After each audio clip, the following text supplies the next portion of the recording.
Alright, so who's gonna start and all this other stuff?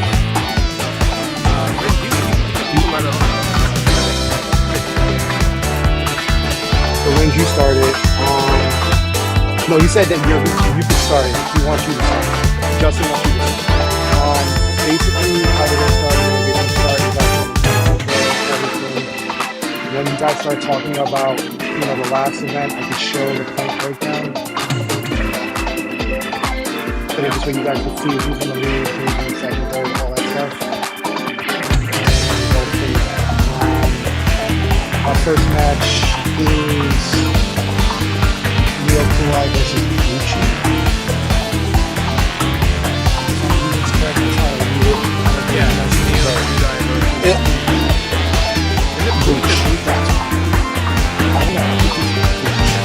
I know he's a 10. I'm not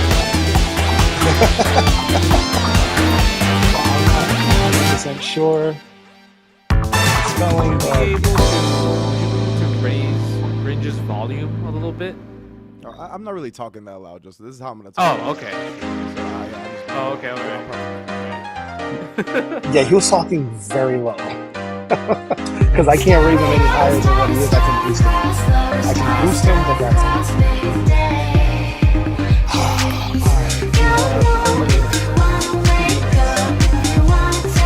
See you guys are on screen.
To the second World Warrior for NA and Canada East, one of the premier regions in the world, brought to you by Digital Havoc and INCENDIUM.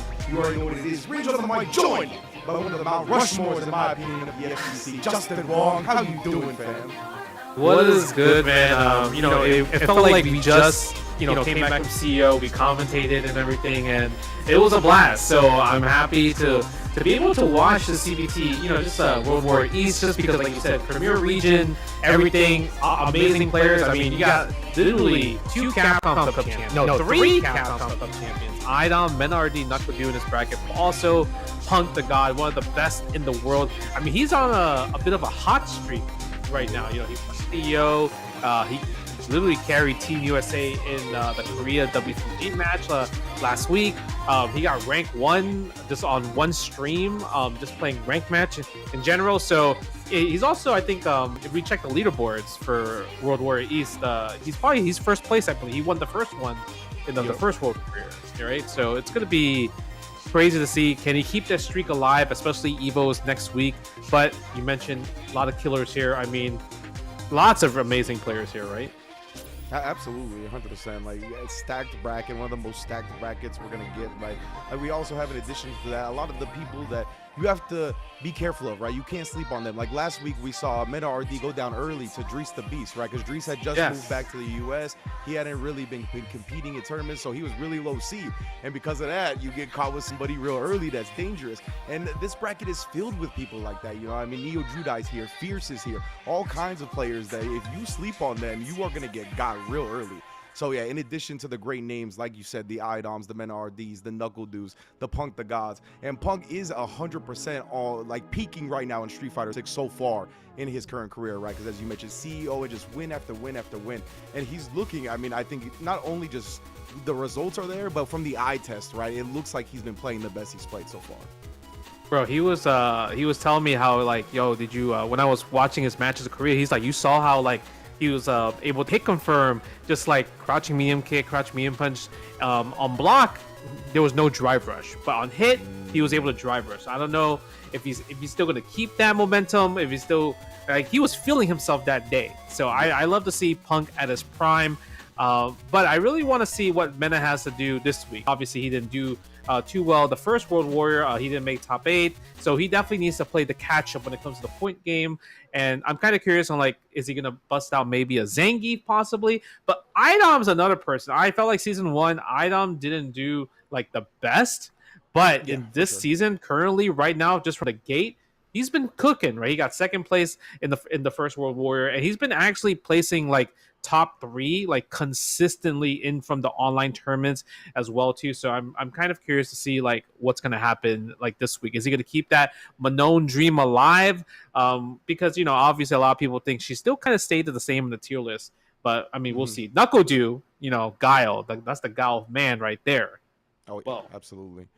Before we move on from Idom, I do want to kind of build upon your point real quick of that. Yeah, in season 1, we had some glimpses, right, of like the Idom of Street Fighter V, where he was just so good, so dominant, getting in the upper echelon of results. At season 2, I don't know, I feel like I saw stream viewers like of his say that he said he's gonna cook in season 2, and that so far has been the case. I don't know what he saw or what epiphany he had in regards to the game, because as you mentioned, Manon, I mean, she did get stronger, but relative to the rest of the cast, she feels in the same spot that she was in, right, which is pretty on the low end of everybody. So because of that, it feels like he shouldn't have better results just from the character differences. So I feel like something has clicked for him that's different now in this season. So I'm excited for that. And of course, Knuckle Do, as you mentioned, always a threat to take the entire tournament, no matter what bracket he's in. The man is so stable with Guile. In addition to that, the Cammy is lethal as well, right? He's always played that Street Fighter meta of having a wheel of characters. He at least has 2, most of the time has 3 or upwards of 4. Because of that, he is always prepared for no matter what matchup he throws at you. So even when the Guile doesn't feel on point, or if it's a bad matchup for Guile, he's got something ready for you.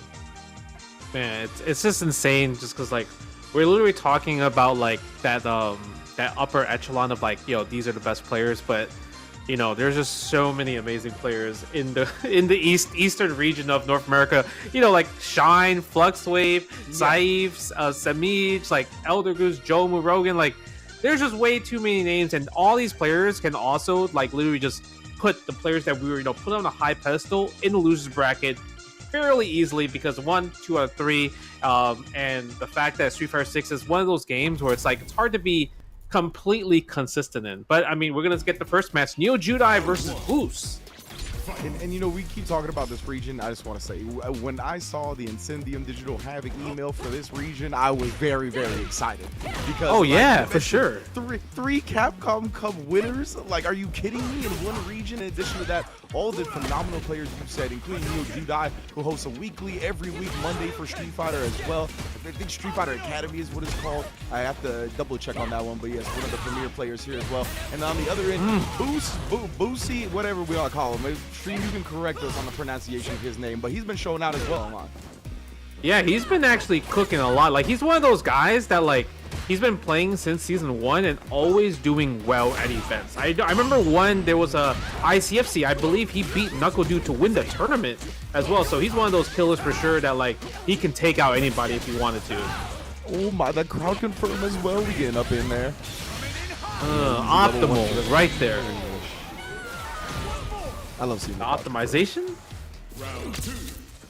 All right, so sick, bro. This is also a very classic matchup, right? Like, we saw this matchup a lot in season 1, also season 2 as well too. And the thing is, like, this matchup changed a little bit where Ken can play more of a neutral game because of the nerf of those Cammy's like spin knuckle in particular, right?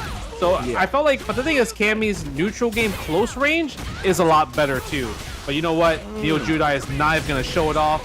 Nice bait from Boose right there. That was a Ken round 2 right there. 100%. And it'd be like that in this game sometimes, right? It really do, right? Yeah, like it's really easy to get snowballed, 100%, especially off stuff like this, right? Ken's such a great corner carrier in this game, off the drive rush, crouch medium kick. You find yourself in a tough position off the first hit of the game. Yeah, I think also the one thing is that people are so much better at like not overextending against Cammy in the corner because they know that OD Cannon Spike will side switch. So there's way more blocks, way more delay buttons, like when you put Cammy in the corner. Yeah, much less threatening to just lose your position for trying to be offensive, right? I think people are definitely structuring their offense a lot better. In general, in this game, I see that as one of the big like evolutions that we've had at high-level meta. No DP there, though. Okay, we'll go using the standing light kick tech. I feel like standing light kick from Ken has been so popularized after like seeing Xiao Hai play Ken. He was really abusing that button against Cammy. 100%, right? I feel like, the dive kick way too high. The great Ken players were definitely using it pretty frequently, but Xiao Hai really popularized it, right? Because of the showing that Dream Hack. Well, excuse me, just neutral DP? That's how we feel it? Yeah, why not? Why not? Well, that was a punish? Really? That was crazy how that was a punish. That was. Ooh, get off of me. That's a side switch. Yeah, but as you mentioned, right, that's why people will kind of just do the delayed buttons. They won't put themselves at risk for the wake of DP to not get side switch.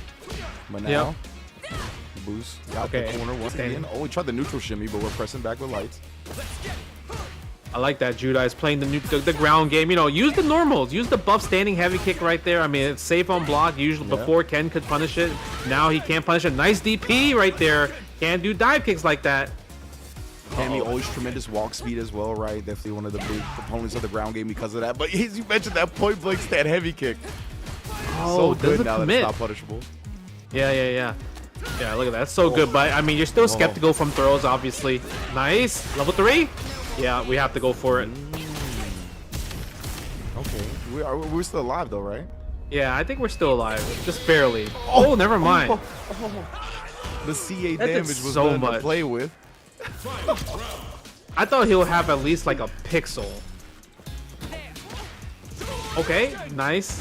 Stand jab anti. Oh, shimmy, where you reaching? Oh, nah. Keep hands and arms inside the vehicle at all times. That stand fierce was meaty, bro. I love that. Cammy players are getting so much better at confirming like crouching jab counter hit to crouching medium punch. It's so nice. It is. It's a tremendous thing to have. A lot of the time they want to go for it and pressure because that crouch medium punch is a sword normal rise. It's got a disjointed hitbox. But we'll talk about it another time because Boose going to be going up 2-0 right here off the level 3. Cleaning it up. Yeah, I feel like Boose had complete control. Like, the way he was just walking Cammy down, like, he'll just walk and then crouch block, right? Because, one, he's looking for, like, two things. He's looking for, like, okay, Cammy's going to try to respond with, like, crouching medium kick drive rush, right? And that's what he really kind of baited out a few times from Neo Judi, which he did a really good job.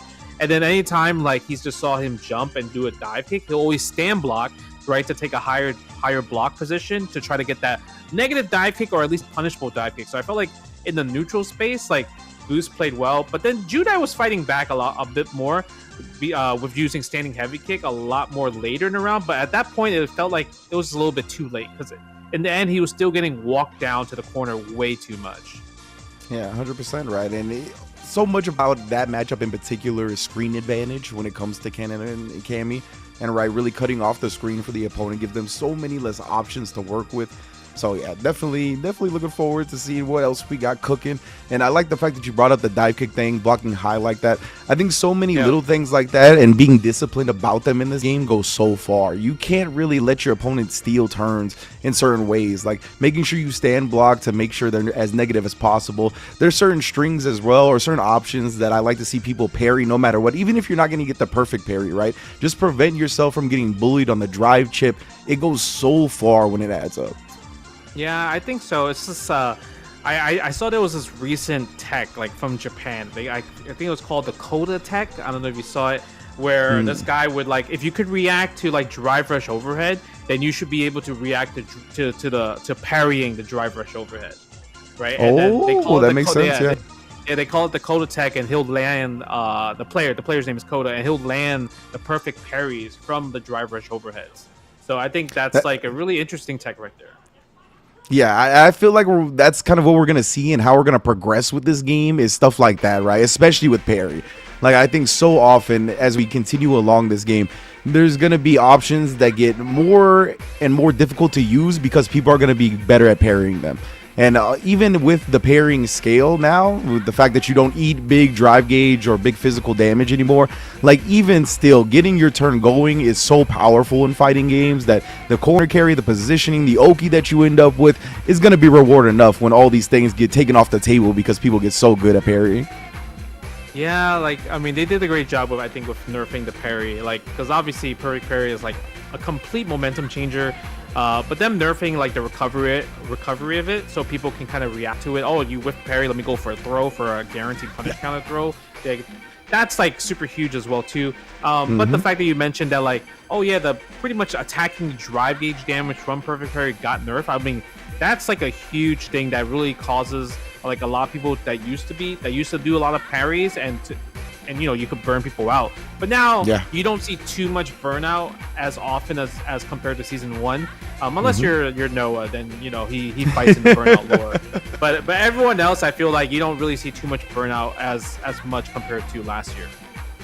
Which I like, honestly. Like I think burnout is a really cool consequence, and I think the kind of butterfly effect that it has on the rest of the match is really interesting. Like I think the way it affects the attacker, the person that's not in burnout, is really cool too, because it makes certain things more desirable to do, right? You want to kind of abuse the fact that the opponent is in burnout with either certain specials that were negative that now become plus, or drive impact, whatever it may be. So that does tell the person in burnout, gives them a bit of a better read, right, on what the attacker wants to do. So it makes it a little bit more easier to predict what's coming. So I really like that burnout mechanic, but I do think that in season 1 there was a lot of like, yo, you got burnt out against your will, fam, and like you didn't even do that many things wrong to end up in burnout. God.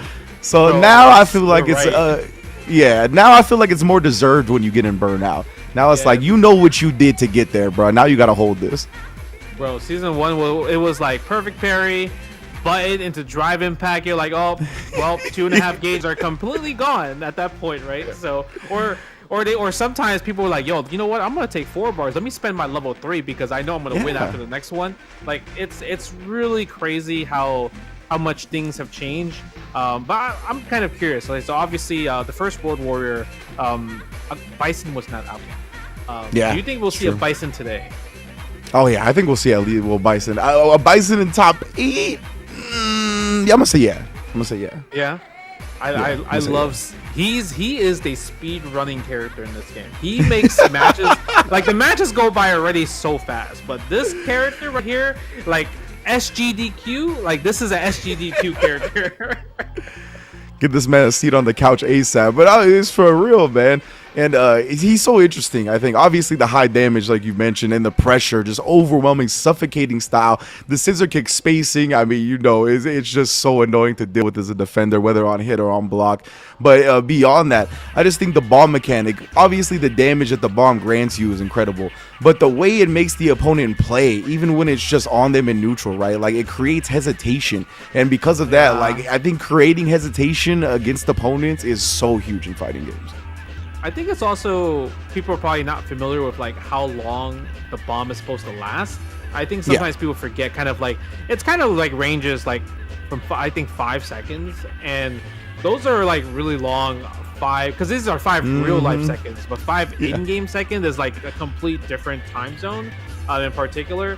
So I usually kind of like, okay, I'm gonna keep attacking, but once I see my chest turn more purple, that's when I'm like, you know what? I'm holding parry for the rest of the time duration. Right? But even then, it's just scary, the fact that, like, you know, it makes his special moves more powerful, right? The fact that OD cycle pressure, I mean, that's what every Bison player wants, right? Land the cycle mine to land the OD cycle pressure, and GG is called it a day type of thing.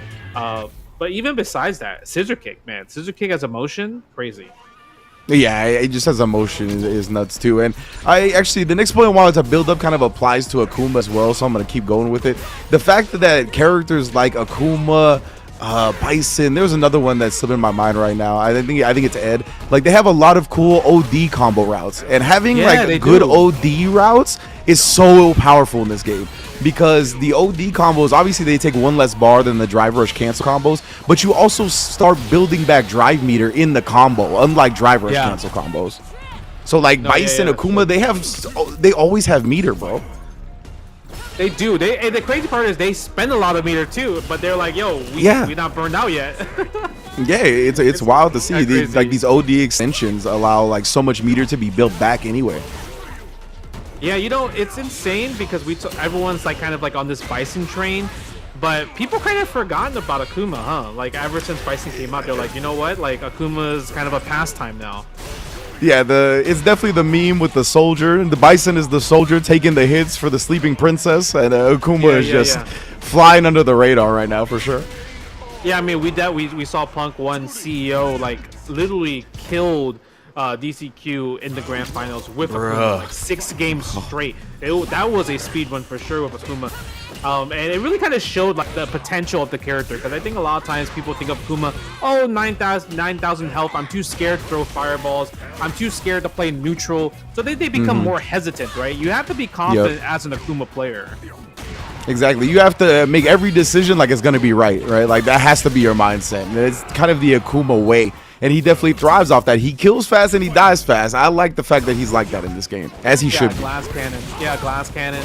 But a character also, we got to think about Juri. I mean, she is one of those characters, $1 million character right there. And she still could be $1 million character. The fact that, you know, Uma, he came in, took the $1 million prize and left, kind of retired, it says a lot about the character already, right?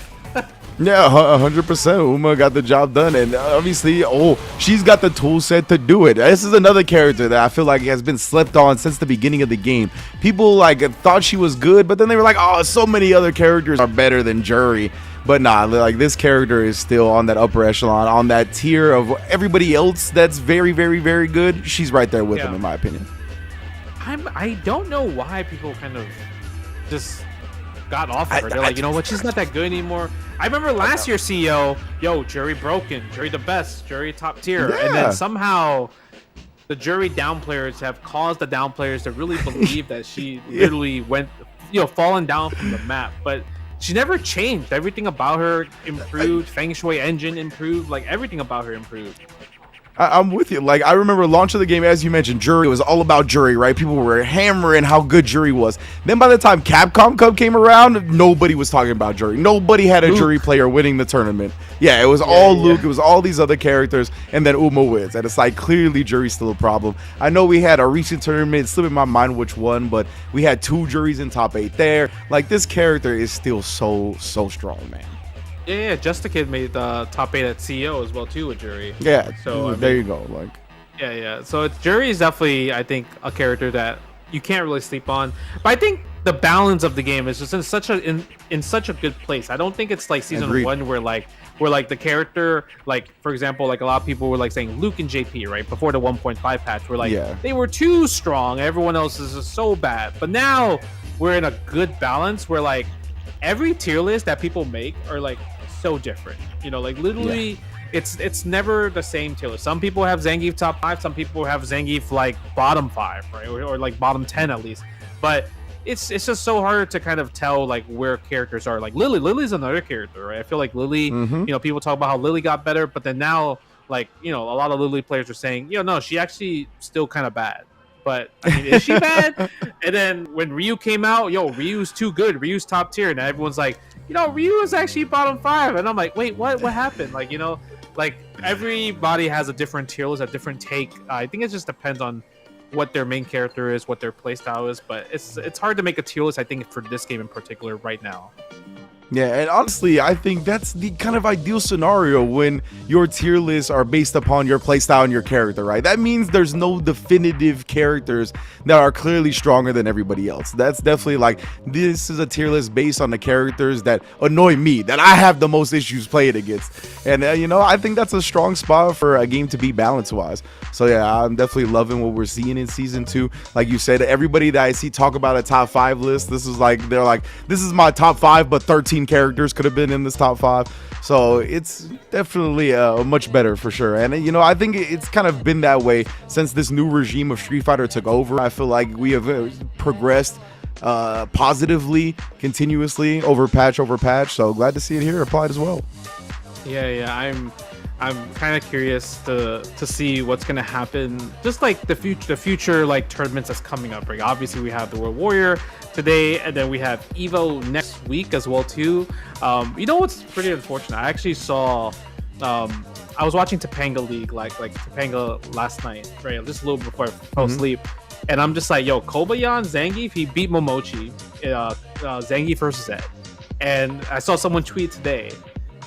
Y'all lucky he ain't going to Evo. And I'm like, oh, he's not going to Evo? Oh, man, people lucky for sure.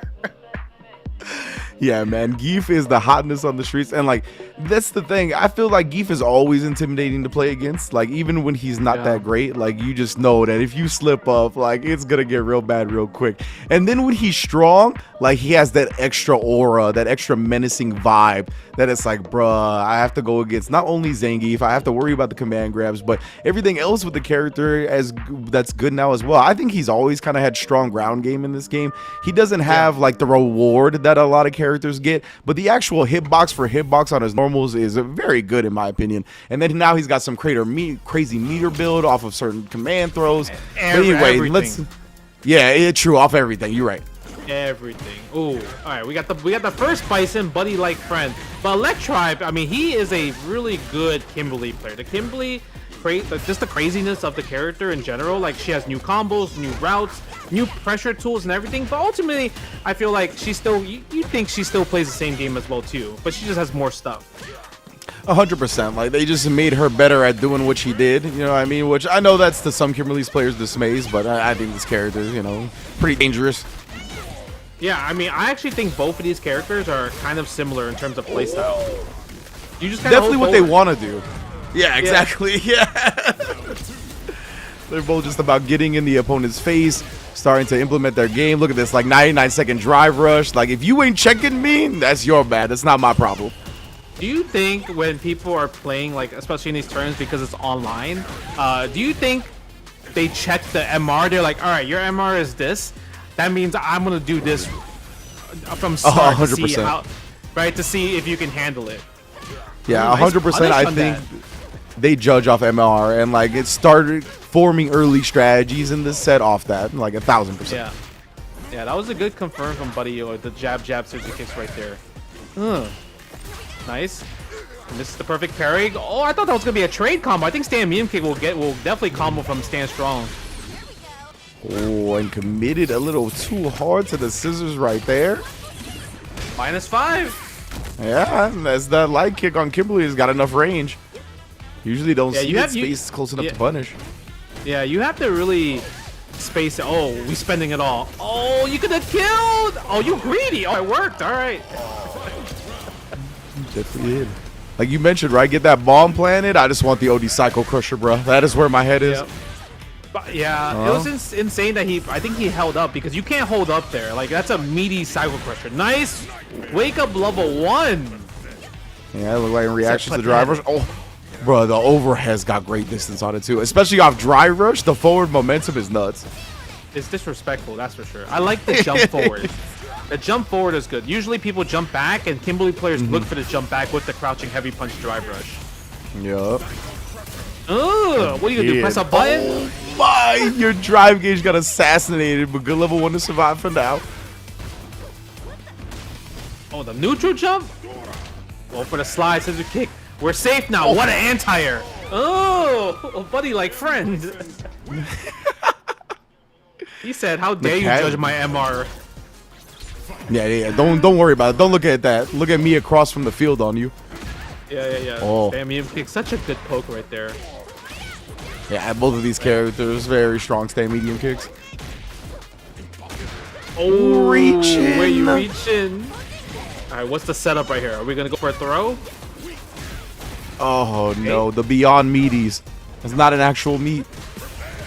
I know that's the worst when you kind of miss your meaty and then you get back thrown punish counter, like, and you lose a bomb too as well too. Yeah, that was demoralizing, honestly. Bro, he is pressing that medium punch like crazy right now. Yeah. It's like, nah, you gotta hold this psycho power. Oh my god, you gotta hold all this. Judo. You gotta defend on the drive gate. Scissor kick. That's -1 now, not -5. Oh, there's the punish though, just in time.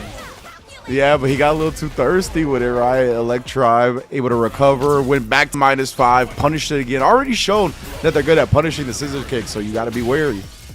All right, what's the combo? Yep, using the heavy version of that move right there. Goes for the throw. Oh, he's gonna pop! Oh my god, he was so risky. Yeah, I thought it was gonna pop during the whiff throw. Like, that was very scary. Wake up level 1 again. Buddy Like Friends wake up level 1's been doing pretty good. Ow. Bro, the check attempt just got destroyed. Yeah, Bison's got a couple of things that can kind of dismay your checks. Yeah. Yeah, what are you supposed to do in that situation right there? It's so hard to defend against that because you're like, yeah, take the throw. But then at that point, I can't take the throw. I can't afford it. Yup, that's when it becomes a true 50-50, right? There's no more weight on the scale. It is just like you guess for your life. That was such a good awareness right there. Elbow, punish counter, and the standing heavy punch. That was so good. You love that. You love to see it. That's the thing with characters like Kimberly, right? You gotta maximize every hit you get, especially when her offense is so strong. Oh, Nice throw. the throw out of the DI. That was wild. Oh, counter hit. Oh, normally I feel like the better combo on counter hit scissor kick is like crouching jab, standing light kick into the cycle mind combo. 100%. Swing it for the fences. Was confident because the mine was on Kimberly, right? So he was like, you'll sit here, you'll let me run my game. But no, speaking of which, drops the combo themselves. Yo, this is going to come down to the wire. Throw the level 2 out. It's a cross-up or not. Throw the... Oh, imagine. I wanted him to just throw the level because he can't parry anymore, right? I was like, yo, make it a 50-50. Why not? Oh, man. No, speaking of checks, this time Buddy Like Friend tries the 99-second drive rush. Put away. Easy whiff punish as well on the throw attempt. Yep. Safe jump. Oh, goes for the tech, goes for the throw. No whiff punish. Punish right there. Oh, tries. Oh, yeah. That combo should be illegal. Look at that. From a scissor kick, take the throw, guess on the overhead. Nice, has a drive reversal. That's so privileged too that the bomb like lasts the whole throw duration. Still Yeah, get a mix afterwards. literally after a throw, you can do stands. You can do the target combo high or low from Yeah, there. that's And then you'll so pop. good. Yeah, you'll pop instantly. It's kind of insane. Like calculate, like that is intentional. Like when it's like that calculated out, you could do the target combo mix. Oh man, Level 2? Electribe though, another punish. I think he mistimed the level 2, or like he misinput it and then he got teleported instead. Yeah, that makes sense. Slight execution error. But I mean, saved it. He still gets the round. He saved it. It's gonna get a punish. He's gonna build level 3 after this next exchange. Oh, that went a little bit too far on the 5-framer. I'm surprised. Buddy Like Friend, I think kind of knew because we saw the parry OS, just the drive rush in for the pressure. Oh, he held up. You ain't going nowhere, fam. You gotta hold this ball, my dude. Punish counter throw, big damage, but I mean it's okay. It's still a win. Yeah, you got out of the corner. You avoided the bomb setup, but still, Electribe. Got to dig deep if you're bringing back this round. Easy punish to start off. Obviously, not spin the meter yet. Still got a long way to go. Bro, Nice. where you going? I'm telling you, Kimberly players and Bison players, they think the same thing. They're like, oh, we're gonna know you're gonna jump back. Yeah, that was a fantastic chase down. Oh my God, these overheads. Bro, I'll tell you, the range on that overhead is bonkers. Okay, Oh, nice. the stay medium kick buffer, the Kimberly Nooch. Yep. And the level 3, get that buff right there. Buddy Like Friend has his level 3 though, but his drive gauge kind of low. Indeed, you gotta be careful. Oh, the drive rush barely beat her to the punch right there, and he's gonna burn himself out. Again, the overhead. Uh-oh. It might be over. It might be a wrap. Nice! Good back Out throw. of the pressure. Oh my god. Yo, That that sucked. was, yeah. That That was sucked. a really unfortunate ending. Wow. Oh.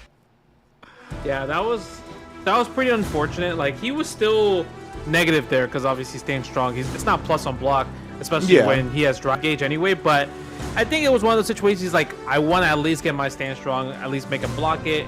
But Yeah. I don't think he would have pressed the button personally. But even then, it's just if you lost like that way, I think it's just unfortunate you lost that way.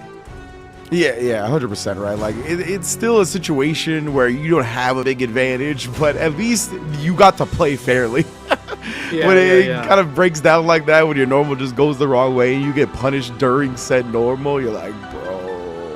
Oh. They were scrambling though. Both of them were scrambling, but you could tell that Electribe doesn't have the most Bison experience because a lot of times he kept trying to jump out the Cycle Crusher after Cycle Mine, and he kept trying to challenge sometimes afterwards too. But if anything, you hold that. But the best way to deal with that, if you know somebody's gonna Cycle Crusher, you go for the perfect parry. The perfect parry is actually quite easy against the Cycle Crusher, but everything else is just like you have to block it. You can't just be like, hey, I'm going to challenge it on block or before it hits me. Unless you have super. You can do wake up super or wake up DP, but Kimberly doesn't have a wake up like OD Tatsu deck. It's like a perfect anti. Not a perfect anti, but more of like a perfect wake up. Yeah, I get what you're saying for sure. That's definitely part of what makes Bison strong, right? The corner mind pressure. You got to know too. He's a bit of a knowledge check character. Like you got to, as you mentioned, know when situations you can kind of poke out of because the offense is so overwhelming. That makes it a little difficult to find the holes, the plots, or the holes in the offense. And because of that, we see a lot of people get exploited in the corner. Very similar to Kimberly, like you said. You really got to know which spots to pick when it comes to trying your escapes and how to escape. And we're gonna see that on display again as we get the Kimberly and then the Ken. Yeah, we got Zycles. Zycles is a little troll, so if you see him just start mashing and do like kind of teabag, that's kind of what he does. That's literally what he does. Oh, but, I already see the troll tendencies.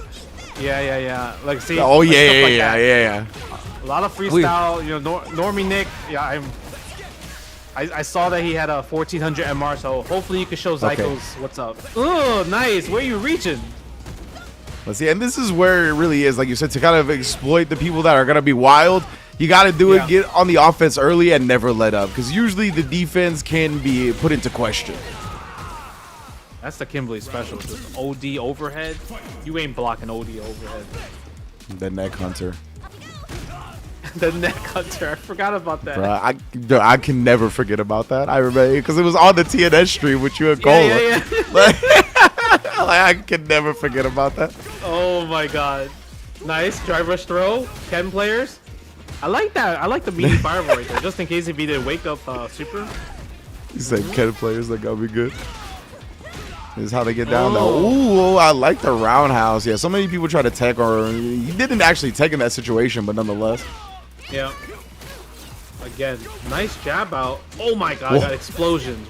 We're pressing all the jabs right now. Nice back throw, Norime Nick.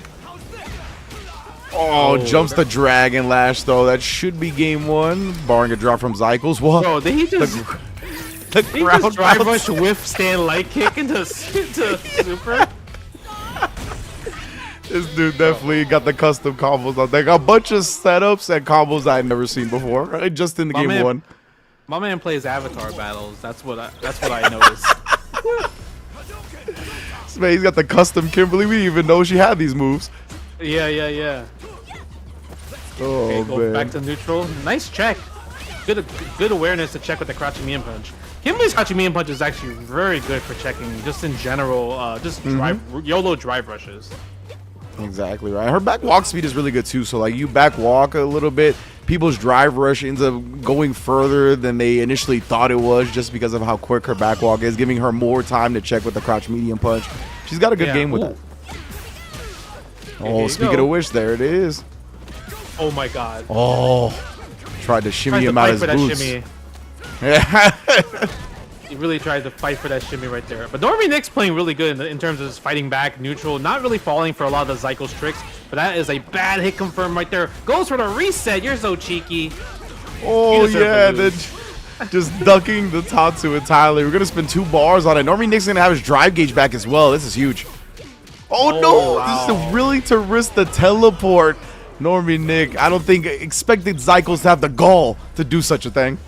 Yeah, I think he in his head he's like, oh, he's gonna block this fireball. I'm gonna Yeah. drive rush behind it, and GG's, you're done. And then the smoke Okay. came out, the spray paint. Yep, the trade All the combo right trade there. combo.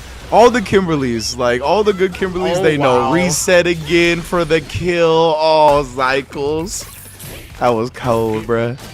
I'm telling you, bro. Zycles looked at the MR. He said, yeah, he's gonna fall for all my tricks. I just really think that's what people think about. They're like, oh, you have It's low true. MR, your MR is not high enough or something, like 16, 17, or 18. I'm gonna do this and it's probably gonna work. And yeah, it kind of did. Yeah, I mean, it's unfortunate. not I was gonna say it's not an entirely inaccurate indicator, right? A lot of the time, Yeah. like they do it for a reason, and yeah, definitely this system I think in Street Fighter is kind of a bit brutal when it comes to the highest level, right? In terms of gaining your MR, so you got to be really on point and really consistent to climb in this game. And I think it's a decent indicator of certain players' skill level. So I don't blame them for doing it. It's just up to the person to kind of be like, nah, I'm above this number, bro. I just don't play ranked like that. You ain't know. But yeah. Oh It's my god, yeah. It's cool to see. And what was I gonna say? Oh, the end sequence, the Kimberlys. All the good Kimberlys got trade combos on deck, bro. They know every Yep. single trade setup. They're ready to confirm off of it. Like that is a strat they really abuse. Yeah, usually it's always gonna be from stand strong. Stand strong. Trade will always go into stand medium kick. There's not enough pushback in general, and it's a guaranteed trade combo just like all day. Because like I think if you do like low strong for example, like I don't think you'll get a trade there. It's kind of more of like that's more of a string compared to like low strong stand strong. Stand strong, Gotcha, there's like a gotcha. little bit extra, a bit of gap. So if they did press a button, then boom, that's kind of like the reason why. But yeah, I feel like with Kimberly's one of those other characters that I think I would say she's a landmine character. She's one of those characters sure. that you never kind of want to fight, especially if the Kimberly player is really on it, super fast, super high pace, and just guesses right every single time. She can definitely send you to the losers bracket so early. That's kind of the point I wanted to make, was that if either the Kimberly player's on or you're off your game for that set, like she nightmare character to face in bracket 100%. Speaking of nightmare characters, we're gonna get a mirror match next, if I'm not mistaken, between Elder Goose and Carsones, the double Aki. I think this character also very lethal in season 2. It's crazy because she was already so strong, not so strong, but she was a landmine in season 1. Yes. Like, she's one of those characters that can really get you. And, you know, I felt like a lot of people kind of put her up like, oh, she's low tier, she's trash. But, I mean, when you think about the damage that she does and all the setups you could do, like, once you, like, let one rip, like, as an opponent, like, if you do, like, oh, wake up ODDP, and you just pretty much... She's the character that's like, oh, you lost the game completely from that, right? Like, you had people like Broski, who really kind of like showed a lot of it during his Red Bull Kumite run. But now with season 2, I mean, she has the privilege of lots of new moves, lots of new things that they gave her. It's crazy tools, insane. Absolutely, lots of quality of life changes. Word. Yeah, you. What I don't know. Well, it got perfect parried, right? Elder Goose must have tried hit. something. So yeah, the first hit got perfect parry, but then he tried to press a button on the second hit, but then it considered as a punish counter from there, and then he got hit by the grab. That's so strange, man. I don't know what he tried. Oh, speaking of for grabs, though. resets.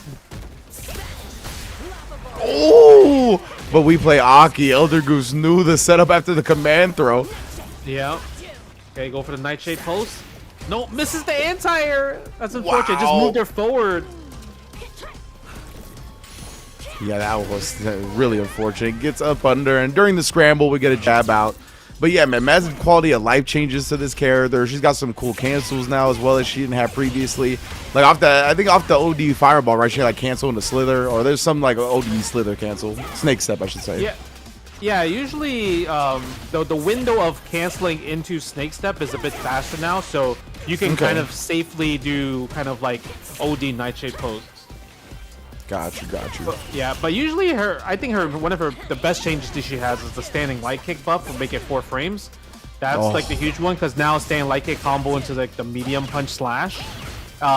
Because before like you couldn't combo it afterwards from it. Got you. That is a huge quality of life change. Yeah, people try to DI her, but that cruel fate. Break that up real quick. 3 hits. You ain't gonna be able to survive that one. Yeah, cruel fate is an very interesting move to deal with, just because like I think if you perfect parry the first hit, then you drive impact afterwards. Because if you drive impact at the beginning, it's considered 3 hits. Okay. That makes actually a lot of sense. Yeah, I didn't think about DIing after the perfect parry. Yeah, it's kind of like JP when you perfect parry like that his spin move, right? And then you just drive impact the second hit. That makes sense. Go for the drive rush. Yep, standing heavy kick. Standing heavy kick, so sick. Nice neutral jump. +2 on block. Yeah, Elder Goose was losing so much drive right there. Knew that it was time to try to take his turn back. Oh no, the drive rush! Ran right into the activity of the cans, bro. Yeah. Carsones with the burnouts. What's the setup? You could go for a drive impact right now. Oh yeah, I would have went for it.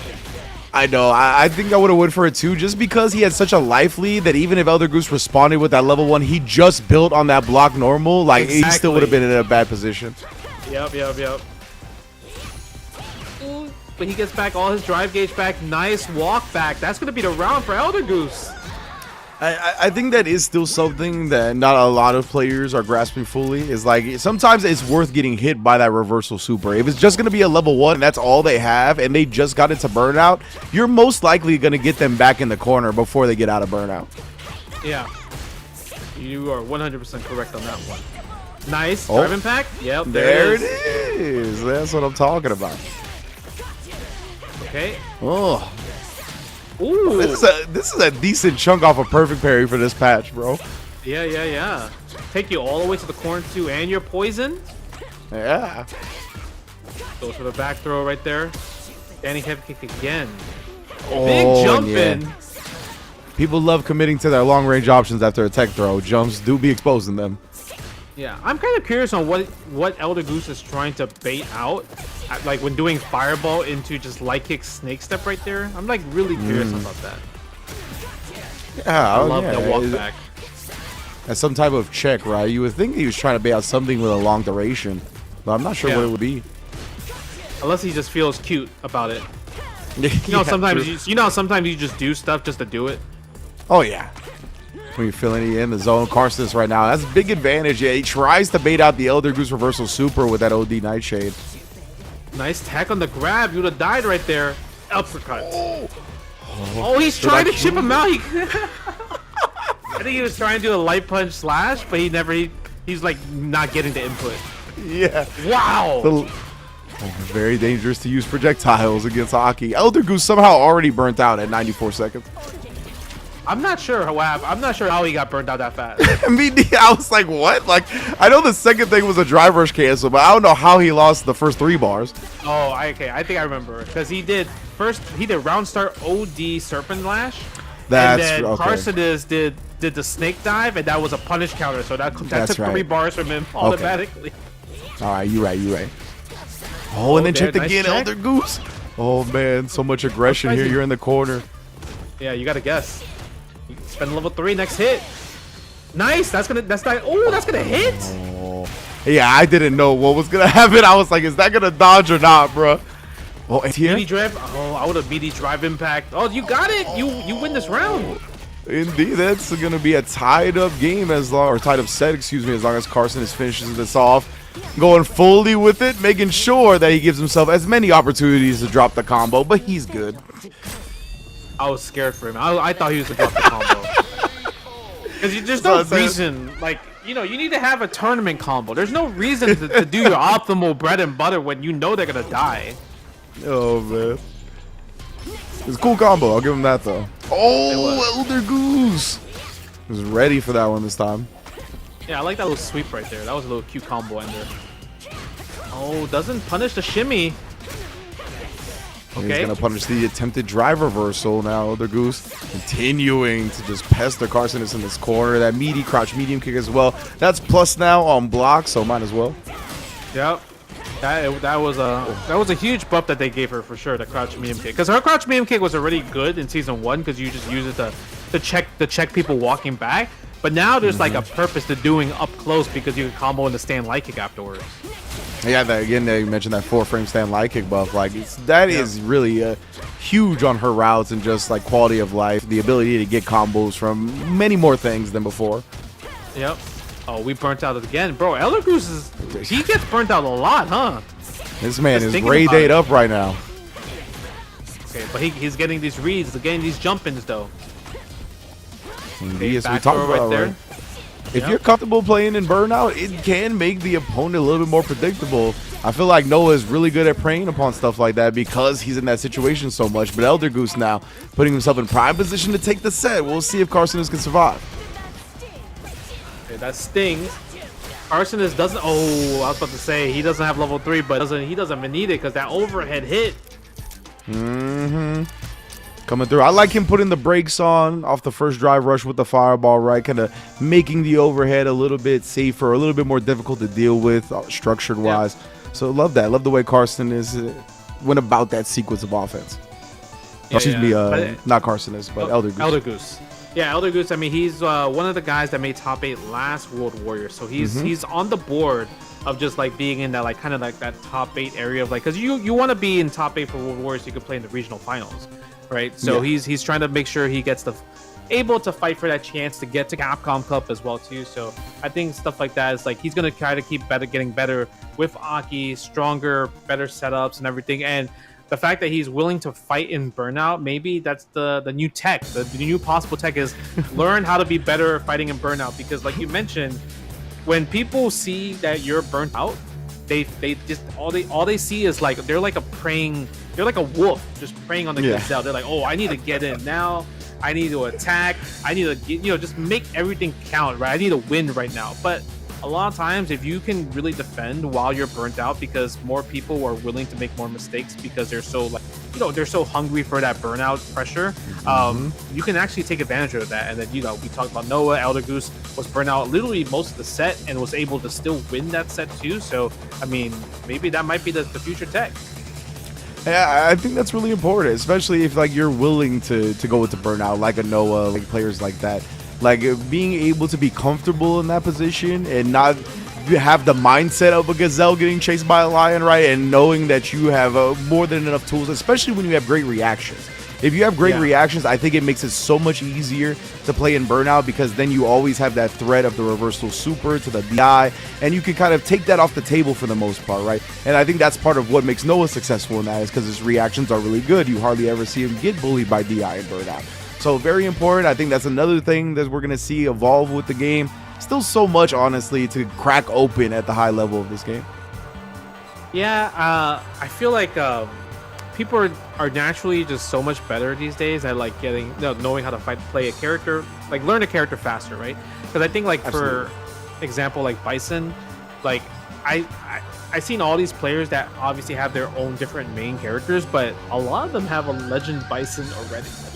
Like it's like I think I saw yesterday on Casa, 801 Strider has a Legend Bison. So obviously he's known for his Marissa play, but I think it's one of those things where people are just naturally just so much better at fighting games now, where they can learn once a new character comes out. Like a lot of it, the tech of it is like completely figured out in terms of combos, routes, and everything. But besides that, learning how to play at the highest level of just like knowing like the strategy, the neutral, how to read an opponent, that's the thing that takes the longest. I love that you brought this up, because something that I've been thinking about recently is like I've been watching a lot of Marvel 2 with like you, just because the Marvel collection is going to come out. So I've been watching a lot of your matches, Yive Sanford, etc. And one thing that really sticks out to me is the execution barrier of old games was so much higher than modern games, right? So a lot of the time to take to really pull off things that you needed at a competitive level was spent grinding it out to learn to do it consistently, because it was hard. The execution was more difficult. In this game, the execution is not really that hard at all. There's some specific things that are a little difficult, but for the most part, you're able to do whatever you need to do relatively easily if you've been playing fighting games for a while. And because of that, I think you're better spent playing different characters. Like if you're a competitive player, like the execution, you're not gonna get any better at your execution than you already are at this game. Like you have the execution that you need. So the time better spent, I think, is playing different characters. Like you said, figuring out the strategies, figuring out the player's perspective when they're playing against you in certain situations. I think that would go way further. Yeah, I think so too. I think like, I mean, a prime example we talked about Knuckle able to do with like a bunch of his characters. I know he also has like a DJ that he uses a lot in like other tournaments as well. So maybe that's another character he's polishing up. Punk, I mean, he plays whatever, right? He played Cammy, he obviously played Ken, played Akuma. He could play a lot of characters. Like his kind of goal is to getting every character into legend rank in general, right? Yeah, I think that's the way to do it, honestly. I think that's kind of the fruits are starting to bear when it comes to that type of thing with the run he's on, in my opinion. But now, we got Riddles versus Musa. Riddles still sticking with the loop. Love seeing it. Going up against Musa on the DJ. Is this like the Musa like from INCENDIUM? Like, is he actually into the tournament? That's sick. So. Yeah, why not, right? Oh, he's at the DJ. Let's go. Oh, the jump out. You know, the thing about Luke, right? Like, all the professional Luke players, how do you feel about this? All the professional Luke players, they switch to Akuma. A lot of them did, yeah, you're right. Like, especially in Japan, right? Like, I feel like all of them are on the Akuma instead. And I don't know. I don't know if it's just the new hotness or like, I don't know why. Chris Wong is a Akuma player now as well too. Oh wow.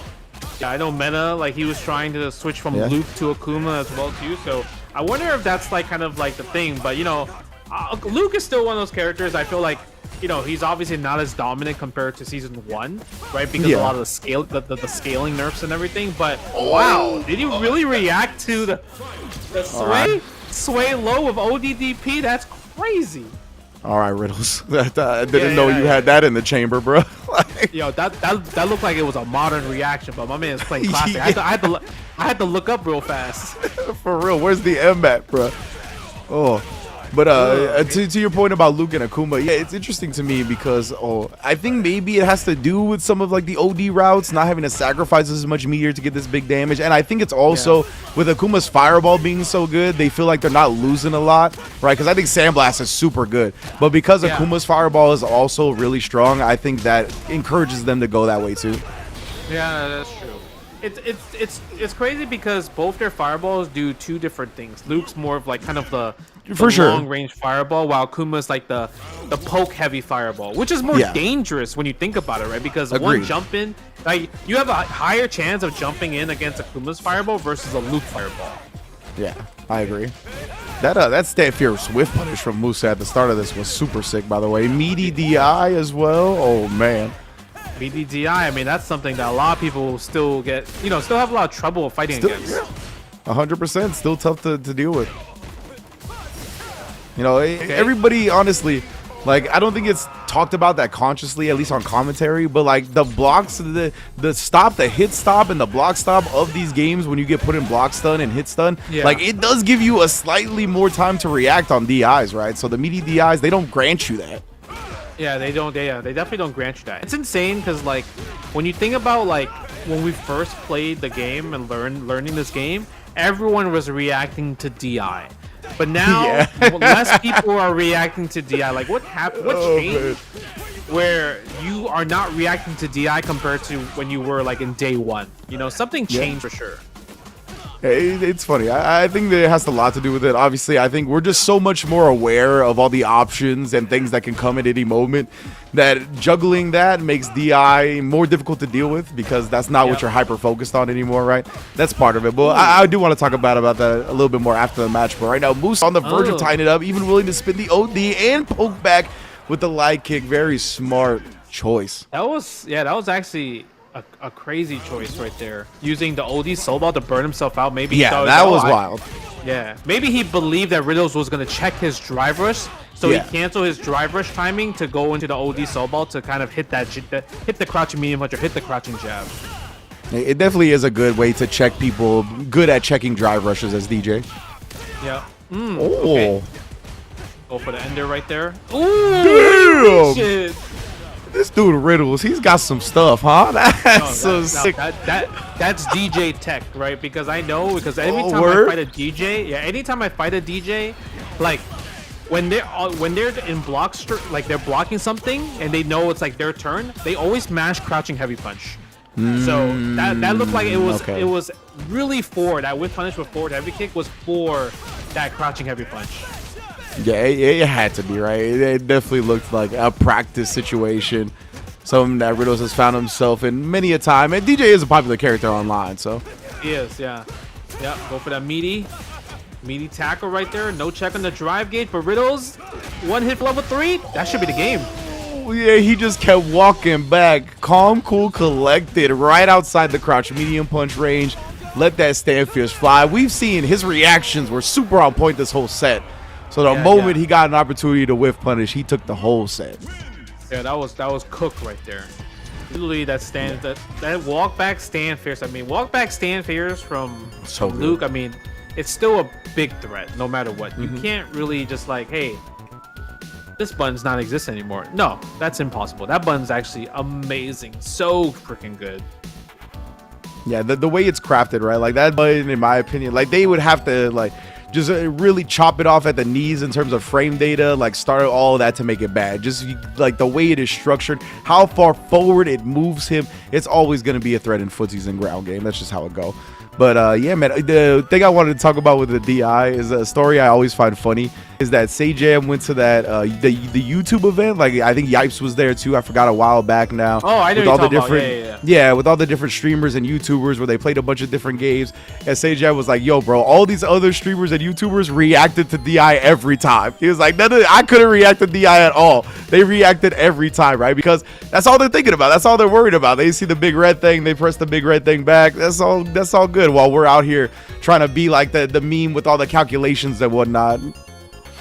It's so I think it's more just like, I guess, like because he went to that event and obviously they're not like master players or even diamond players, like if anything, like that's what you're kind of taught, especially if you're starting out the game as like let's say rookie, bronze, or silver. You see red, you press heavy punch, heavy kick same time, right? So I think if you were fighting somebody in the lower levels of Street Fighter 6, let's say you were like went down to the levels or like went to the battle hub and you fought silvers and golds, I feel like most people there will react to drive impact if you throw it out, right? Yeah, they're not gonna check drive. They won't check drive rushes. I think if they see a drive rush, they'll do drive impact because they think that it's gonna be that's a drive impact, right? They're like, oh, I see color, drive impact, right? So I think that's kind of like the difference. While now the professional players, the pro players, they're trained to like, okay, we got a really good match right here. Zacharino with the M Bison. 100%. This is a super sick match. Save, who made top 8 last year, obviously had a really great showing at Capcom Cup for this game already. And then Zaf, who's been on the grind, man. Zaf, great content as well. I love the way he approaches fighting games, the subjects he talks about, and rocking the Bison. The people are pleased with that one. I'm really surprised because when I think about Zacharino, especially in Street Fighter 6, this guy was like the low-tier king, low-tier warrior, right? Dawson, Jamie. So the fact that he's playing Bison, I mean, a lot of people put Bison in the higher echelon. Maybe not top 5. Oh, you're dead. Goodbye. Oh no, Zaf. Yeah, the mid-screen. Maybe I think if he did the OD back fist combo, that would have definitely killed. But are we gonna get the steamroll? Bison don't gotta wake up though. Zaf, this is where he's unleashed, bruh. Oh, the offensive drive reversal actually burned Zaf out. That was so smart. Yeah, Saif is really good at reacting with just like, oh, if you're gonna do button drive rush, I'm gonna do drive reversal back. I like it, especially when you have the corner. I think it's a great strat. People love like drive rushing out of the corner and then like putting you in back throw mix up to like put you in the corner. That just nullifies it all. Straight jab confirm into the super. Ringe, what happened, bro? That was cooking. I don't know, bro. Like we were still talking about the last round. I'm now safe. About to run away with this whole first game and does so with a perfect in 15 seconds in that round. If he, man, I'm my bad, Zap. That was my fault. You should have won after the OD Cyber Crusher. That's all I gotta say. You know, nice punish right there. I like that. Sure. That was a sick punish right there. And look at this safe. Using that wake up drive reversal, got the bomb off of him. Saf, pretty low on drive meter. That crouch heavy punch is so good, bro. It's usually, you know, Bison in history from like other fighting games, his anti-airs are very weak. But in 6, his anti-airs are really good. Like the fact that crouch heavy punch is so consistent. But even then, the hell attack, the jump medium punch, it's so much easier to land that now. I don't know. Like when I was playing 4 and 5, I felt like it was so hard for me to land jump medium punch. But in this game, I was landing it so often. Automatic. Save. Oh, just chipping away at the drive gauge and then walking back as Zaf reached and now burns himself out with that. Scary, bro. Nice. Ooh. Oh, you gotta worry. Yep. Nice block, but you gotta keep guessing. That's the Jinrai loop right there. Burnout, you are at the mercy of Jinrai, fam. Ain't no DI to threaten back with. Ain't no parry to react with. Oh, you're reaching too much. Oh. Eat him up. Yes, go for a throw this time. Oh, he was like, you know what? You've been reaching a little bit. Let me go for a neutral jump. I want to get maximum damage right now. 100%. And then confirms off the Jinrai. Close enough. The combo into the level 3 off of the heavy kick extension. Man, this dude's safe's looking so good. Once again. Oh, wait. Go for another throw or shimmy? Oh, the neutral jump. Yeah, that's tough. It's tough, especially with a character that doesn't have, like... It's not that you could do, like... block into ODDP or something like that, you know? Yeah. So it's actually it's just so tough. But I was talking to Punk about this in Korea, and I was like, hey man, you know, like for me, my personal problem, anytime I play ranked, I'm playing online, I refuse to take the throw. I hate taking the throw online. And he, you know, and he was telling me that he feels the same way. He hates taking the throw online because it's, I don't know, for some reason I feel like I don't want to take the throw online. Maybe because I'm thinking like, oh, I'm playing online at home, I'm casual, so I don't need to like think I gotta take the throw. But I really don't like taking the throw online. And I felt like that match where we just saw, Zaffarino was like, I ain't trying to take this throw. But Saeed was like, I'm gonna keep shimming this whole entire time. It's insane. Oh man.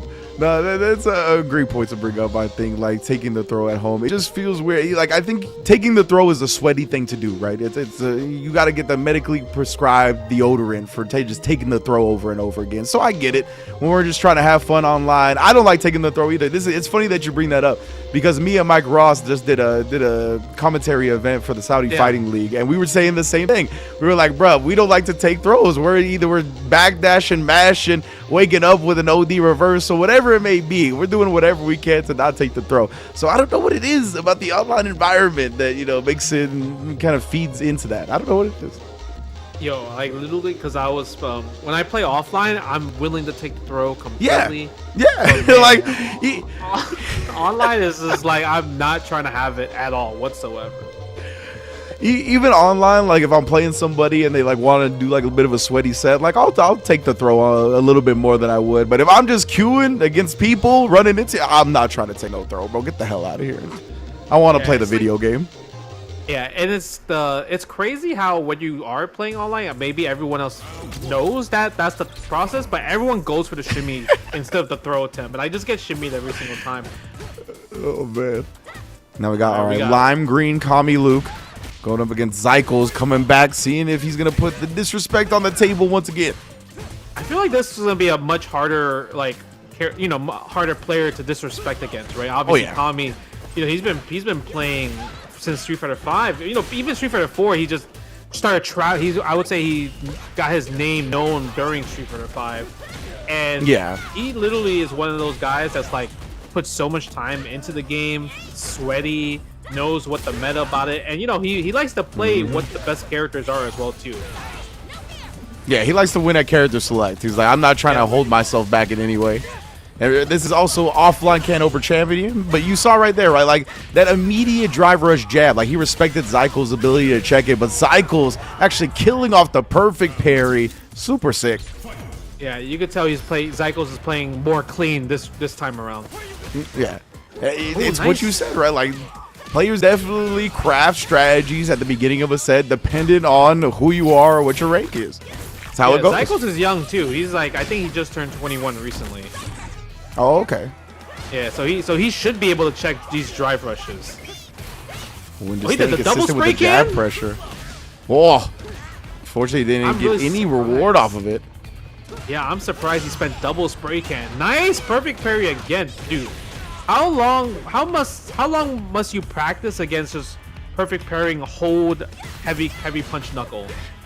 Yeah. Yeah, it's wild to see. I love it though. Especially because Kami has the level 3 right, so if he did try to DI, you can cancel it. So you pretty much got a perfect parry to answer. Unless you have like just something you want to pop off with in reaction. Yeah, I'm surprised Kami didn't level 3 that. Because now he's gonna put himself in burnout. But they both are burnout in this situation. But Kimberly definitely favors more when they're both burnt out. Nice. Is he dead? I think so, right? It's raw CA damage. It may be a pixel. Literally a pixel, yeah. Wake up level 1. Oh, nice jump out. That wasn't meaty. That was crazy. Oh, wow. Kami coming away with that one. This is an intense first match. Yeah. All right, but Zycos, I mean, he's on his way to build a level 3 possibly again. Oh, missed the check from Kami. Oh my god. Ooh, no reaching. We're getting some lessons being taught today. Yeah, but Zycos did the wrong combo. Usually you do stand fierce in the teleport. You hate to see it. Some damage left on the table here. Kami's got a big chance. Spine Buster 1. Spine Buster 2. We're going to get Spine Buster Party. Oh, he tried it. Nice. Zycos didn't bite. Oh my. We're slugging it out though. Kami immediately ready after that trade to check the forward momentum. Yeah, they both got the same health right now. Yeah. Oh, Zycos Yeah, with with that level Zycos 3 having CA on possibly. deck. Nice. Level 1. Yeah, that should be enough. Good check from Kami with that crouching jab right there. Kami very confident in pressing buttons back, knowing when to do it. Like, even in situations where he could die for having the wrong read, like, his confidence carries him through. Yeah. Man, that round was a really sweaty round. Oh, nice. Again, when you use crouching jab drive rush, that's when you know you're like, oh, I played you before and I know what you did. Okay. The neutral. Yeah, Nice Zycos. check. Oh, checks. Now we get the knockdown, start the game up. Yeah, it's plus on block with the crouch medium kick, one of the few. What? No, that was a mash DP. I don't know what but somehow, happened, bro. somehow Oh, that you're was right, a you're mash right, you're DP, right. but that was You're right. somehow crouching medium punch mash DP came out instead. Yeah. Just ended up working out. Oh, Kami commits after the first jab. Looked like he actually would have been able to block, but DI gonna carry him to the corner. Both players in burnout now. That was so sick. Yeah. The double spray can again. Locking him my down, God. gets his drive meter back, another check. Oh, and then beats the sandblast. Try to bait out an anti-air, not reaching. What? Yo, Zygo's playing he's playing so fast right now. It's crazy. Very difficult to keep up. I can only imagine Kami eyes spinning right now, head spinning. Now you know Kami's like, nah, this guy's random. That's what Yeah, this guy's saying like right what the hell's going on? now. 'Cause he's playing like a nut. Now this is Again beneficial with to the him, but look at perfect this. Every really? time That's on the level 3? HP Flash Knuckle. You're right. I mean, maybe we have some type of strings to take even more drive meter away. Maybe just want the buff. Yeah, Yeah, we're maybe. not committing Maybe to anything. That's expensive though. Yeah, for sure. Yeah. Okay, stand fierce. Good counter hit calm right there. Wasn't close enough for the wall splat.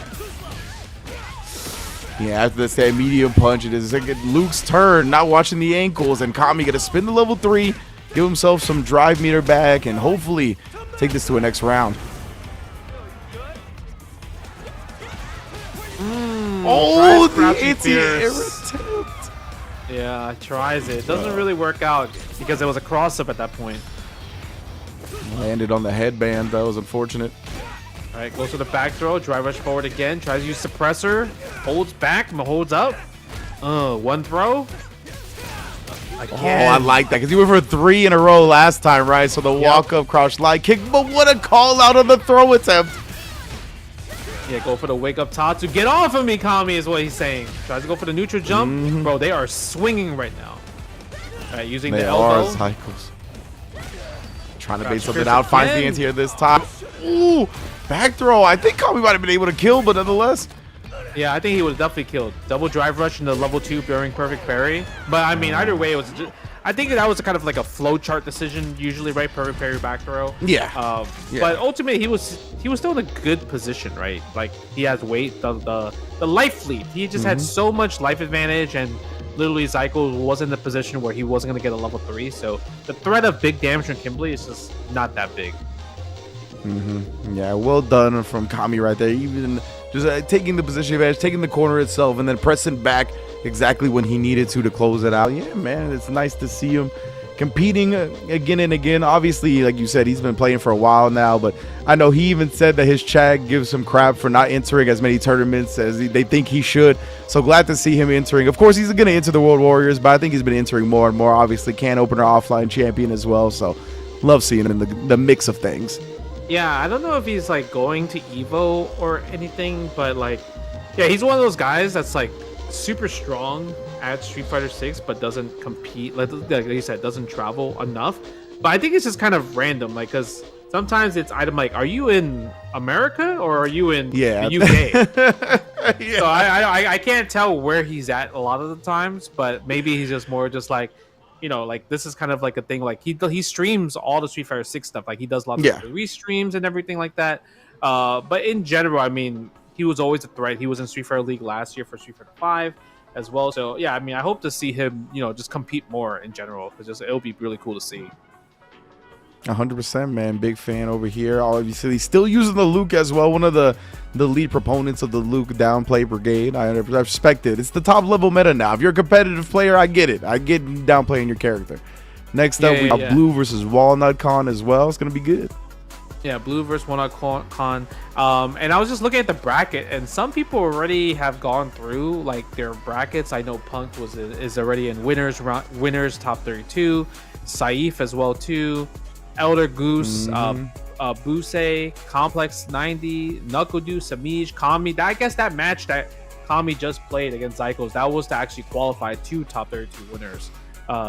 He's in top 32 winners as well too. So yeah, I mean, we're definitely getting through the brackets. I'm really curious to see just kind of like what character is Punk gonna play this time around. Do you think he's gonna stick with Cammy? I mean, I guess it's a World Warrior, right? So maybe it's more important. Yeah, he also did get first place last time, which I think gives him a little bit of wiggle room, but maybe he's like, you know, not trying to take his foot off the neck of the rest of the competitors. Maybe he just goes with the Cammy again. I think he's going to be honest, but I wouldn't be surprised if we honestly did see a cameo from the Akuma or even the Bison. Yeah. All right, let's go Walnut. We'll go with the Chun-Li. This is our first Chun-Li we've seen, I think, today. I feel like this is the first Chun-Li I've seen in years. Like, what happened? Like, what? Why is this character falling off the face of the earth? You know, it makes me sad because I was talking to Lashard, because Lashard definitely had one of the best Chun-Lis in the business, and now he's switched 100%. To Ed. Right, he switched to Ed, and I think a lot of Chun-Li players, they kind of moved away from her because, like, oh, they nerfed the level 2 follow-up, right? The meter building in terms of just like super gauge and drive gauge is pretty much completely gone from using Chun-Li's level 2. So, and I'm like, yeah, I get it, because anytime there's a level 2 in this game, they completely, like, you know, fixed it, adjusted it where you don't really build meter. Ed's the only character left at this point where he's like, oh, I could do this level 2 and build meter during the sequence. Yeah, I mean, that is who Lashard plays now, right? So, I mean, you know, maybe he does value something like that pretty high. Ooh, the backdash at the end for Blue, calling out the throw. Well done to tie up the first game. Yeah, I feel like this match is also pretty interesting because, like, obviously you have DJ's like fake fireball, so he's using a lot of the fake fireballs to kind of bait for, like, you know, Chun-Li's doing Hazanshu, because, you know, if you call out the Hazanshu, that's a guaranteed drive impact every single time. Yeah, huge reward off that. So definitely different ways to manipulate. Oh, it's an interesting ground game that DJ could play as well with the sway and whatnot up against Chun-Li. But man, always that machine gun funk, shaving off the life before the level 3. Still doing big damage on this character. Jesus Christ. I felt like if he committed to the whole double drive rush, he would have killed. Yeah, straight up.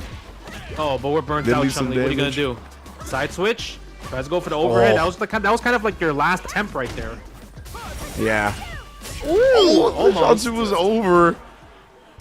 Yeah, couldn't afford the chip, so they had to do something to avoid it, right? Figured that was coming, but good job from Blue. I think he used his own OD, so recovered quicker than usual. Yep. All right, hey, corner carry. Ooh. Left them standing. Oh. Yeah, luckily it was not punish counter. Yeah, exactly. No follow-up granted, combo-wise at least. Ooh. That's actually going to be burnout, I was going to say. Just tries immediate DI. Blue not having it, but a little bit too far for the fierce follow-up. Yeah, that was a weird way of hitting crouching heavy punch, because like normally, like you said, it would combo stand fierce, or you can even combo into up kicks as well too, but I think in that range it was a little bit too far. Yeah, nice reward right there. If you could hit that forward heavy kick anti-air, some of the best rewards in the game from an anti-air with Chun-Li. It's definitely so good. I'm just mad that Capcom decided to add scaling on that button. To be fair, it still does good damage, but yeah, before it was absurd. I thought how much damage she got from hitting that. Oh, she deserved it. If you think about it, that's a hard-earned anti-air. That's not an easy anti-air to get. I will give you that. It wasn't easy to use. It's not like just some brain dead that you could use on every jump in at every angle. That's for sure. It's not like Chun-Li's stand medium kick. See, now that's an easy anti-air button, you know. But standing heavy kick, it's like one of those like read anti-airs. Like, oh, I know you're gonna jump here. Absolutely. Yeah. Well, Blue though, knowing everything that's gonna happen in this set, apparently gonna wrap it up with another level 3. Yep. Good stuff. Just like that, yeah. I mean, Blue, I felt like he was completely confident like the whole entire time. Like his game plan never really changed. Like if you watch Blue play, you can't really see like, oh, what did DJ get nerfed about, right? In terms of like a lot of the things. Like he kind of stayed the same ultimately as well. Like obviously, like, you know, he was better in season 1, just like everything was just more damage, just more stuff. But now I feel like he's kind of normalized characters. He's kind of like the same situation as Luke, I would say. Like he's still really good. He's just not like top 5 level, I would say. Yeah, there's not as many things as to brain dead abuse, right, with DJ and Luke and stuff like that. They kind of pulled back a little bit about that, but what makes these characters strong, it's still very much there, and it's still very potent. So that's why I think, yeah, very viable characters still. You still see plenty of DJ, plenty of Luke. But now we're going to see one of those characters that we don't see plenty of, right? The Mena from Idom, still sticking with it. I know he does play JP still for some matchups. I think he busted out the JP in a recent tournament that I saw him in. I forgot who Real One plays. CEO, right? Yeah, it was very, very recent. So that's something that he'll still have in his back pocket, depending on which character is across from him. But mainly, we see the Mena, and I mean, he's one of the premier ones doing it, along with Joey and just a couple of others. Yeah, I think with like we mentioned about Manon like earlier in the stream, like, you know, she got like new damage routes, cool little new tools to play with, but ultimately then she stays at the same part of the tier list. But I guess it's not too bad because every other character got toned down as well too. So, you know, they're the ones that fell down more towards like where Manon is sitting at, right? Where the tier list is super close compared to before when it wasn't that close. I think with watching more of like Idom matches on like why is he so much more successful in season 2, and we talked about how like things are clicking. I feel like he's one of the best players at just like really waiting for like 50 seconds, just parrying every single thing, right, and just walking forward to walk you down and just wait for his turn. And you know, I feel like that's the grappler strategy. That's like the snake eye strategy, right, where you just walk forward, right, and I'm gonna just parry, and then once I get in, you know, let the other person make the mistake because you're getting worried that you're getting pushed to the corner because I'm just only doing parrying. I mean, it's scary, right? Because that's kind of what the grappler reward is. And Real One with the Lily, okay, grappler versus grappler. And to build upon your point, like, you need experience and time for strats like that to really flourish, right? Because you need to understand the type of pressure that the opponent is under, how they're going to react to this type of pressure. And the more and more you get familiar with that, the easier you can walk them down, parry the things that are coming, and pick your spots more effectively. So I think that's what we've seen. But right now, Real One already got Idom in the corner. Offensive drive reversal. Nice backdash. Like you said, grappler for grappler. We got the same brain, bro. Yeah, definitely the same brain. Oh, wait, you scared, aren't you? Oh, burns himself out because he wanted one more drive rush. Yeah, he could have used the light whiff cancel. People still be forgetting about that. That was OD. That was What an answer. crazy. Yeah, you normally What don't an see answer. Manon using back heavy punch as the anti-air. Back heavy punch is an anti-air, but it's not as good, obviously, compared to crouching heavy punch or just crescent kicks in general. Also, my man, That Idom been was on the dating apps beautiful. again. He's telling people he works at the post office. What is the CFN? Oh, hot Latina nurse? I mean, you know, he probably saw a tweet. He saw a tweet on Twitter. You know, he's maining Monona Evo. That's what I know. That is for sure. Real one, though. Nice job fighting back in the next round here, forcing a round 3 between these two. OD Whirlwind, wow, actually ready to press after knowing Idom was going to be too far for the option he would go with. Yeah. Okay. Oh, we are doing some win together. All right. That was a Wow, punish actually still? still in That was recovery? crazy. Yeah, I didn't think that was a punish. Go forth right there. I'm actually surprised he went for that. Usually when you do drive rush into like Fierce with Lily, you get it's a guaranteed win stock. Like they can't drive impact or super it because it's a true string at that point. Yeah. Idom, oh, actually going to get the landing frame punish right here. I'll see how far he takes it into the level 3, preserving some of his drive meter. Knew that even if he did an extension and burned himself out, it wasn't going to kill. So, and he also gets the burnout on real one. Great job.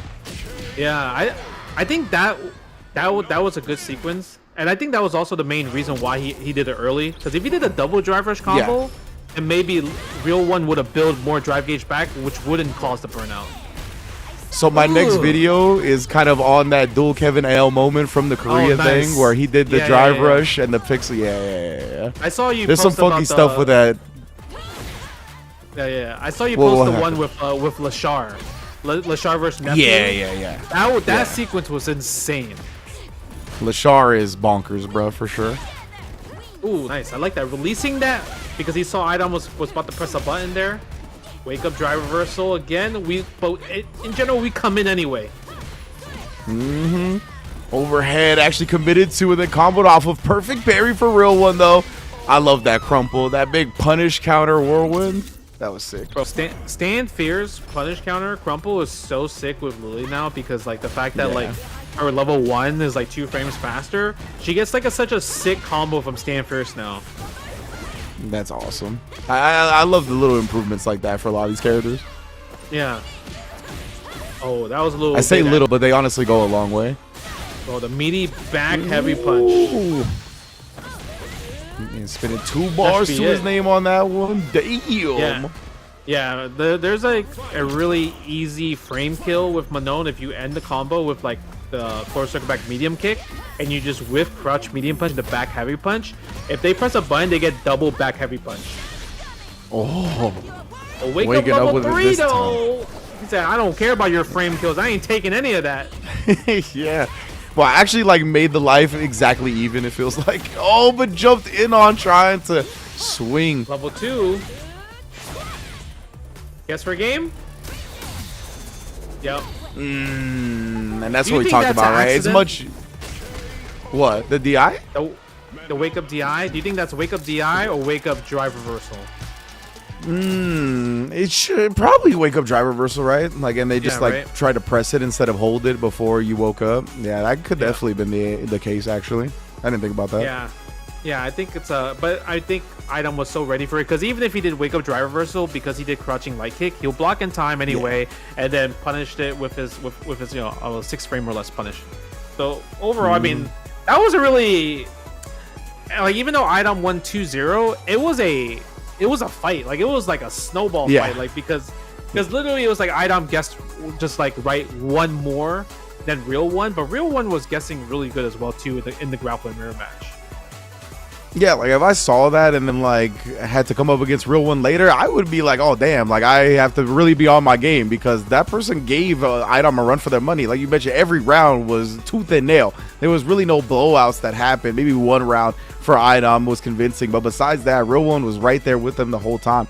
So love seeing it. Love seeing Lily players continue to show out as well. Obviously, we got the combo breaker win from Chakotay, but there's still a lot of Lily, I think, to be explored. And that character has her strengths 100%. So obviously, like, you know, obviously not at the upper echelon and upper of the tier list and all that, but she's got some strengths, and I don't like playing against that character personally.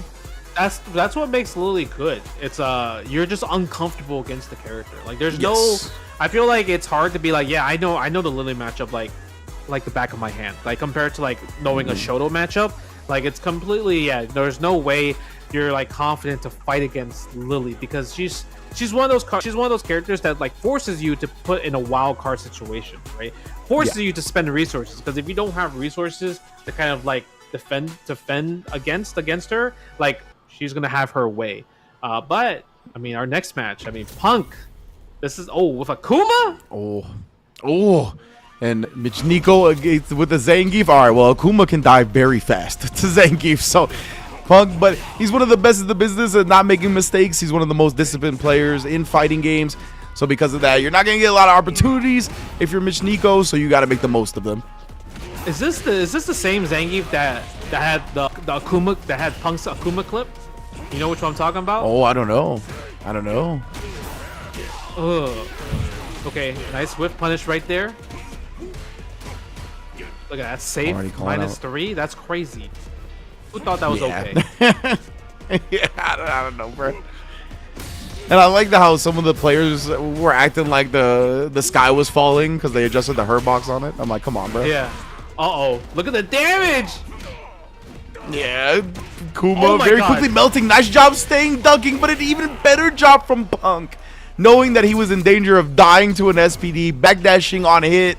This dude's too good. He would have died. Yeah, he would have 100% died there. Yeah, no question about it. He was dead to an SPD. That was godlike that he was thinking that far ahead to mash backdash there. Yeah, like on hit, like this dude, like the processing speed of him. You talked about it, right? He is peaking right now. Like it is an incredible display of gameplay. But this is Zangief though. This is Zangief. That was a 6 spacing trap. Yeah. Oh, nice jump. He knows again. Oh, he's gonna burn him out. He chooses not to. He could have with the CA doing the 2 bars. No, he's gonna land the ranged demon. I know it. Oh, please. One please fireball. He just needs one more hit, and then he's now he could do raging demon, crouch beam kick, drive rush, raging demon. That would be the game. Let me see it. Ah! Oh, yes! He doesn't hear Mitch Niko. He does not hold up after or before the flash, I should say. And if you ain't doing nothing before the flash, you getting demoned. Punk the god. You know, it's crazy because, like, one, it's a legit strategy, but two, because I know Punk is streaming right now, he's like, bro, you know, we gotta do it for the views. We gotta do it for the viewership. You know, everybody appreciates that one. The Punk viewers, Digital Havoc, that's always a good time.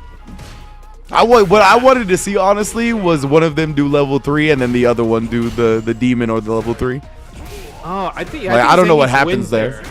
I think Zangief wins there because Raging Demon has like no priority whatsoever. Like it just loses to everything. So yeah, I think Zangief would win there. Okay. Well, I figured that would be the case. I still want to see it. Oh my god, look at the damage. Oh, that's a level 3 damage right there. Jesus. Oh my. Ooh, Punk fighting back on that one. You want to challenge? You think it's your turn? The buffer into the OD. That wasn't even a buffer. That was raw confirm. 100%. Come on, that is Punk the god. He is like the that was raw confirm. Yeah. I love the messiah of the ground game. Akuma. Yeah. The way Punk is playing Akuma is so sick because he's using forward mean kick like it's Karen from Street Fighter 5. 100%. That's exactly what he's doing. Okay. Ow. At least it's not punish counter though. Yeah. Yeah, forward heavy punch is so good. That's also a hit confirmable button. Dude, Punk is so good, bruh. Like, because Mitch Niko knows that he's very low on drive gauge, right? We saw Punk with the forward fears to kind of pepper some damage on it. Then he walked into that range and walked back to bait out the button. Gets the punish overhead here as well. This dude is ridiculous, man. Breaks the armor with the OD. Stop. Yeah, that's the only thing I think he could have done is probably level 2, like Zangief. But even then, like, just the fact that it's like Tiger Knee, OD, air fireball, like, you have to be so ready because when you're burnt out, you're thinking about, oh man, I can't take fireball chip damage, I can't take a drive impact block. Like, I gotta rely on something. And the first thing that any Zangief player is gonna probably rely on when you're burnt out is armor, standing heavy punch armor, just because it's one button, right? So really good awareness from Punk because if he did regular fireball, Stand Fierce would have won. But because OD fireball, OD fireball breaks the armor, so it's a really good job there.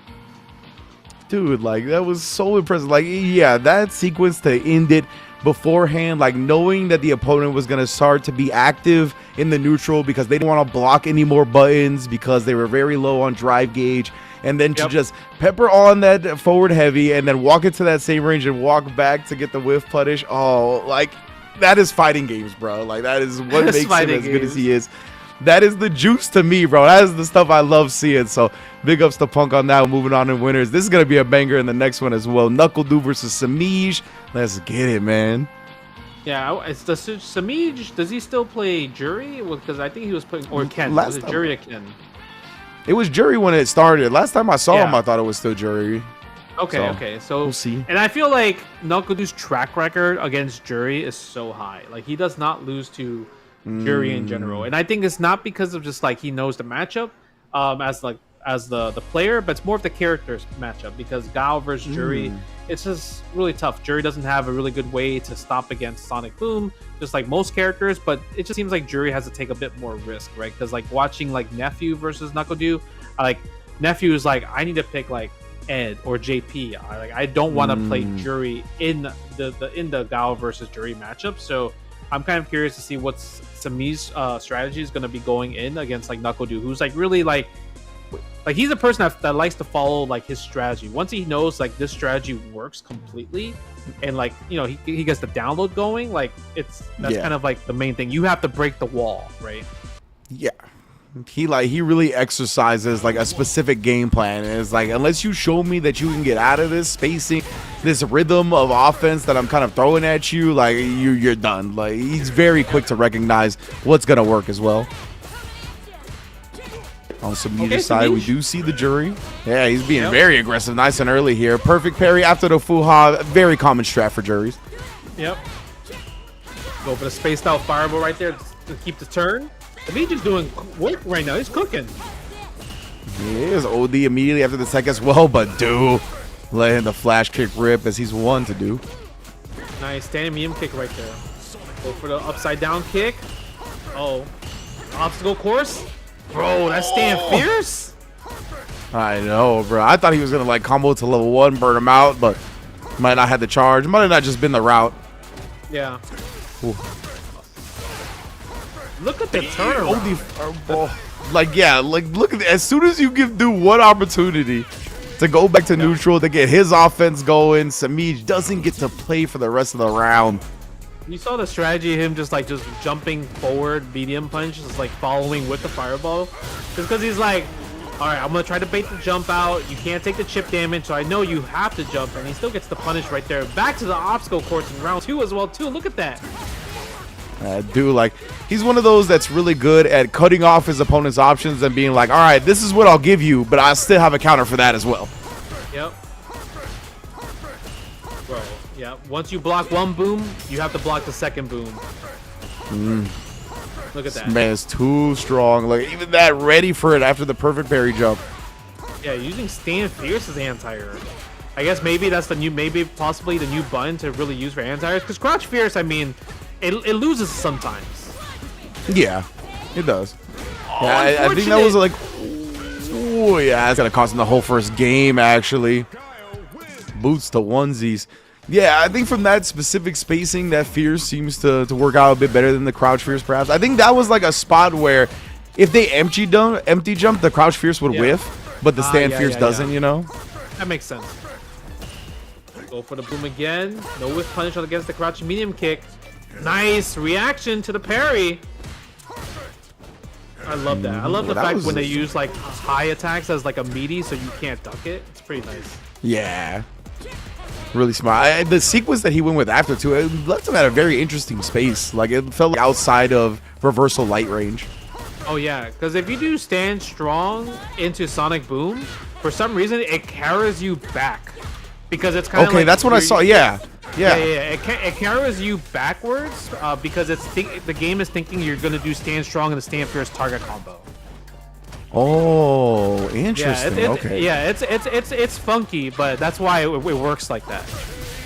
Interesting. Okay, yeah, that was like the first time I visually like recognized like that Kara pullback. That was okay. That's cool.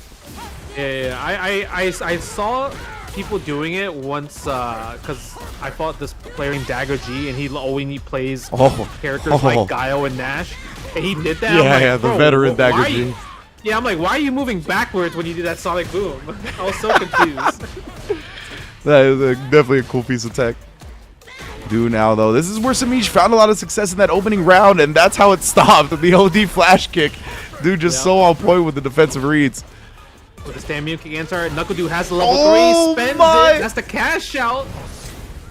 And he crushed the crouch medium kick with that. The Sobot going over the low forward. That was ridiculous.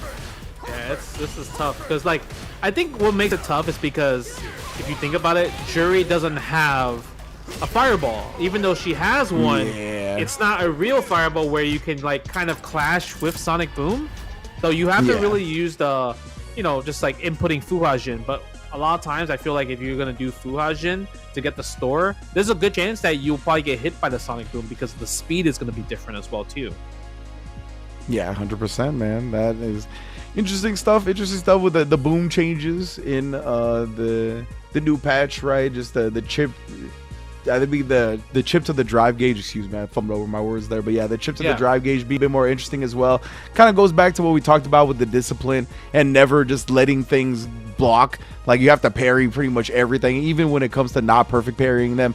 Like just regular parrying them is so worth because it's so quick to build up, and then you find yourself below that 3-bar threshold, right? It's not even about getting burnt out. It's about getting below that 3 bars, and now you're so restricted. Drive rush cancel equals burnout. You do an OD move, you only got 1 bar left. You do a DI, you only got 1 bar left. Like, it's so scary, and like a punish counter on a parry attempt pretty much drains the rest of your bar. It gets so scary so quickly when that happens. Yeah, I think the worst part is like literally when you mentioned about the 3-bar threshold is like, let's say imagine you did crouch medium kick or button in the drive rush and you're like, oh, he blocked it, and then if your string is not tight and the opponent does like DPOS, then pretty much you're full screen away. Now you're burnt out, and now you're back to dealing with actually chip damage now, and you're disadvantaged on frame data. So everything just kind of just fails at that time, and that's kind of where Knuckle Dude, especially, he's shined so much when it comes down to that. Yeah, he's so good. He really pinpoints, like I said, when it comes to cutting off the options of the player, that's something he's really good at. Like, he's really good at only giving you the defensive choice that is going to reward you the least. So because of that, he's like, all right, even if you make that right choice, you're not going to get much of an advantage off of it. And because of that, because we're still in neutral off that, I'm Guile, I'm super good. So at the end of the day, you're going to have a hell of a time trying to get in. So we are going to have next match, Mena RD versus Complex 90. This is a match to get into top 8. So Mena beat Idom in the winners round 1 in top 32. So this is gonna get him there. I'm kind of curious what character he's playing. Like it's gonna be Luke or Blanca, Kuma. He was playing Zangief in casuals at CEO, and he was cooking people with Zangief. I don't know if Zangief is like the secret character or whatnot, but I wouldn't think he would pick Zangief in this match because I believe Complex 90 is a DJ player. I believe. Yes, so, I believe you're correct with that one. Right, so I don't think you would play DJ versus Zangief just because I think DJ wins that match in particular, but who knows? Maybe Akuma, maybe Blanca, possibly. Who knows? On the Give DJ tip, it was so funny, like going into Capcom Cup, like Snake Eyes being in the DJ pool. Oh, that's like there was like whispers. There was whispers on the streets though at the time where like, nah, like Zangief can fight DJ pretty well, and then it's like we saw the real DJs, and it was like, all right, this is a very bad matchup for Zangief. So yeah, I don't expect to see it. But Mena, I think he's always liked Zangief from what I understand. So I think, you know, when the character's strong, he's willing to play it. I don't think we're going to see it here because, as you mentioned, we got the DJ on the other side. I'm expecting Akuma, but I don't know. This is strange to me, kind of seeing Mena and questioning who he's going to play, just because season 1 it was always Blanca or Luke. It was so solid. And having that two-prong, like that two-headed monster of characters was so good for him. But in this one, I mean, Blanca, I think, is still, both of those characters are still strong. So maybe we do see the Blanca. He still plays it a fair amount. Yeah, I think Blanca or Kumba is what I'm expecting. Yeah, I can see that. I think usually you kind of want to pick Blanca against like players that are not too familiar with the matchup, like if you don't know the For sure. matchup at all, then Blanca's gonna be one of those characters that, you know, Lightning Beast install. He's gonna just steamroll you at that point, right? But in general, I think DJ has always been good against Blanca. If you think about kind of like Mena's lost in season 1, recently he lost to Zen, right? He lost to Zen at DreamHack, and he twice, and he also lost to Fudo at Capcom Cup in the losers bracket. So DJ is definitely the character that kind of like, you know, kind of is giving him a run for his money a little bit. So maybe not Blanca here, because, you know, if you think about Blanca, you want to do like, you know, jump back ball and everything like that. And jump back ball is just, you know, it's so good. But against DJ, it's not that good, because meaty crouch heavy punch, you know, you get a punish counter and the back heavy kick into a big damage combo. Like, a lot of the damage is so high, especially with DJ. Even though they nerfed it, he still does a grip ton of damage. A ton of damage he still does, man. And the Blanca choice, I love seeing his Blanca for sure. I thought it was so smart for him to do that in season 1, because as you mentioned, right, you definitely want to exploit Blanca the most against players that are unfamiliar with playing against him, because he is like one of the, if you do not know how to play against Blanca, or you don't have a lot of practice in the matchup, he's easily one of the best characters, not only in this game, but like in every fighting game he's in. He's just so wild and so unorthodox that, like, if you're not used to it, it's very easy to lose to him. So I think playing that character at the beginning of the game, when everybody was learning and everybody was new, was one of the most genius moves he did in season 1. So now people are getting a little bit more used to the character, right? They're getting better at fighting it. So obviously the layers have grown as well. I think Blanca is definitely a solid enough character where he doesn't have to just rely on somebody being unfamiliar with the matchup. But nonetheless, it's still something that I think kind of holds back the choice of picking Blanca as much as he once did.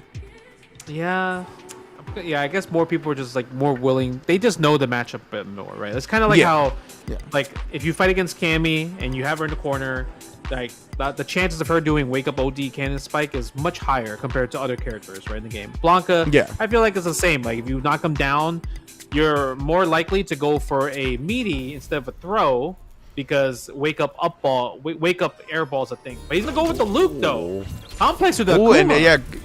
Okay, so yeah, Complex is the one playing the Akuma, the DJ sidelined, and Mena, well, I feel like this is the first time I've really seen him play Luke much in season 2. Maybe he did at the DreamHack a little bit as well, and it's slipping my mind, but nice to see it. Yeah, I think he played Akuma a little bit. I also like Luke versus Akuma when you think about it, because when you think about Akuma's fireball game is so good and everything, like at this range, if Luke can like walk back and just do react to with OD Sandblast, like he'll be able to punish Akuma every single time with OD Sandblast. Yeah, that's a great point. Sandblast is definitely going to be one of those things that, despite Akuma's strong fireball game, is going to cause him issues. That was plus on block off the fireball, but Complex maybe just trying to bait something out. Either way, drive rush check not there. Combos into the level 1, still alive. Overhead buried. We got a chance, and we're going to cash it out. Double DRC, Mena RD. Clutch defense. Oh my god, it was crazy because Complex, he was just mashing jab. He's like, please, anything trade. Please, let it trade. Yeah. It's one of those things, right? You get caught, the shiny red ball of the opponent only having a pixel of life. You'll mash whatever. Yep, go for the Sandblast. Oh, nice. I love the walk back forward medium punch there. Where you going? Yeah, go to sleep. I love the walk back forward momentum buttons from Luke, man. That's what makes his ground game so strong. There's so many options to do that with. That was so clean. That round in general was so good for Mena. And man, clinical with it in the opening game. Mena RD 1-0. Let's see what Complex is gonna do. Is he gonna go? He's gonna stay with the same character. All right, go for Kuma back again. Oh my god! That's disrespectful. Round start, drive rush overhead.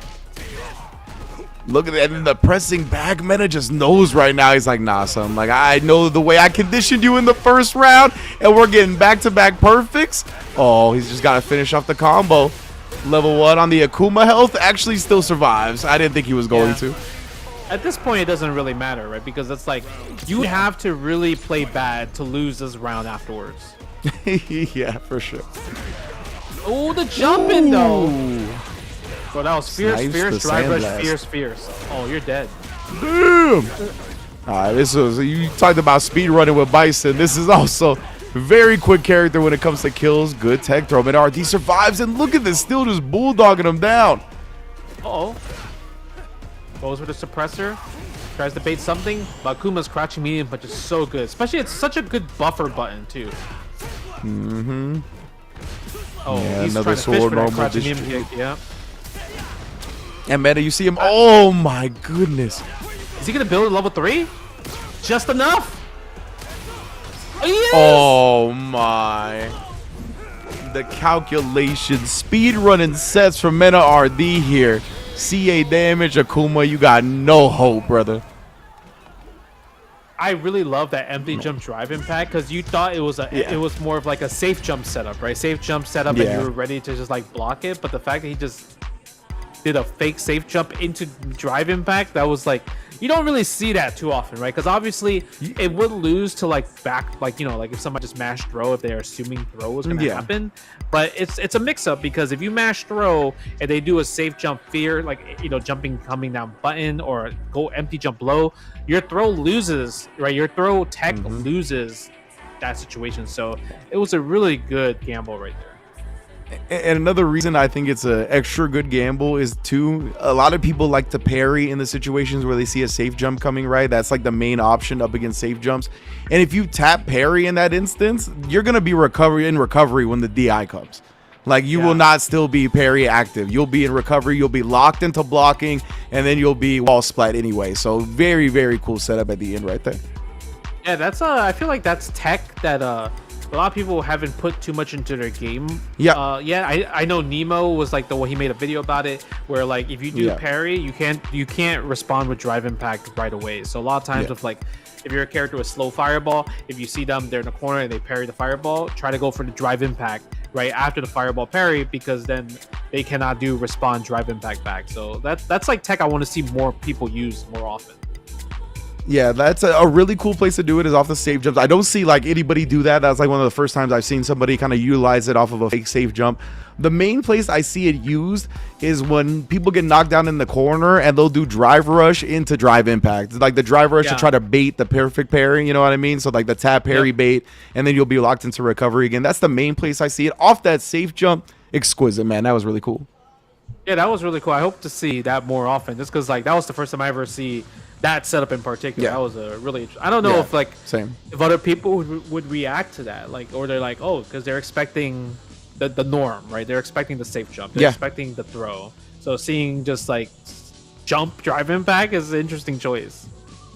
No, 100%. Yeah, that there are layers to it though, right? Even though visually it looks like wild, but like there is definitely a rhyme and reason to do it. And I mean, that was Mena kind of respecting complex, knowing that a lot of answers to safe jumps, even if they leave you at -2, it's not a real punish. That's still what people like to do to get a more fair opportunity out of it. But let's get to the Ken mirror. You know we got to have at least one of these in every Street Fighter 6 bracket. Safe versus we got Boose. Booch. Yeah. Boose. Yeah, we talked about Saif. You know, he made top 8 at Capcom Cup last year in Street Fighter 6. But when you think about the MR rating, though, Boose has a higher MR rating with the Legend Rank Ken. So we'll, you know, I'm kind of curious to see, you know, who knows Ken more, who plays online Ken better. Yeah, I was impressed. Boose was ready for the drive impact reset right there. That is definitely a move Safe loves to do. And then I love that perfect parry off the fierce and the manually timed linkable overhead. Let's go. Bro, that was some studying. I know you press this button. I know you like to do drive impact resets, and Boose was able to counter every single time. Yeah, I was really impressed on that one. Oh, blows up the fuzzy. That's like the fuzzy defensive timings people like to do, right? That's why you let the drive rush rock a little bit longer. Yeah, it's a tough situation because like not many people are going to be completely ready to do DPOS after button drive rush every single time. It's such a fast input, just like that. That was the DPOS. He was tired of that. He's like, I'm not taking those anymore. Precisely. And you know, say he tried to like mix it up too. He went with the true box string off the drive rush, but he kept trying to take his turn after. I'm surprised he didn't try to bait out the DP. Yeah, spends the level 3 that's a little bit too far. That was good. Hadouken. Oh no! I think he normally you probably could have done something after that fireball, but the extra block stun from burnout, I think it caught him off guard. Yeah. Nice. The drive reversal. Saif is so good at that. Goes for the tech throw again. You could tell that side there after both the first rounds, like round 1, round 2, they're playing a bit more slower this time around. They know what's on the line. This is a top 8 qualifier, right? Winner of this goes in the top 8 winner, so it's like a huge benefit. Yeah, I love it. And Boose right there. Again, the real proper starter off the shimmy, the crouch fierce. Using the level 2 as well just to preserve as much drive meter and get damage as possible. 6 spacing trap. What a whiff punish and reward. Tries to bait something out. He's hoping Oh, Saif is that's gonna punishing. wake up super or wake up DP or something. But I'm gonna do it myself. Yeah, you can tell that was definitely on his mind though. Like, if you're not gonna do it, I'll do it, fam. Yeah. Drive impact? Yep. Yes, indeed. He didn't have the health to drive impact back and survive. One of the prime times to do it. Well recognized from Boose. Okay, what's Saif's gonna do? Nice backdash, jump back, medium punch, get the soft knockdown. Yeah, I'm mad They at that. are loving some standing heavy punch right now. Yeah, as a fellow Ken player, yes. That's but immediate serotonin to the dome as soon as you press it. Alright, perfect parry, scaled and combo, but we want the corner carry. Wow. Really? Meaty throw, Yes. caught the backdash happen, and he just did ODDP because it's like, I know it's your turn. That's actually crazy. That's actually Giga Brain right there. Exactly, like it feels so wild when you see it, right? But it's like, then like it's kind of an OS because he would have just been in like throw animation if he, you know, actually did get the throw. Yeah, because you're not gonna like backdash a throw and press nothing. You're like, oh, I got my Yeah, I got exactly. the read, it's my turn. Yeah, exactly. Very, Who's very low looking? chance the person. Look at this. Yeah, complete control in the corner. Try the offensive drive reversal, and again, oh my goodness, you're burnt out, fam. It's not even Yeah. punishable. It's only -2. Yep, that's the unfortunate part. Because literally that caused the burnout to happen. Yeah. Oh, I don't. To be fair, if he burnt him out with the drive reversal hit, then it still should have been -6 and not -2 yet, and he was just late Maybe on the punish. mistimed But it. again, you still should just let the OD rip anyway, because like you said, it's another moment where the person is for sure gonna take their turn. Yeah. He spent a level 3 and Boose is on it, but he's like literally 2 sequences away from moving on to top 8 winners. Yeah, over one of the top 8 players from last week as well. Oh, Safe Yeah. finally finds a fierce on the mark. Spent the level 3. But yeah, to touch on that real quick, for those that don't know, the move that puts you in burnout doesn't actually get the extra burnout block stun. Yep. Just as a clarification. Oh, and again, I don't even know how. After the block fierce, he just goes in a crouch medium kick and it works out. Oh, yeah, no. Goose was doing bruh. something. Maybe he pressed crouching jab right there. It said counter hit. Yeah, just like a hesitation on the crouch jab a little bit late with it. Because it is definitely your turn after blocking fierce with Ken, but nonetheless, Safe is finding the hits. All right, safe. It's turning an it awkward up. button, though, It afterwards, is. for sure, to take your turn.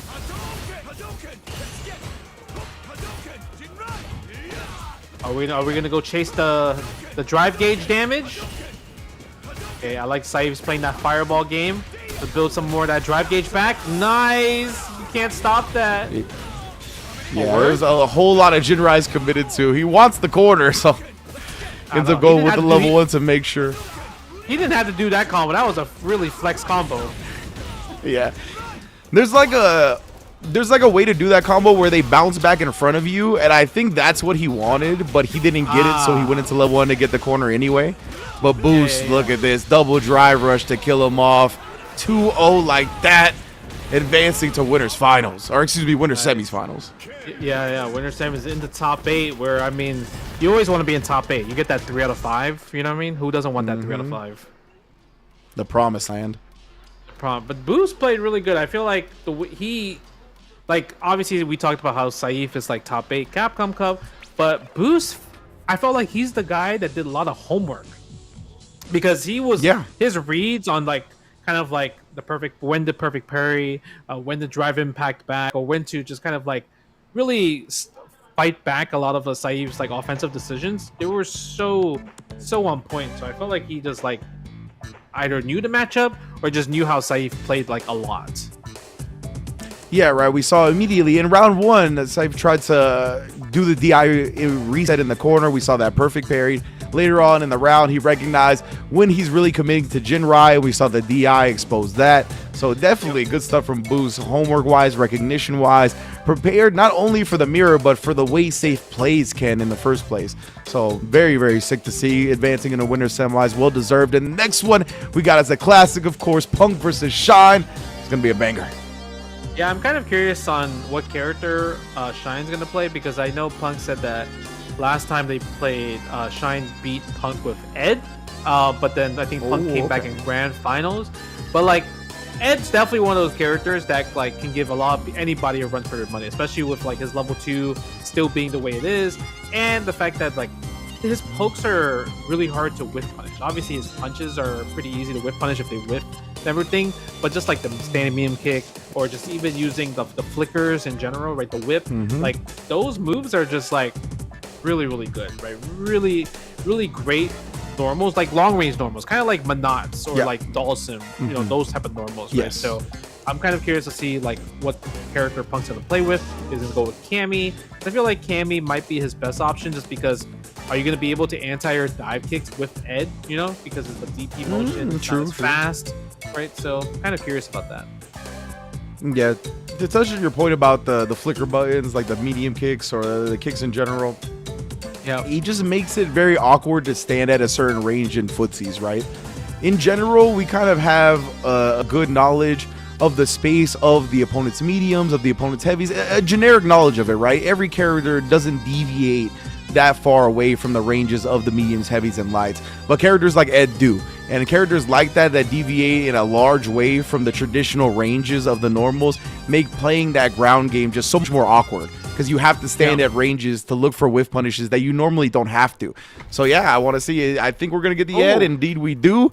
Let's get it. And Cammy, as you called out, definitely has the potential to kind of call out some of these long range buttons with dive kicks, in addition to it being just hard to anti-air because of the slower DP from Ed. Let's see how it plays out. Like I'm saying, and these two are like, you know, they fight each other a lot, either in like rank match or like sets or tournaments. So you could tell that like the way they're gonna be approaching each other is gonna be different compared to like a fresh Cammy versus a fresh Ed.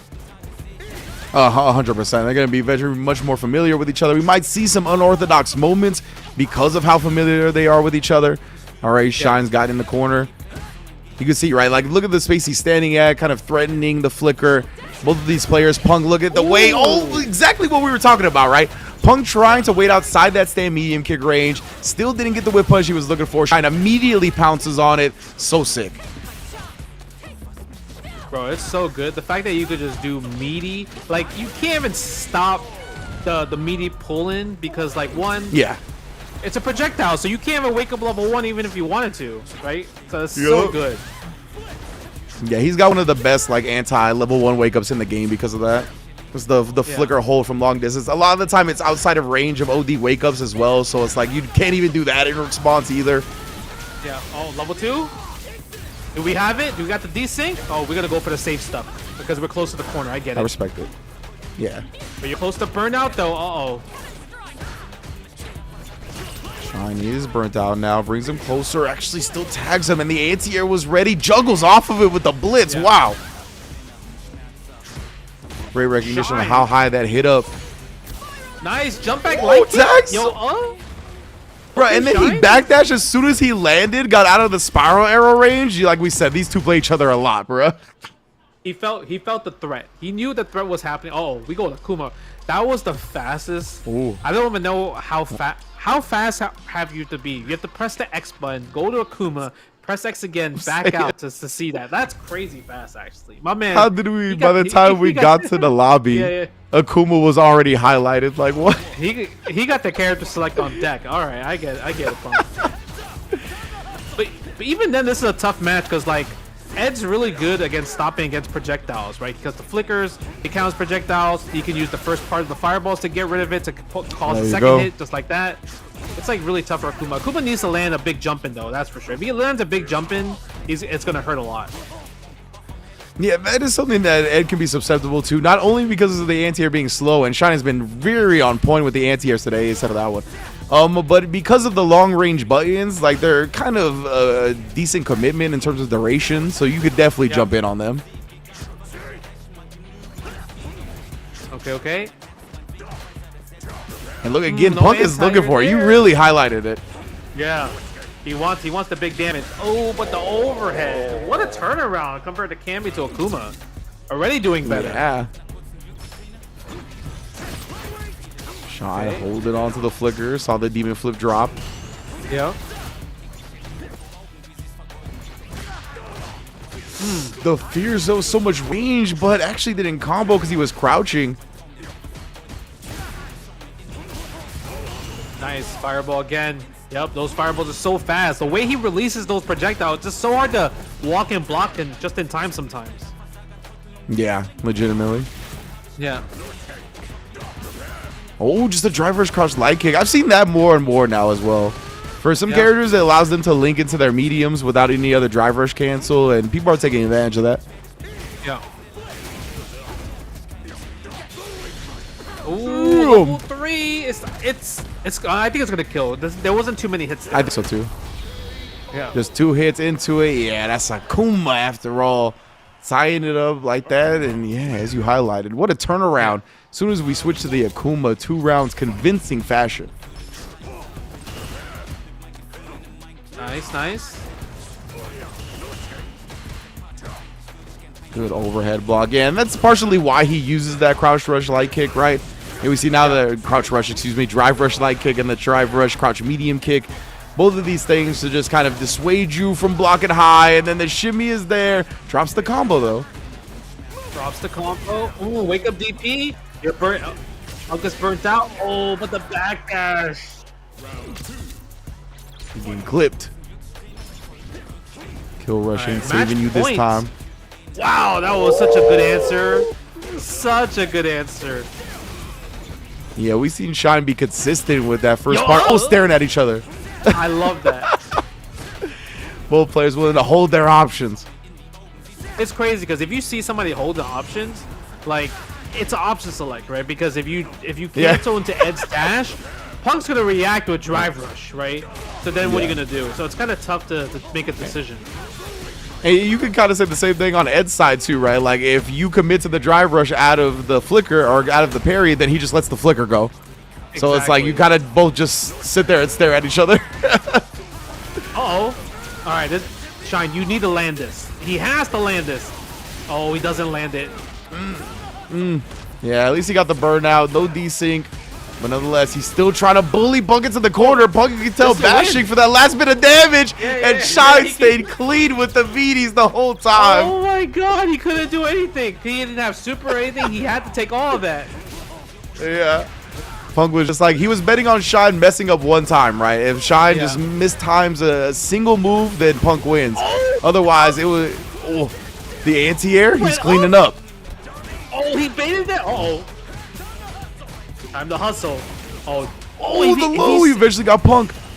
Yeah, if he went to level 2, if he went to the OD version to level 2, he would have won the game. Yeah, didn't confirm it in time, I guess, or didn't want to send the OD Blitz because it would have burnt him out. Oh, the OD DP after he dodged the level 2 with Demon. Oh, Shine. What an answer.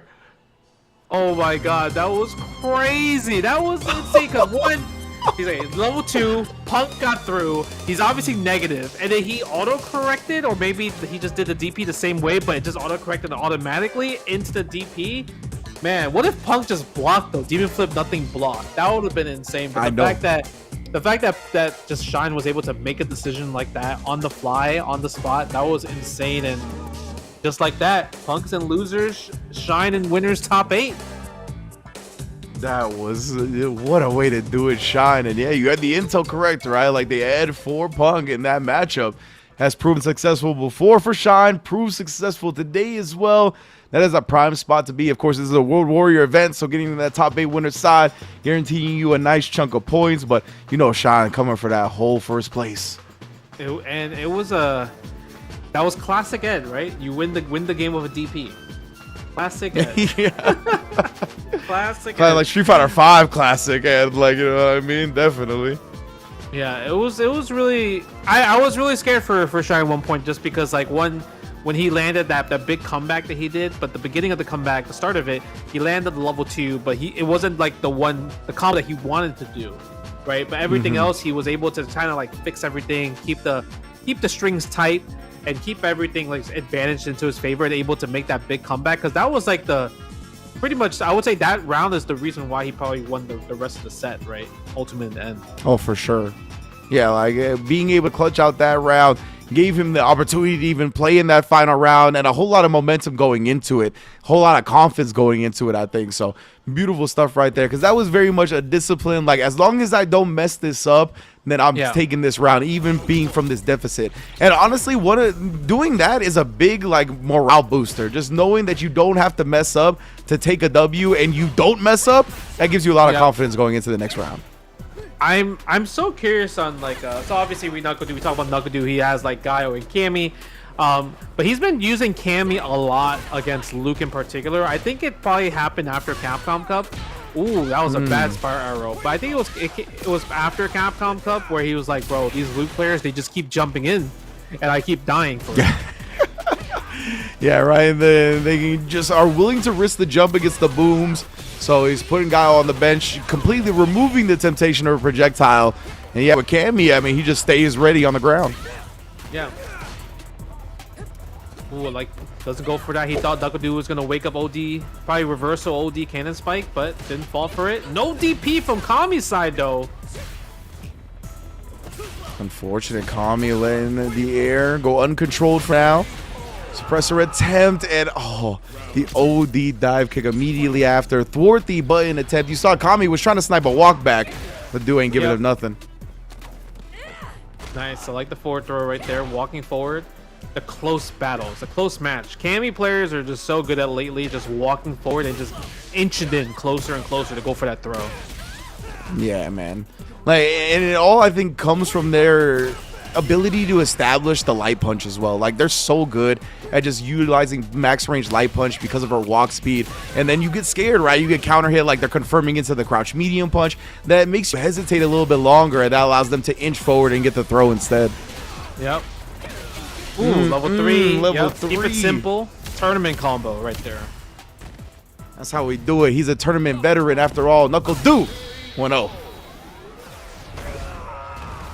Yeah, I wonder, like, Kami, I mean, I know he mainly only plays Luke. He used to play Akuma in, like, 5, and I don't think he probably tried Akuma probably in 6, but he's probably realized it's just much harder to play Akuma compared to Luke, at least in this version, because of the life deficit, possibly. Yeah, I think you're right about that. Yeah. Standing heavy kick right there, nice challenge. Drive gauge damage to drive gauge damage. Good check on the dash. Forward throw. Kami, and then just stay in with the Oki off the drive rush. I like that one right there. Yeah, I love Knuckle usage. Yeah. Stay heavy kick just right that heavy kick, right? Yeah, because Knuckle is one of those guys where it's like, if it's a good button, he'll let you know it's a good button. He'll teach you, and then, yeah, you might want to look up about this one. Wow, okay, wake up level 1 right there. Damn blast. Maybe trying to bait a spin Knuckle possibly now. That's neutral good jump. Could be. Yeah. That's what he's looking for. You're right. The spin Knuckle is, I think, why he's neutral jumping, but do not give him the easy way out. Snipes and spins the rest of his meter to put Kami on close to death. Good bait. Damn. Yeah, that was good bait. Because normally, like, Cammy players will like to do like meaty spiral arrow because it'll be +2 in that situation. But yeah, wake up super will definitely beat the spiral arrow. But Knuckle didn't fall for it. Yeah, and the dash does give you something visually to react to still, right? So like that kind of acts as a bait. Those are that. Luke's setups are always so funny because it's like they like, okay, perfect Knuckle, random button whiff into meaty throw. it just looks so funny. Like it's not meant, right? That's not meant to be. It's not meant to do that, but it is meta, right? Yeah, it really feels like a dealer's choice of button press too. It's just like, all right, well, we're gonna whiff into the throw. Yeah, because most people use the dash, but Kami's using standing heavy kick. Oh, that should be it. Yep. Target acquired. It's enough though. Ooh, Pixel again. Poster Boy had the protagonist advantage, but not for long. Snipe with the crouch medium kick. Knuckle do winner side top 8 as per usual. Yeah, I think in season 1 that combo would have killed, but because of like the scaling of just like jabs and the drive rushes, that it probably caused that. That's the reason why I didn't kill. Leave with Pixel, even though level 2 got buffed in terms of damage, but the scaling is still a little bit too much. Yeah, that's it's still something us as commentators are like really trying to hone in on because of the scaling changes, right? There's still some combos that I think, and the players as well, are kind of trying to figure out how much damage is actually going to do in these scenarios with the scaling changes. So left on a Pixel this time, but yeah, do still enough to put him into the winner's side top 8. I think, is that all of winner's side top 8? I got one more that was, to go. That was winner's side top 8, so it's going to be Shine versus Boose in the top side. Oh, that's right, Boose. Yep, and the bottom side will be Mena versus Knuckle. So that would be the bottom side. And yeah, it's kind of insane, right? Because we have like on the top side we have like Shine versus Boost, which is gonna be like probably maybe Kimberly versus Ken or maybe Ed versus Ken. And then bottom side we have 2 Capcom Cup champions, Mena RD versus Knuckle. I'm for sure believe Knuckle will probably play Cammy just because, you know, Gao versus Blanca, and with the track record that Knuckle has against that, it's not the best, right? And obviously Meta's best friend, training partner is Kaba. So it would be really hard for me to see Guile, unless Knuckle busts out the DJ and says, you know what, why not? Because I know you lost to, you know, DJ a few times. So who knows, right? Yeah, the Knuckle DJ. I know he'd be flowing with that character. Definitely likes to play him. So that would be cool to see as well, given the history of Mena and his kind of track record against the character. That's going to be a chess match just starting at the character select. So even after that, it's going to be dope. Yeah, and then the loser side, I mean, we still have a lot of top players. We got Saif, Samij fighting for a top 8 spot. Zaffarino and Idom is playing. And then the winner of that fights Punk to qualify for top 8 as well. Ooh. And then Kami is waiting for the winner of Flux Waves versus Van, and Joe Umarogan Sammy is going to fight. It's going to fight whoever wins between that will fight against Complex 90 to make top 8 as well too. I'm curious about let's say if Idom wins, right? Idom, because I would love to see Idom versus Punk again, because these two actually have been getting top 2 in the online tournaments recently, just like Punk Idom, Idom, and I'm kind of curious, like, you know, because they had the Street Fighter 5 like rivalry when it comes to like the online tournaments, all the tournaments leading up to Street Fighter 5, going to Street Fighter 6. So seeing Idom getting better and better with the engine of Street Fighter 6 and knowing how to just, you know, I guess understand the flow of the match better. Like, I'm curious to see like what's going to be the next meta for Idom against Punk in particular. Yeah, I was gonna say definitely excited just for to see how that matchup kind of develops, right? Like the Punk Idom, because it was such a historical feud in Street Fighter 5. Obviously, went on to be a Capcom Cup Grand Finals. Started from the humble beginnings, the New York locals, going all the way to the Capcom Cup Grand Finals. So it was a beautiful thing, one of the most notable and iconic rivalries for the game. So obviously, like we said in season 1, Punk definitely had more success than Idom. Idom obviously had glimpses of Street Fighter 5 style of success and runs, but definitely not as consistent as we're used to seeing him. While on the other end, Punk didn't, I think, get as many first places as he's getting now, and maybe, you know, some people wanted to call him washed till he got his belt. But definitely both of these players are starting to peak, and it's a great time to do so, because now we're seeing them both play at the top of their game, once again running into each other and seeing how that all is going to play out. This is one of the beautiful parts about fighting games. Yeah, it's going to be definitely interesting to see. But I guess the person I'm probably most... Oh, you know what? We talked about how Idom versus Punk. Zaffarino beat Idom 2-1. So we're gonna, we're gonna get Punk with Zaffarino instead, bro. Do you think he's stuck with Bison the whole entire time? I think so. 100%. Bison. So. I mean, scissor kick in. Yeah, we don't know for sure. Scissor kick in neutral, not charged. It's kind of great. Yeah, I was gonna say motion scissor kick, kind of good. Motion scissor kick. But before we obviously get those matches, we're probably gonna get Complex 90 versus Joe Umarogan. And would this be an Akuma mirror match, possibly? Because I know Joe, he's been playing a lot of Akuma lately, as well too. So it Joe, could be an Akuma mirror match.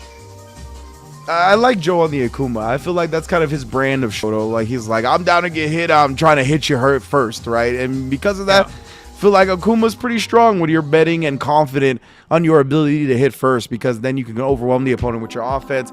And I think he's a pretty good fireball thrower as well. So obviously with Akuma, that's enhanced in addition to everything else. Yeah. So I feel like this might be the fastest match of the night if you think about Akuma versus Akuma. It could be long if they really like super into their fireball game and whatnot, but I feel like one jump in from an Akuma player landing that kind of just solidifies the rest of the game. Because it's a hard read, knowing the pattern. So I guess it really depends on what's gonna happen there, right? I was gonna say, do you think we don't see a fireball thrown after a jump in happens? At least for the person that got jumped in on, like no more fireballs for the rest of the set.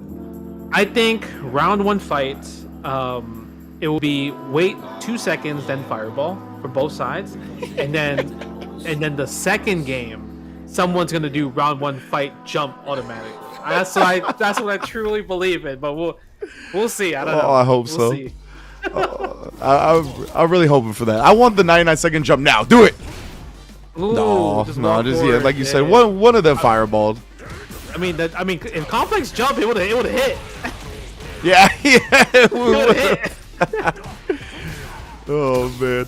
Ooh, actually caught Joe Rogan starting up with that one. Oh, outside of the range, he can continue, and complex knew immediately taking a turn. Yep. Give me that 8 extra frames of total duration. Easy throw.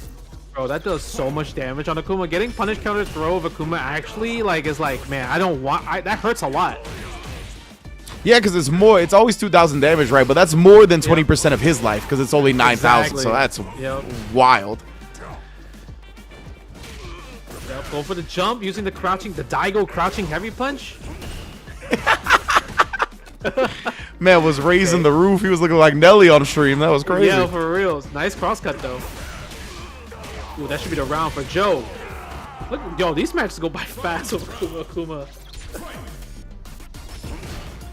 Oh, I want you to jump. Just jump for me one time. Yeah, always risking it so far. Yeah, With a chop, that's plus frames. Yeah, you can tell Joe is way more confident in just throwing fireballs compared to Complex. Complex is willing to more of playing the close range, slug it out fight. Yeah. And Joe, like I said, I think he's a good fireball chucker, man. And we see the confidence on display here in game one. It's going to put Complex very low on both life and drive. Scary situation. Yeah, just win with the true block. Sure, you blocked that first normal, you were getting burnt out. I love seeing that more often for people where they just kind of just like doing more of like block strings to burn people out. It's like the next level of meta now. It's so nice. Yeah, the first person I really took note of doing that often was Tokido, because he would do like the Ken combo that would put you very low, and then Fierce, Drive Rush, Fierce, Heavy Jin Ride does like a bar at least of drive gauge chip, so it's very good.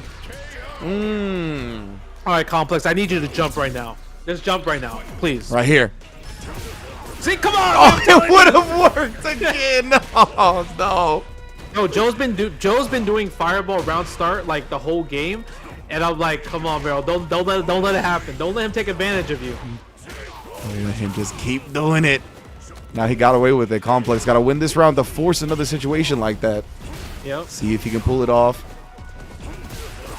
These fireballs are cooking right now from Joe. Crouching medium kick, no buffer into driver. Oh, that should be the game. Oh, All right. It happens. You said that should be the game. It was the game. Yeah, you're right. It was. Yeah, it happens. It was the game. We're done. It happens. Man, Drive rush cancel again into level 3. That was goodbye. Goodbye to your Akuma.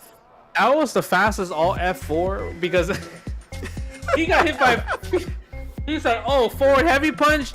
Yeah, this man gave him the salute. You got me. Just hit the quick macro. We out of here. I love how the production, you can see it says next match Punk versus Zap. It doesn't even like talk. They're not even distinguishing. It was like if it was like, yo, was it a network issue or was it? Nope. We know what happened. The people that know what happened. We know what happened. It's time for the next match. Yeah. That was good. Yeah, 100% from Joe, right? I I think you highlight it was the confidence really. The Complex was trying to play a bit more reactive and like he couldn't find the right reads. Like he didn't want to commit to anything too heavily. And it was really the tale of two Akuma players, right? I feel like Complex is one of the Akuma players that's trying to be careful, slow, and safe. They're really worried and conscious of how low Akuma's health bar is, and they kind of play in a little more timid way because of that. While Joe's just like, I'm gonna be confident that everything I do is correct, so it doesn't matter how much life I have because I'm never gonna get hit. Let's just go. Dude, the confidence that you have to have with Akuma to throw ground fireball like every round, it's crazy. Because I'm just like, that's a jump and waiting to happen. You know what I mean? Yeah, 100%. Yep, we got the Bison. Bison for Zaf, yeah, sticking with it so far. That's what we suspected he's been playing the whole time in loser's bracket. Punk, of course, now sent there by Sean. Yeah, we talked about scissor kick, but you know, neutral jump against scissor kick is so strong. Yeah, very susceptible to that one. You can't just be brain dead and abuse it. Ooh. Oh. Okay. Yeah, I like that. Cool little sweet combo. Juggling, I'm kind of curious if you know? Bison players have gone to the point where they're using Psycho Crusher as an anti-air. So yeah, when you were talking about his anti-airs earlier, I wanted to bring it up because I feel like we haven't seen it that much. But if you got the charge ready, that is such a dominant anti-air, bro. Oh, nice. The throw tech. That was so Stop good. the pop. Yeah. Ooh, the shimmy. I get it, Zap. We're still teching. I understand. Yeah, it'd be like that. Like, we went over it before, right? We'll see though. I think Punk definitely likes to shimmy people, so maybe we'll see Zaf go with the hard call out crouch medium kick, knowing that he's already shown the tech. Yeah, that would be good. Going for crouch medium kick. It's a huge commitment with Bison, right? Because you're either doing drive rush or you're doing OD scissor kicks. But if anything, there's no like really safe option from crouching medium kick with Bison. Yeah. You just gotta commit. But with yeah, again, you talked about it, right? The jab coming into it afterwards. Oh no! DP safe jump though. The landing frames were not exposed. I'm surprised that was the combo that Zaffarino chose, actually. Yeah, you would have thought the world would have been his, right? DP punish. Expected to see something a little bit more. Punk never leaving any damage on the table right here. Double DRC into the level 3. You know how it is. Yeah, he got standing heavy kick punish counter. You dash up crouch heavy punch, OD scissor kick, do a big combo, then end it with Psycho Mine. I would say he's left at least like maybe 20% more damage on the from that combo. Yeah, 100%. Ooh, yep. Drive rush, standing heavy punch, violent right parry. there. Yep, goes for the back throw, back heavy kick, +1 there. Yeah, Punk just jumping out right there. We saw the empty jump throw as soon as he landed. It ended up catching Zaf out of his button attempt. Stand medium kick. Oh, the stand medium kick neutral jump anti. I like that. Again, he whip punish the scissor kick. This dude Punk, we saw a neutral jump for him before, standing just outside the range. That's the thing, like Punk's ground game is so good, and you give him a character with fast walk speed like Cammy, like he manipulates you at every given opportunity. Yeah. Also, I noticed like Zaffarino, like when he's using scissor kick, wow, just wake up slide. He's doing like light kick scissor kick, but like sometimes you can space out medium kick scissor kick to be safe as well too. Especially with like a person like Punk who's walking back so much, you kind of have to rely on a farther range scissor kick. That's a good point. See if Zaf goes to that well, but he's not gonna get the chance to do it this tournament. Punk here with the level 3. Does that indeed close everything out? Oh yeah. So those are from heavy starters too. The heavy starters from that, yeah, that's gonna be big boy damage. Nice job from Punk. Gonna be qualifying into the top 8 loser side of things here for the World Warrior East. Again, he's the champion, the reigning defending one of this region last week. So he already got 50 points to start the season. Oh, my dog's on stream. Yeah. I don't know what he's doing. He's fighting somebody. Play with his toy, but bro, he is a toy destroyer. He fights toys, is what he fights. But Punk is also guaranteed now more points, right? More points to the board. Because at this point, like, it's hard for him not to be first place again this week, even if like let's say if he doesn't Yeah. win, but if he gets like top 3 or whatever, like he'll still have more points than probably everybody, unless he gets 7 and Knuckle wins, right? If Knuckle wins, then I think he overtakes him. But in general, I think Punk will always at least be guaranteed top 2 in the World Warrior leaderboard, like from at least this week, so moving forward. Yeah, agreed. So Punk is already in the prime position to maintain a lot of control over this leaderboard, right? Especially this is a super region, so those top 2 spots very, very important for both players, and that's exactly where he's going to want to stay. And of course, we're going to get to see more Punk in that top 8, who's also made it to the promised land at 3 out of 5. He's a dangerous player to give an extra game, right? Always a very quick with the processing speed and intel gathering. So yeah, he's going to be in his element here for top 8, to say the least. Yeah, we have, I think also qualifying for top 8, we got Saif. He takes it over Samij. So Saif will be fighting against Punk in the first round of top 8 losers. We saw Joe Morogan also qualify. So I think the only match left that we are waiting for is Kami versus Flux Wave. So Luke versus Aki. All right, in that matchup to decide who's the final top 8 participant. But overall, I mean, this is a very, very stacked top 8. I mean, the whole tournament in general for, like you mentioned, Super Region, like this whole top 32 is just so strong, so good. Yeah, absolutely, man. Like as you mentioned, from top 32 on, it just felt like it could have been a major offline tournament, right? Seeing all these players come out and definitely show out. It's a beautiful thing. Mena, do safe Shine in winner side as well for Shine. We got Idom in this bracket. So many dope players, man. And very privileged to get to call this region. Very happy to do so. Big ups to the World War US and Canada. Big ups to Incendium and Digital Havoc holding it down for the region this year, man. Having us on the commentate. This is some of the best World Warrior footage you're going to see, you know what I mean, because of how good this region is. So getting to commentate this, I'm very happy about it. No, it's definitely going to be a sweaty set, that's for sure. So I'm pretty excited to see, like I said, I'm looking forward to Shine. I just want to see more Shine to Ed. I really like seeing Ed. I don't know, maybe the way Ed has been developed as a character in general, it has been so good, right? So I'm kind of want to see, like, can Shine take it against Boose, who's like, his Ken has been amazing with the reads. The reads that Boose has been having with this Ken in general, just like pressure, knowing when to perfect parry when it's like not his turn, or when just adding ODP into like -2 situations, right? Situations where it's like it's not his turn. Yeah. Like he's been having the big call out reads, right? But against a character like Ed, it's kind of hard to do against that, because Ed's like one of those characters that relies on just like, you know, like playing it more reserved, playing it more safe, less risky, I would say, in terms of that, right? So it's like it's kind of like a yin and yang contrast of like of the different matches between the two players. Yeah, that's a good point. I would like to see how he approaches this, because as you mentioned, I think Safe has a lot of tricky ideas that he seemed to be ready for and kind of ready for the gambles that Safe was going to take. And Shine, if he does play the Ed, they're not going to see a lot of that. It's definitely going to be a more composed, like calculated style of sequencing your offense and when to take turns. And I feel like Shine is pretty decent as well at getting the read on when the opponent likes to steal their turns. Like they like to do the DPs off the -2. They like to go for the parries off of the stand fierce, right? We saw a couple of those from Boose whenever we saw him come up.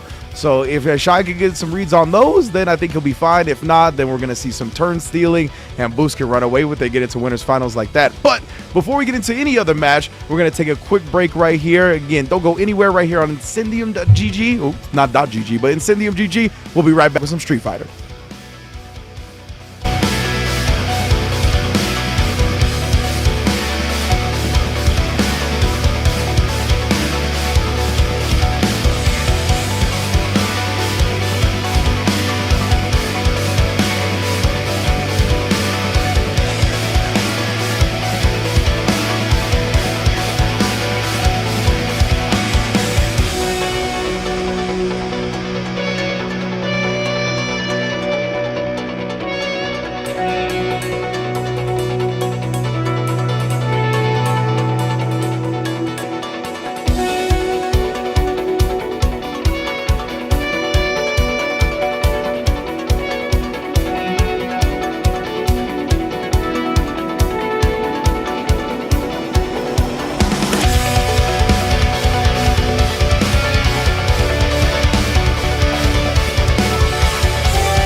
What's good, everybody? Welcome back to the World Warrior East, North America, Canada East, I should say, here with Digital Havoc and INCENDIUM.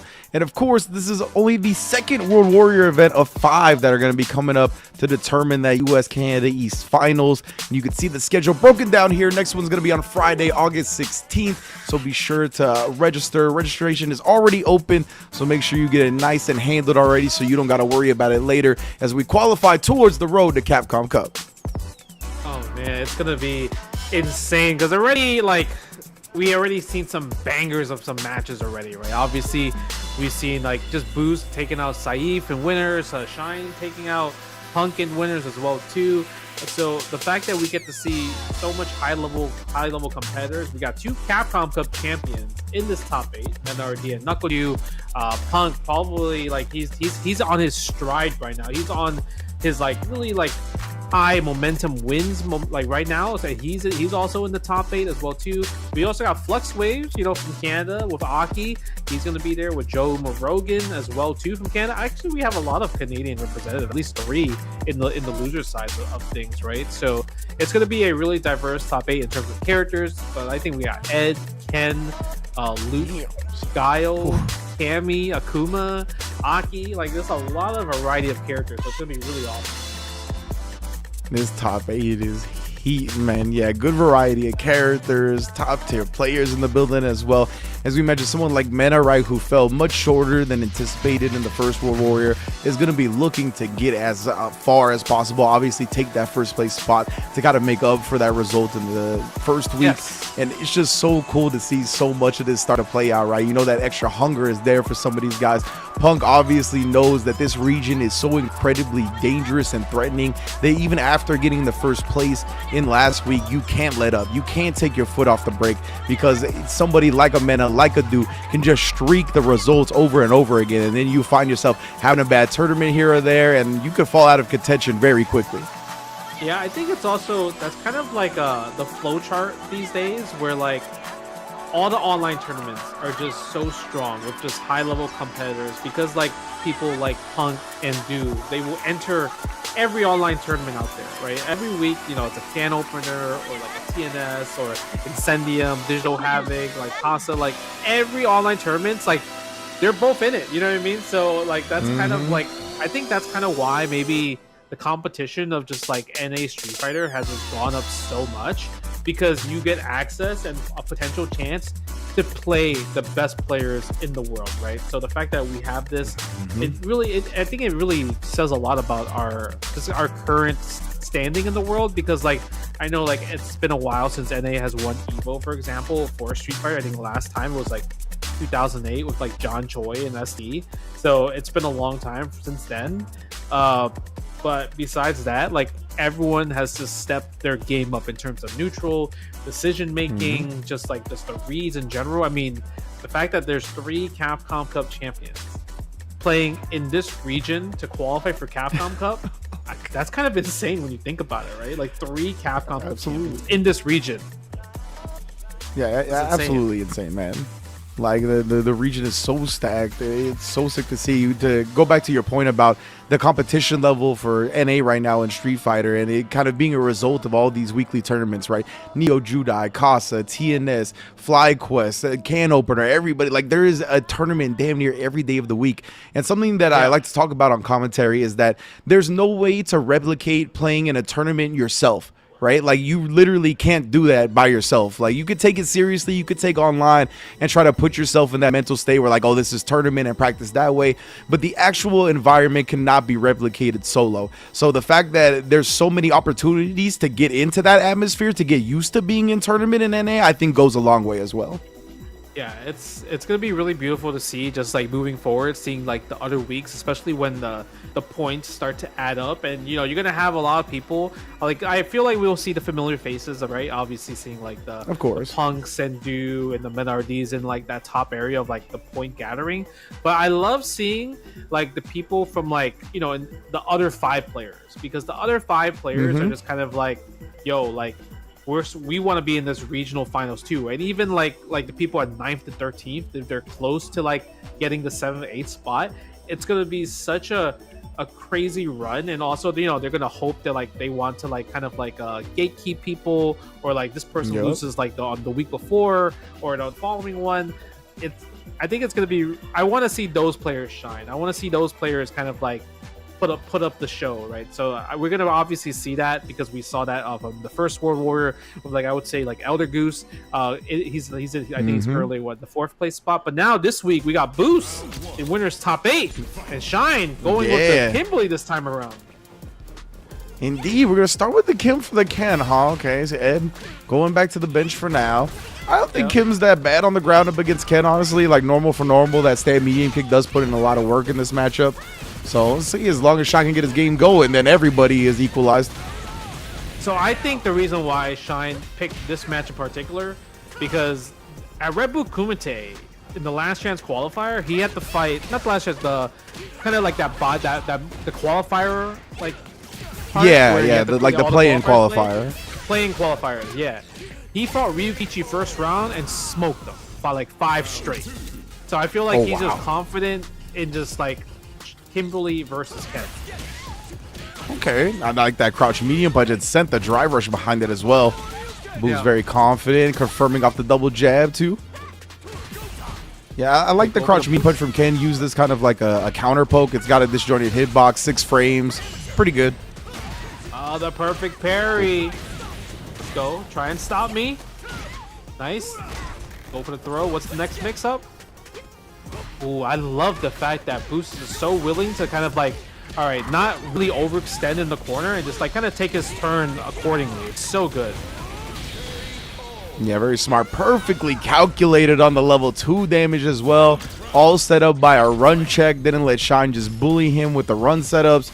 Yeah, he's been like the knowledge check game for Boose has been super on point all top 8. Or I shouldn't say top 8, but tournament. Yep. And the 3 bars right there is close to burnout, but I mean he's in the offense, so he's okay. Just as I said, that the level 3.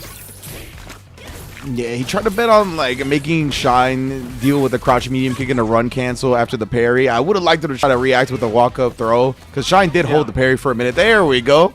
There we go. Like you called it out right there. Using the crouch medium punch again. Missed. Oh, that's unfortunate. That DP. You let it rip. I get it. You cracked. You cracked. I get it. Yeah. You cracked. He definitely did, man. After that first DP with the wrong way, he was like, nah, I'm getting a DP off. And look at this. He's still pressing.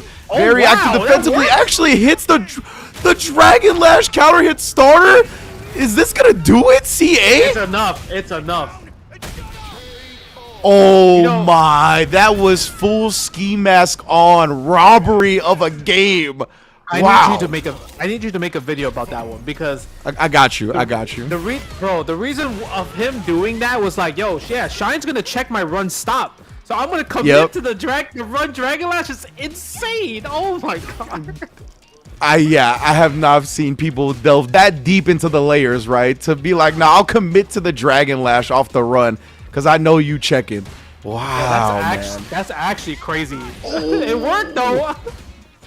It did work. You have to go deep in the bag sometimes. Another great crouch medium punch as well to get in this position. Boose, man, still cooking into top 8 as well. Using a stamina heavy kick. Yeah, there's the delay DP right there. So good. Yeah, you saw the walk forward into the late DP. Made sure what happened last game didn't happen again. My goodness. Yeah, that was so good. Nice backdash right there. Can he fight the burnout? Yes, he does, but he's one guess away from losing. Wake up drive reversal. Intense. Oh man. And then the light kick, we talk about it. How good of a neutral tool it is, especially when the opponent can't survive just getting hit by it. Not gonna lie, Boose is cooking right now. The whip punish with the crouch medium punch as well. Alright, tries to go for a setup. Shine goes for the perfect parry right there. Nice. Oh, he tried to let that drive rush rock a little bit longer. That's what actually made it a regular parry instead of perfect parry. Yeah. Okay. But again, just trying to blow up those fuzzy defensive timings, you know. Back to the neutral there. Tries to whip punish, but with a sweep, but misses it. Bro, they are playing mad sweaty with that range right there. Yeah.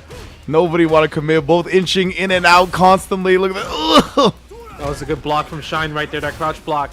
He knows how important it is. He doesn't want to go down 0-2 right here. Oh, that's why I love commentating with you, Justin. Like, that crouch block was legitimately very clutch, bro. It looked like just the neutral, but like you said, it was so good. And now Shine finds his hit. We got a level 3 for him, trying to bring himself back into the set. All right. How do we cause the burnout, though, Shine? Oh, the perfect pair. We don't cause it. Are you dead? Yeah, you dead. It's level 3. No. It doesn't matter how scaled this one is, bro. Boose taking a 2-0 lead over Shine in winners semifinals.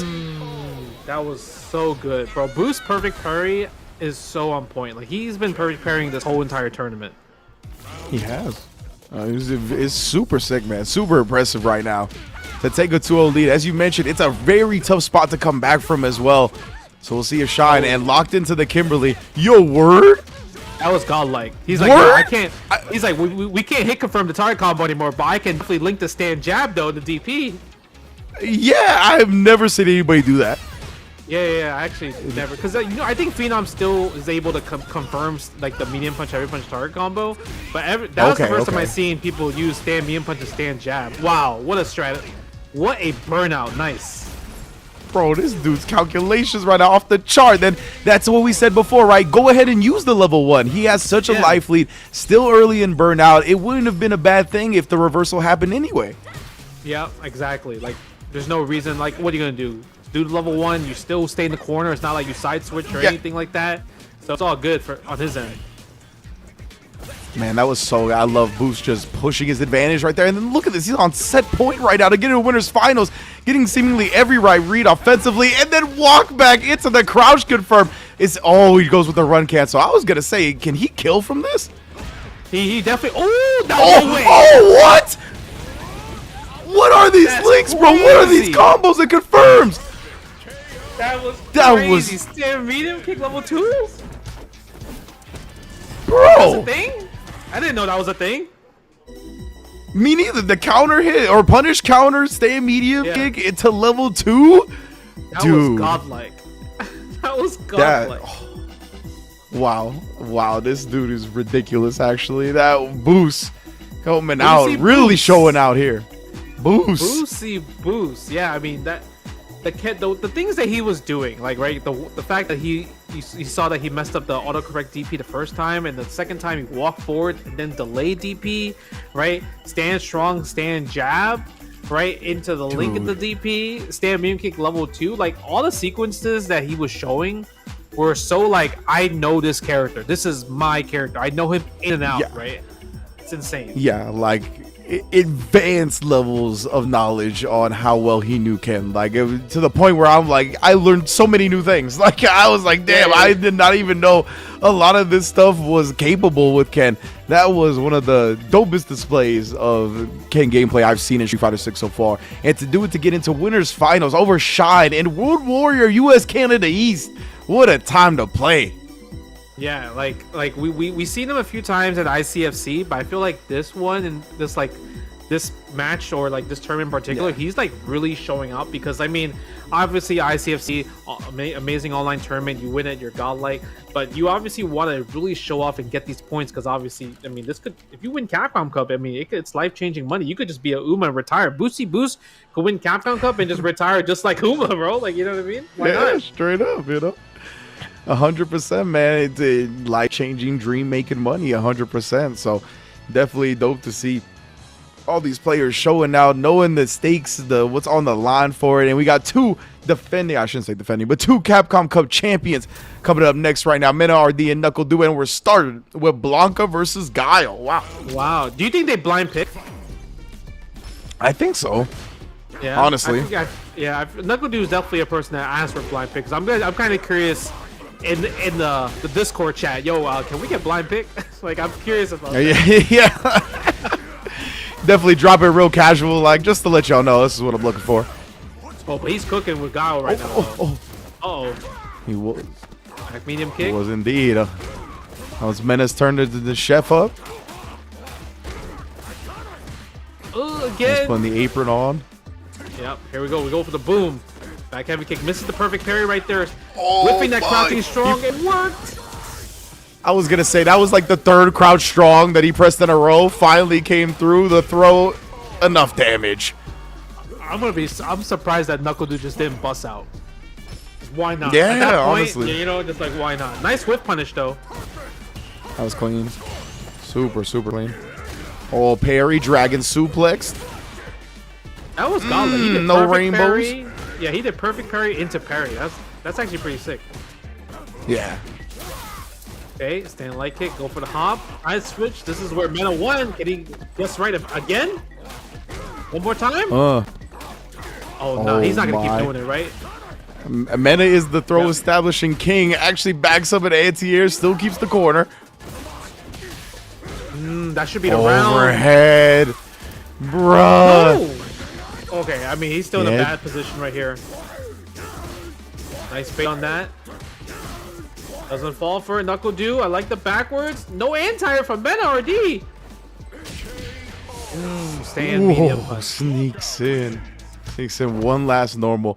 Yeah, it was interesting to see. I like the lightning beast bait. Usually the Blancas go straight down, right? Because they're just like looking for parry baits. But he knows if he goes straight down and flash kick comes flying, he would have died. So exactly. I do like the back lightning beast. Yeah, that was a good one. Yeah, too far for punish right there. Yeah. I wonder if he's Knuckle Dude's mistiming the boom when he's just like whiffing the crouching jab after blocking that fierce. Might be. Yeah, strange. I'm kind of curious on that, yeah. Okay, 3 mediums in the combo. That is privilege right there. Do here. Oh man, what a sneaky dash forward from Mena RD right there. And then the hop parry. Oh my. Yep, goes for the safe jump right there. I want to see more people actually like try to perfect parry the standing light kick electricity. Yeah, because it's not a true block screen. Like I want more people. I know Oil King did it a lot during like DreamHack Dallas. I just want to see more of it from everybody else. Yeah, absolutely. Definitely one of the things that does not get exposed enough that we talked about before, right? I think as people keep playing, we're going to see Parry kind of not let those things fly as much as they are right now. Exactly. Mena already cooking. I guess maybe Knuckle Dude wants to play this matchup. Nice combo. Jab in the heavy. Ooh, the perfect parry, the slide. That's that so disrupted the entire boom rhythm. Yeah. Nice perfect parry again. You see how Knuckle Dude does it? He saw the perfect parry. He's like, you know what? I'm not going to throw a boom this time around. Level 2? It's time, baby. The beast is unleashed. Uh-oh. Guess? Oh, we're going for the strings. I love it. Damn, burnt that boy out. No chance to hold on to the drive gauge. Parries as soon as he gets out of the corner. This dude, Mena, so good. Bro, drive rush hop too to get the momentum. That was so good. The crazy part was Mena was scheming mad hard, right? Because he went for the cross up in the corner and he wanted to go for the hop. He went for the hop because if he went for the hop, Gao loses his charge, right? And then from there he could do like button into drive impact, where Gao can't do respond into like super or anything like that. So that was like really good. But Knuckle Dude saw that and he just jumped out of it, right? Maybe he just chose the jump out option as like this is okay. I'm kind of scared, but in general, Mena was scheming for some stuff, bro. That's a great point. I didn't pick up on that. The fact that this man plays against Guile so much that a setup to take the corner away from him to get it back to nullify the charge on level 1 while they're in burnout is crazy. That is so nice. All right, the change of the skin costume has given Knuckle Dude more reactions using drive impact against that. That was a good buffer that stand like it. I do love that dude. Like when he loses, he changes costumes and stages. Unfortunate, no punish on the flash kick. Yeah. Go to perfect. Ugh. This. Oh. Yep, the wake up, the confidence this time around. Yeah, I was gonna say I feel like we didn't see a whole lot of wake up flash kick in the first 2 games. Now dude starting to let it fly a bit more. Nice, using the target combo and the overhead. It's surprising to see how crouching medium kick, forward medium punch like lands so much from Dude. Like Dude is so good at landing those target combos, it's insane. Now Mena corner once again blows up Dude's defensive attempt after the jump in. I mean, Blanca's scary. Nice. Oh, I love that. Adding that meaty boom there was so good. Yeah. What airball defense me boom after? He was waiting for that Blanca ball. He was waiting. Give it to me. With punish. So that's the thing with Guile, right? He's got a pretty short drive rush. I think 7th shortest drive rush in the game. So when you do a button immediately out of it, a lot of the times it's a little, it could whiff, right? So you have to let the drive rush rock a little bit longer. But that's a dangerous thing too, because that's more opportunity for the opponent to react. It's honestly not that easy to use it at a high level with Guile. Oh, yeah, for sure. Nice whip punish again. Ooh, bro, the perfect, no way. That perfect parry roundhouse was crazy. That was so sick. Oh, another perfect parry coming out, Mena. The blue stuff everywhere. Yeah, when Mena is feeling it, he just guesses right every single time.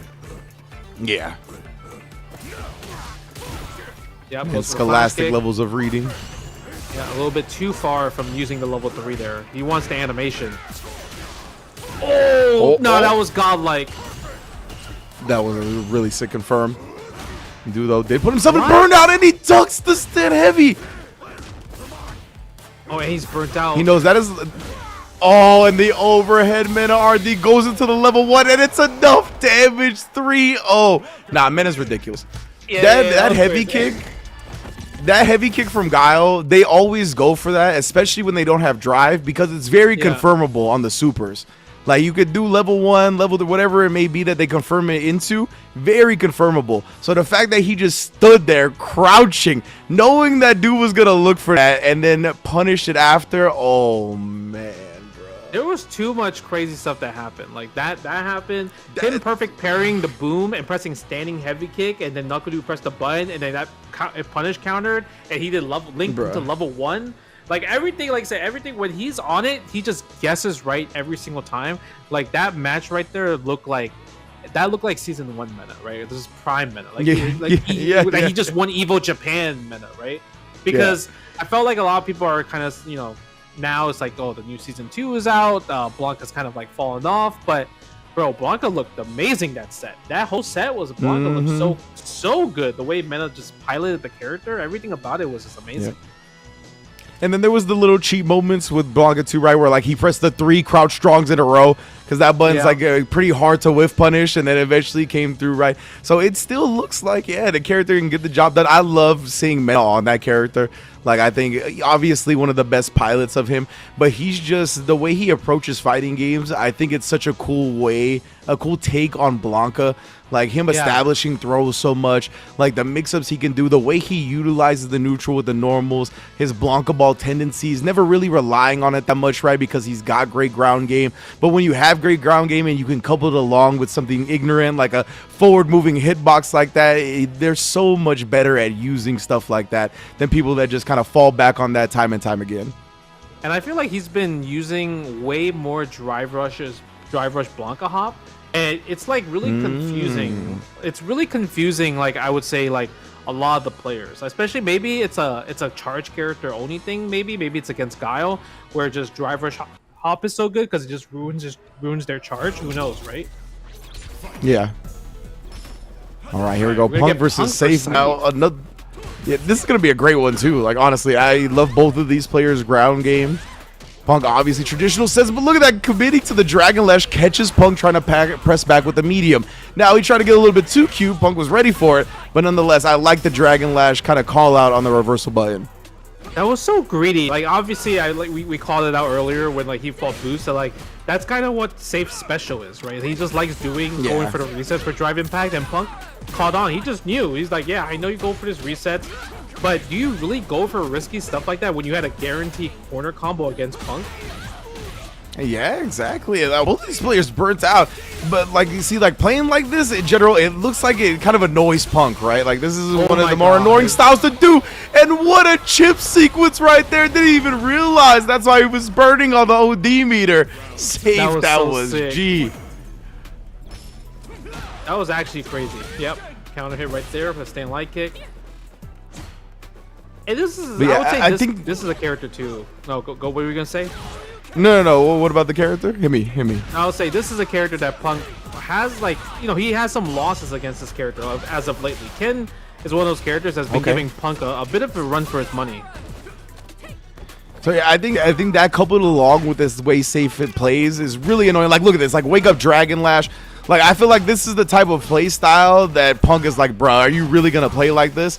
And he can be a little bit susceptible to getting annoyed in the moment, right? And that could cost him sometimes. But he's really good at channeling his emotions. So we'll see how this goes. But for the first game, Safe is gonna go up. Damn, that was. I mean, you mentioned about how he likes to go for the Dragon Lashes and everything a little bit. It might work, I think, against Punk in like a 2 out of 3, but you can't obviously do it too much, right? The longer the set goes, the more Punk's gonna be able to realize and kind of catch on of like what your tendencies are and react to them. That's a fantastic point, right? You're only going to be able to show something Punk's surprised by for so long. He is definitely going to catch on to your weird tendencies, like anything surprising. Like, he'll start to get a read on your rhythm and when you like to do things, and definitely start using it against you. So it was important, honestly, that Safe got that first W, but he is going to need to play more solid, I think, to take the entire set. Tries to go for the punish. Punk couldn't get the punish in time. Maybe a little bit too far. Okay, goes for the throw. Oh, that should be the round. Oh, to get the shimmies. And you know what? I shouldn't say solid, but a bit more patient, I think, is going to be required later. But right now, it's not required so far. You want to take the lead as early as possible. Like right now. We're going in. Establish that light kicks out there. Oh, the max range light punch into the combo counter hit style. Baits out the DP. Side switches as well. Let's get the corner going. Tries to maybe press a button, but Punk's willing to kind of take the ODDP if anything. Nice trade right there. Oh, where are you jumping back for? Oh yeah, no jump backs allowed here. And then pressing back after the light kick. You better be super on point because this is what we were talking about. Starting to catch on to the rhythm of your offense and your choices in general. Again, I like the driver's jab. Punk is getting the momentum, the feel of things, right? Knowing when to, like, he's gonna drive rush and try to check it with the reactions. Yeah. So Safe, he did drive rush jab, it hit. He did drive rush jab, it traded. Now I think he's gonna do like drive rush Dragon Lash, like next time he's in that range. Okay, to change the speed, right? Yeah, to check the check, basically. Yep. I love that. That's where we're getting at. We're doing stuff because we know the other person is good enough to react. Yeah, I love that as well. The buffer right there behind that sword normal. Yeah, Punk's always willing to take the throw. Oh, no DP. Nice and patient with it. Ooh, does find one that time. Oh, he go for the burnout. Yep, he gets it. Yeah, but you're not gonna be able to drive impact Punk. He has really good reactions. Wow, yeah. Look like the light Dragon Lash 0 on block. Yeah, I don't know what Safe tried after. Yeah, maybe he tried to walk for a throw, possibly. Oh, that should be the round. Safe. Game number 2, 2-0. And again, like, Safe does all these little things in neutral too that kind of throw you for a loop for a second. Like, he just did the run stop before like that crouch medium kick, right? Like stuff like that just throws you off and makes you uncomfortable in the moment. All right, here we go. That was a little bit negative. They both were kind of unsure of that one. Yeah. Look at this Safe constantly itching back and forth, playing the footsie game with Punk. You don't see too many people confident enough to do this. Yeah, for sure. I mean, but then I think that's also could be a bad thing because, like, if you're a person that wants to play this footsie game against Punk and you're not willing to press a button first, that kind of, it makes you feel uncomfortable, right? Punk is one of those guys that makes you feel uncomfortable playing neutral. 100%. Always Safe because Punk's at burnout. Smart stuff. You gotta do something. Yeah, 100%, man. Nice block. Nice block on that. Yo, the readiness of that stand jab against the Dragon Lash. You love seeing the force knockdown juggles. I know I do. Yeah, I do. No DP again. Good shimmy right there. Corner carry. Delay jab. Yep. The crouching strong. Ooh. It's a nice little counter poke, man. They'll throw it out there in the midst of a scramble. Yeah, for Ken, crouching strong and staying light kick it's just so good against Cammy in general. See right here again, starting to pepper him with the light kicks. That time a little too close on his medium. Got punished for it. Yeah, I'm surprised he was using medium. Like, at this point, I would just kind of stick with just staying light kick, crouching strong type of thing. I feel that. I like the, as a Ken player, I like the stand medium kick because I feel like it catches people off guard. It doesn't get used a lot. So like the little forward momentum, sprinkle it in here and there. But the fireball commitment back to back. Punk calls it out, rides it all the way to the first game he's got on the board. A tournament combo. Simple stuff. That will get the job done. Now, if you're psyched, go ahead. I was just gonna say with the stand medium kick, it's a little wild, but I would like to just see him commit to the full target combo. Like just because you know Punk is good enough to be like, I'm gonna press light kick and punish you from that range. And like either way you're gonna get punished, so might as well commit to the target combo, it feels like. Oh, but it's a little yop to do. Yeah, it's kinda like how people wreck us, right? Like Fei Long, just like end it with the third wrecker or something like that. Yeah. Dude, that was a deep cross up. We tried the roundhouse. Damn, look at that safe, like pace and tempo, bro. Like it's so tough to kind of get a hone in on. Yeah, I mean, if you're safe, you want to end this set as soon as possible. Right? That's kind of don't want to give Punk. You don't want to give Punk too much room to work with. And this is, it's getting real slow now. Great discipline to not reach on that. And even better discipline right there. The heavy drive rush starter, you can block in time from the DP off that. Right? That's insane right there. Okay. That was so good, bro. Over the stand light kick. Nice. Good counter hit combo right there. All right. Go for the possible corner carry. Nice. Side switch. But yeah. This is Punk Unleashed, right? Oh my goodness, again, just awkward spaces, right? Places where you don't end up often. Punk tries to take advantage, safe, a little bit more familiar, deliberately creating that situation. New. That was wild. He's one guess away. Oh, it's executive decision making from Punk right here. Executive. For real. G14 classified reversal jab. Don't try that at home. But if he gets hit here, he loses. Stand fierce, drive impact, he can't defend against it. It's over. This dude safe. He was so patient. Still alive. Gets the drive impact. 3-1 over Punk. Yo, the discipline right there to not be super thirsty, to not DI as soon as he had the opportunity to wait for Punk to jump air to air. Great freaking set, man. Yeah, that was crazy. Cause like you mentioned, like everyone would kind of be like, "Oh my god, I'm about to beat Punk. I need to go in now." But Safe was like, "Well, the only thing you can do is jump."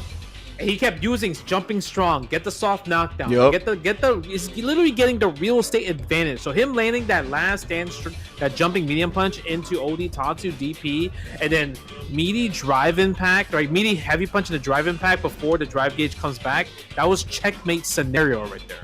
Yeah. Man, that was some good fighting games, bro. That's all I gotta say about that one. Incredible stuff. And that was loser side top 8 as well. Man, both of those players make it top 8 yet again, right? Both made it last week. Repeat performance is going to be putting some points on the board with the leaderboards, but Safe, considering, he didn't get first place like Punk did last week, definitely is in need of more points, and he's going to be continuing on to gain some more. Imagine that, like, you beat Punk and you still didn't get first place yet. Like that's how hard that's how hard this region is, right? Super hard this region. Man. You love seeing it 100%, bro. The competition, elite levels. Yeah, our next match, we're gonna have Joe Umurogan versus Fluxways. I feel like these two, they play each other a lot, right? Because they're both from the same region in Canada. Akuma versus Aki, right? So. Man, I don't think I've seen this match yet. Topanga League definitely had it before, right? Hikaru and like pretty much all the other Akuma players in Topanga League. Yeah. But in general, I feel like I haven't seen this match a little bit like too much in terms of in depth. Like I know, okay, Akuma wins the fireball game, Aki gets one jump in, GG's, call it a day, right? That's kind of like kind of the matchup. Yeah, I actually found some tech for this matchup that's like very nuanced. It's not gonna come up a lot, but if you do like the heavy Tatsu knockdown on Aki in the corner, and you think she's gonna do OD slither step out or OD snake step out, you can do the level 1 projectile that's plus and covers level 1 supers. And if she does the OD snake step and you have demon, you could actually react with demon and punish. So that is something to keep in mind. Yeah, it's like actual punish counter during the snake step. That's crazy. That's actually sick. I mean, so- I would love to see that right now. Yeah, so again, like it's pretty nuanced because it's most likely like you gotta have the CA available to do it, and then like she has to have OD snake step, and she uses that instead of like whatever the hell else it was. Oh, wake up level 1, but it can happen for sure. Nice. I like that counter hit combo, the standing medium kick. Tries to go for the counter hit, go for that crumple. Nice snake step right there. I like that answer. Almost. Yeah, that was almost a punish. So going with the demon feint right there, trying to bait something out. Yep. I like adding the poison right there. Minus frames right there. Goes for the drive rush. Nice DP. Is that gonna hit? Oh, just in response yeah, to the it's gonna drive rush, it does. Burns him out too. Oh, that's big curious, damage yeah. on Akuma. I'm kind of curious if Joe didn't press a button, would he be able to do drive rush level 2 to counter against Aki's level 2 there? Oh, that is a good question. Yeah, right. Because I didn't see Akuma press the button, but maybe because of the scenario and how fast the situation was, it was just too much of a gamble to take a risk against. Yeah, I can see that. Yeah, he could have just been like trying to block. Hopefully that he recovered in time. All right, yeah, I guess I don't know, something like that. Oh, big combo, nice. I like the little dash up, adding the poison again, but you get hit by the perfect parry. Save him on perfect parry there. Oh, and then just go with level the 3. overhead, not scared to utilize it. Yeah. Yeah, no level 3, just saving it for the kill, I guess. Or now he's gonna throw him to death. Nice tech on that. Oh my God, we are gambling. We're both burned Safe out though. because of You the can't take burnout. it. Oh. Yeah, I was gonna say you just super, right? Like because even if Flux blocks, then he does get chipped out. And I don't believe any of the level 2s could have saved Aki in that situation. No, definitely not. I think the only thing you could have done is do crew fate jump, right? But like, what kind of hardware is that? True. Ooh, Whoa. sick. Get down.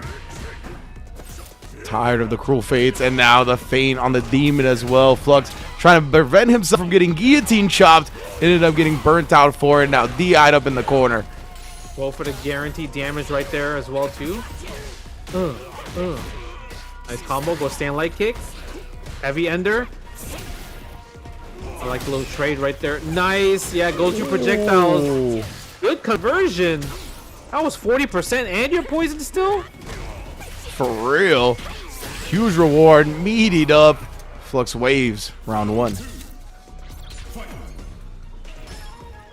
It's literally like kind of like a snowball, right? I feel like when Akuma's on top, then Akuma wins. When Aki's on top, then Aki wins. Yeah, 100%. I feel like both of these characters have a tough time kind of gaining the turn against the other as soon as it begins. Even with Akuma on the OD Fireball, it's just so scary to do one because if you do, you could explode. Yeah. I like the walk back. Oh, good sweep. How dare you walk back, actually. I was going to say, Joe didn't like it. He identified that was a problem immediately. Yeah, that's such a hard conversion to get. If you get like punish counter into the serpent slash, getting a follow-up afterwards, depending on the distance, is so tough. That should be the round, right? Yep. Yeah, the follow-up is there. DP doing just enough damage. Save Joe some meter here for round 3. Set point as well for Joe. Using the OD fireballs to get closer right there. X on the grab. Level 2, is that gonna hit? What? Yo, that's tech? Yeah, that was OD. Just reacted to it, get the demon raid out of here. Yeah, I didn't know you could stop the demon raid with level 2 of Aki. Yeah, that's. I feel like it would have covered pretty much every option, right? Yeah. Oh, that's cool. This matchup's got some little nuanced tech to it. Oh yeah, no bullying with the drive impact. Hit him with the John Cena. Look, you can't see me. Oh, the jump in the Flux staying on the board here. Knew Joe That would. combo was sick. Maybe be a little bit. Yeah, it was. It was 100%. I like the fact that he did jump fierce and the stand fierce because I felt like from that range where he jumped in, standing heavy kick could have whiffed, right? Because it doesn't go too far. True. Good adjustment for sure from Flux. Look at, oh, he is pressing those mediums. Yeah. Perfectly spaced. Nice harassment with the medium kicks, both crouching and standing. Yep. Oh, ducking up under the button from Akuma. Ah, that was super sick with the slither kick follow-up. Nice. This could change it up. Akuma has some of the best corner game in the oh, that almost That was so hit. scary. Yeah. Nice. He said, "Where you going? Stop sign." No anti on that one. Mm-hmm. Yeah, just take the block at this point because you're gonna build the drive gauge back. Yep. You know, That was smart, smart. knowing that Joe can't respond with his own. Going Not for the have light had the slash help to again. survive. Yep. Poke with it. He wants to get that toxic blossom going there. I love that. There it is. The OD snake step after the fireball. Keep it safe. Ooh, the sweeps. Joe has definitely been pinpointing some of these spaces to use that ad, but again, trying to interrupt the snake step. Yeah, that was crazy. He just woke up with it. Woke up snake step in the kicks. Yeah, haven't seen that one. Joe looking for the reset of the driver's cancel overhead. Oh my, he's teleporting in with the level 3 to catch the jump out. Oh, covered every angle with it. He didn't have to do that. That was insane. That was a crazy read. That was a good read, actually. Insane. Oh, man, that was one of those two where like he was really confident in Flux Waves because you see so many people still like parry on the reaction to the teleport just because we're getting used to the animation. And like he knew that Flux was good enough to be like, nah, you're gonna jump. Yeah, that was great. I'm kind of curious if like, what would Joe have done if Flux Wave did jump forward? Because that's usually the answer against that. Like against like when somebody's trying to bait you to jump back from that, like jump forward. But it's such a hard thing to understand to do jump forward because that's something that you don't really get to do too often. Yeah, in the moment, like it's very tough to come to that conclusion. Agreed. Cruel fade, the plus frames on it due to the burnout. Bro, Joe is fighting. He's like, I'm burnt out. Nah, I don't care. Yep, OD fireball. Oh yeah, he's getting more and more comfortable. Oh, again with the slash harassment. Got his meter back, but just because of that, Flux Waves uses the command grab. Luckily, he only tapped it because the punish counter throw would have killed. It definitely would have killed. I did so much though. He's buffering at level 2. You can't throw fireballs. Yep, level 2. Oh, what? It killed Aki before the level 2 could fully punish. You're kidding me. Unfortunate. Oh. Unfortunate. I cannot believe, bro. Joe of 2-1. I can't even remember the score after this one. Oh, I think you guys are right. Oh, he said Joe is he is playing mad disrespectful right now. Bro, I'm gonna be honest. Oh, the air-to-air jab, bro. Yeah. Hit him with the sharp elbow. I don't know if it's 3-1, but I'm gonna be honest. If I was Fluxway, I'm like, nah, I need that salty rematch right now. No, I'm pretty sure that wasn't Joe's third win. So I'm pretty sure they got it right. 2-1. All right. Oh man. Nice. And Joe looking to establish that momentum from before the guillotine chop backdash though gets the punish as well and the reset. Yeah. Okay, Flux Wave. He's not being, he's obviously not thinking about the last game. He's playing his game. He is, yeah. Even though the heartbreaker to end the game, it doesn't seem like it's affecting him too much. Nice little slash snipe. Again, the commando. That's definitely gonna kill. Yep. So really establishing the command grab, and that was a quick game. Do you think this time around Joe is gonna jump the command grab? Because I feel like Fluxway's been using a little bit too much. Yes. Yeah, I think it's happening. Next opportunity, I think Joe's jumping. He's holding up. Oh, misses that combo. That combo is really hard. Like the safe option is to use standing light kick after a punish counter, like light slash. Wow, the Demon Ray low this time, finally busting that one out. Cross up button. Counter come. All right. Oh. Big damage right here. Roll City. Yeah, he was jumping. He didn't want to get command grabbed or thrown. He was tired of it. Yeah, he was definitely jumping for that reason. Oh, nice shade point blink. Good block on the low. Oh, but it's still plus. Tough to kind of gain your ground on that button, and it's still Aki's turn. It's scary, right? Because like literally, like you saw Flux kind of delay that drive rush just in case if Joe just let it rip with OD Shoryuken, she'll be able to block in time.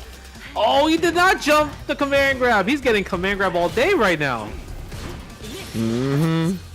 Oh, Nice. get That's level a 2 to shut down the demon. We saw it. Yeah. I'm actually surprised that's actually tech because it doesn't look like it's gonna hit. Yeah. Oh, my interrupt God. again. Joe forcing the issue by any means necessary. He's even going to burn out over this. CA, are we going to see a demon set up? What's happening here? No, Doesn't the get an jump opportunity to. is- Oh, my man. God. That jump heavy punch really like they were fighting. Like they were kind of scrapping with each. They pretty much were scrapping with each other that whole entire time. Yeah, that Oh, was man, insane. yeah. Jump Slugging heavy it out by punch. any means Yeah, necessary, bro. Yeah, that slug out with just like back and forth trade, and if you think about it, Aki's the one that can afford all that damage, right? So Akuma can't afford True. it, but Akuma was getting hit. But really, I think what kind of changed the whole match was like obviously using that level 2 against the Demon Raid, but the fact of the command throws were cooking. We're cooking Joe Murogan from Fluxwave right there. Yeah, you could tell you by the last round, like Joe was really a little bit more active against that. But even then, he parried a couple of times, got regular throwing for it. But in setups where you thought the command grab was coming, we saw him look for the jumps. But what was even better from Fluxwave's point of view was that it looked like he abandoned the command grab entirely in like the last round, Yeah, right? yeah. He was like, all right, I established it so much that, as you pointed out, I've probably gone to it enough at this point to where if I go through it again, I'm going to get punished for it. And recognizing when you've hit that breaking point of when the opponent is finally going to be able to counter it and stopping it beforehand, I mean, that is one of the most important parts to being a success. Yeah, it's gonna be pretty interesting to see because obviously the other people in the tournament has been watching the matches as well too. So we're gonna see if like Fluxwave is gonna abuse more command throws, or if people are gonna jump against it, or maybe that was a Flux Ray versus Joe Umurogan thing, right? Where he just like, oh, I can land command throws all the time. I'm just curious to see if I feel like this week, like this CPT World Warrior, the Kens are out. Obviously, we got Boose in the winners finals fighting against Mena later. But the next match I'm pretty sure we're going to see is Safe versus Knuckle. And does Safe have it to beat Knuckle? Is it going to be Ken versus Guile? Does he have it in him to do that? Man. Oh, man, yeah, we're going to see, right? Like, the way Safe has been playing, I mean, going through Punk, now going up against Knuckle. And I think he's so good, again, at kind of changing his pace constantly, right? We see that, like, him being able to put up the tempo extremely quickly and then bringing it back, not really just relying on pure overwhelming style of offense, but really kind of trying to make the opponent uncomfortable the whole time. I think that's going to be more difficult to do against Guile, right? Because Guile's going to be able to establish a strong zone of just staying there, throwing booms, throwing flash kicks on reaction to different things that you throw at him. But if Safe can find that first knockdown or create a scramble with some type of unorthodox get-in, I'm trying to think in the books, like, what is he going to pull out to really throw Knuckle off, right? Like, if he just pulls out, like, the neutral raw run DP to call out a fireball early, like, how does that dictate the rest of the match, right? Like, with Safe, you kind of throw some of the traditional offerings off the table because he is one of those that will bring out something you haven't seen before. Yeah, that's true. But it's also, this is Knuckle and this is a classic matchup. Like, I feel like, he knows this matchup. He's been playing this since Street Fighter 4, Street Fighter 5, and I personally don't think the matchup has changed that much in terms of just kind of like, there's no shift, right, compared to like, let's say Bison versus Guile. Like, I feel like Bison versus Guile is a complete different matchup now in 6 compared to 4 and 5. But with Ken versus Guile, I feel like it's been the same since Street Fighter 4, Street Fighter 5, Street Fighter 6. So I'm kind of curious to see like how Safe's gonna handle this, because when you think about it, Knuckle is the one that has more of like the advantage in terms of just playing this matchup longer. Agreed. Absolutely. Like, it's a legacy matchup, right? As you mentioned, and the legacy knowledge and experience kind of apply to it. because of no drastic shifts in how everything's played. Of course, Safe has access to the parry. You won't get as bullied by the booms, but still, that's only one part of the tool set. But Safe, somehow, some way, already got dude knocked out of the corner. Already right there, instantly. But Knuckle dude though, he's like, you know what? I'm gonna let it rip. Why not? Dude doing a great job changing the speeds of the fireball too, but Safe still finding some of the perfect parries regardless. Yep. Nice. I like oh, you see both of the ground game, yeah. Yeah. Oh, for the stand jab right there. Oh my god, what a big whiff. Nice backdash though. We're waiting to see the flash kick in response. Dude tagging him with crouch medium kick, interrupts the OD sonic boom, and then calls out the second one with the DI. Yo, Safe is cooking? Dude, the chef apron is all the way on, bro. Stays on. No punishes on that parry right there. Yep, that's a punish right there. Stand light kick. Oh, I wonder if that was supposed to be heavy DP. Yeah, I would assume so. But again, now that's Dude getting a big knockdown here, using a super early. Again, establishing no a life lead, making making Safe come to him.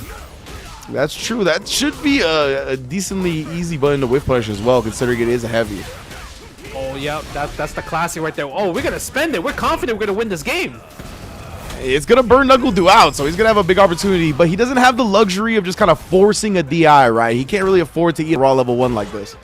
Nice cross cut right there using jab DP. Oh, wow, what a challenge from Dude. Pressing buttons. Oh, the sweet. That's a punish. Oh, he actually does commit. I thought he was chilling after the run. Yeah, I thought we were going to see the parries. Oh, Same. that whole drive parry, right? Man, that was expensive. Indeed it was.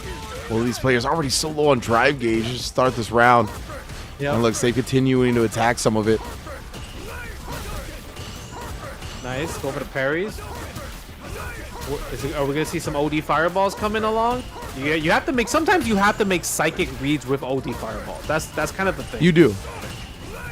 Absolutely. And this is the thing, right? Like, Dude's doing such a good job staying with the consistent fireball pressure that even if they're getting parried, he's not building a lot of bar. But either way, Safe snipes again. Got a cancel, and we got the corner. Oh, the backdash. Get out of here.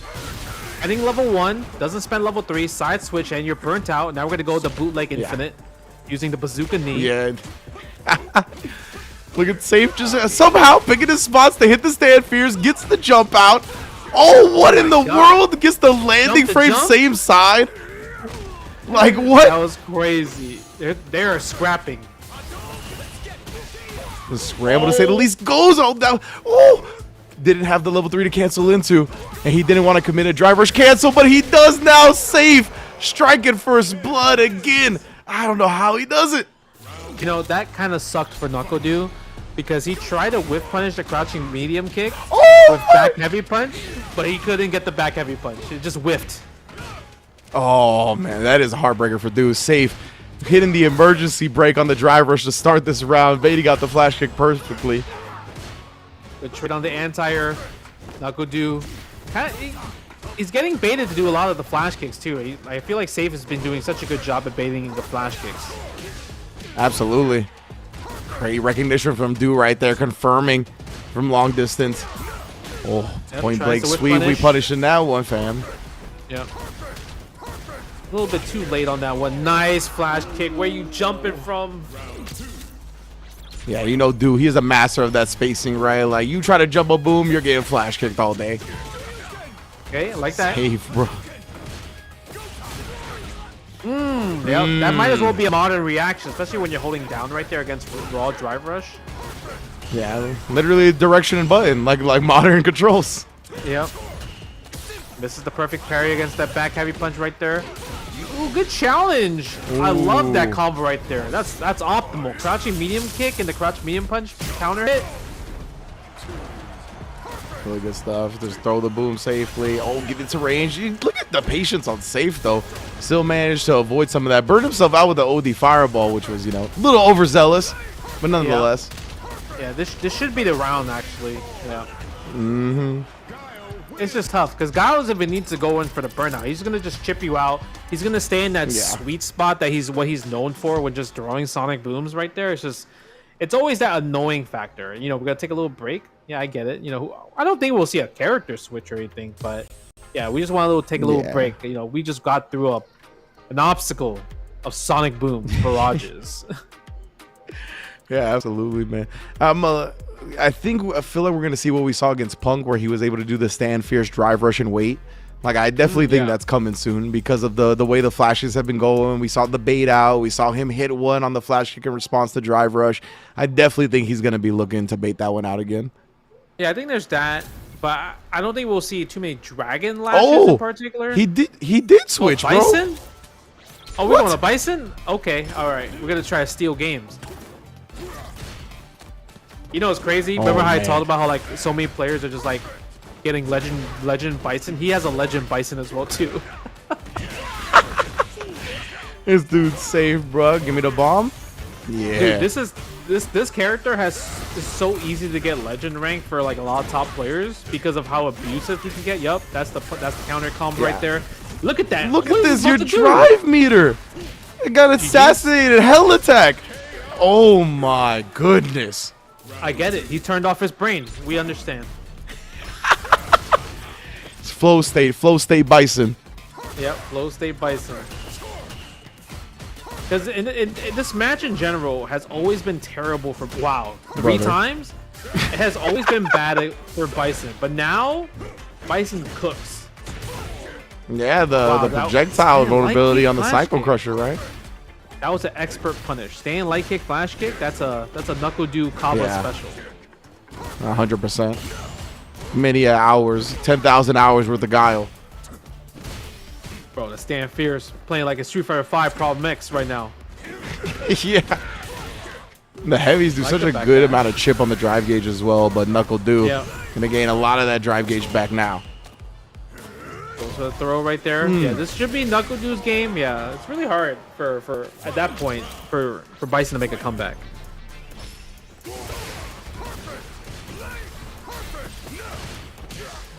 Oh yeah, that actually, the drive rush, it was messed up because I feel like it messed up the timing of the parry. Like, I think he would have actually parried the boom if the drive rush wasn't there for the screen freeze. Yeah. Upside down kick. Oh, this, you gotta go for YOLO slide, huh? All right. It's over. Drive rush forward. It's over. Nice reaction. The OD flash kick perfectly timed. That was the Ashanti flash kick, bro. Always on time. Baited out the level 3. We got a 2-1 lead just like that from Knuckle Dude. Oh, he ran it back? He hit rematch? Damn. I thought he was going to go to Ken. I thought he was going to go back. Ooh, and now like, those fierces getting read by Dude with the neutral jump. Like, you could tell. Like, even though, like, Bison is a really strong character, you could kind of tell where, like, Knuckle Dude's, I wouldn't say more comfortable fighting Bison versus Ken, but you could tell that because you didn't put too much hours into Bison compared to Ken, it's easier to beat. Exactly. That's a perfect way to put it. Now, again, we're at this magical spacing. Do even walk it back a little bit, knowing that Bison's got a couple of options that not every character does to get out of that zone. That should be it. Knuckle Dude match point, and Knuckle Dude's doing such a good job because he's not like he's like walking, he's like staying down back, walk back, and he's only gonna throw booms when Scythe walks forward, right? So then he loses his option for using Psycho Crusher, and his only charge move is Scissor Kick or the back fist combo. Yeah, very, very smart from Goose. Yeah, beautiful point out. As soon as Safe walks forward, letting the Sonic Boom rip. It's been perfect management on what Bison's capable of and shutting it down. He'll take these trades willingly all single day. Wait up, walk forward, anti-air, floaty jump, Bison. And that was that stand fierce trade that you pointed out before. Shaved away the rest of your drive meter. Again. Means bankrupted him. Go for level 1. But we have level 2. Level 2 can go through fireballs. And there it is. Goes through it immediately. Punish counter. Good damage. Still got to worry about chip damage, though. Oh! And Dude perfectly spaced the time jump.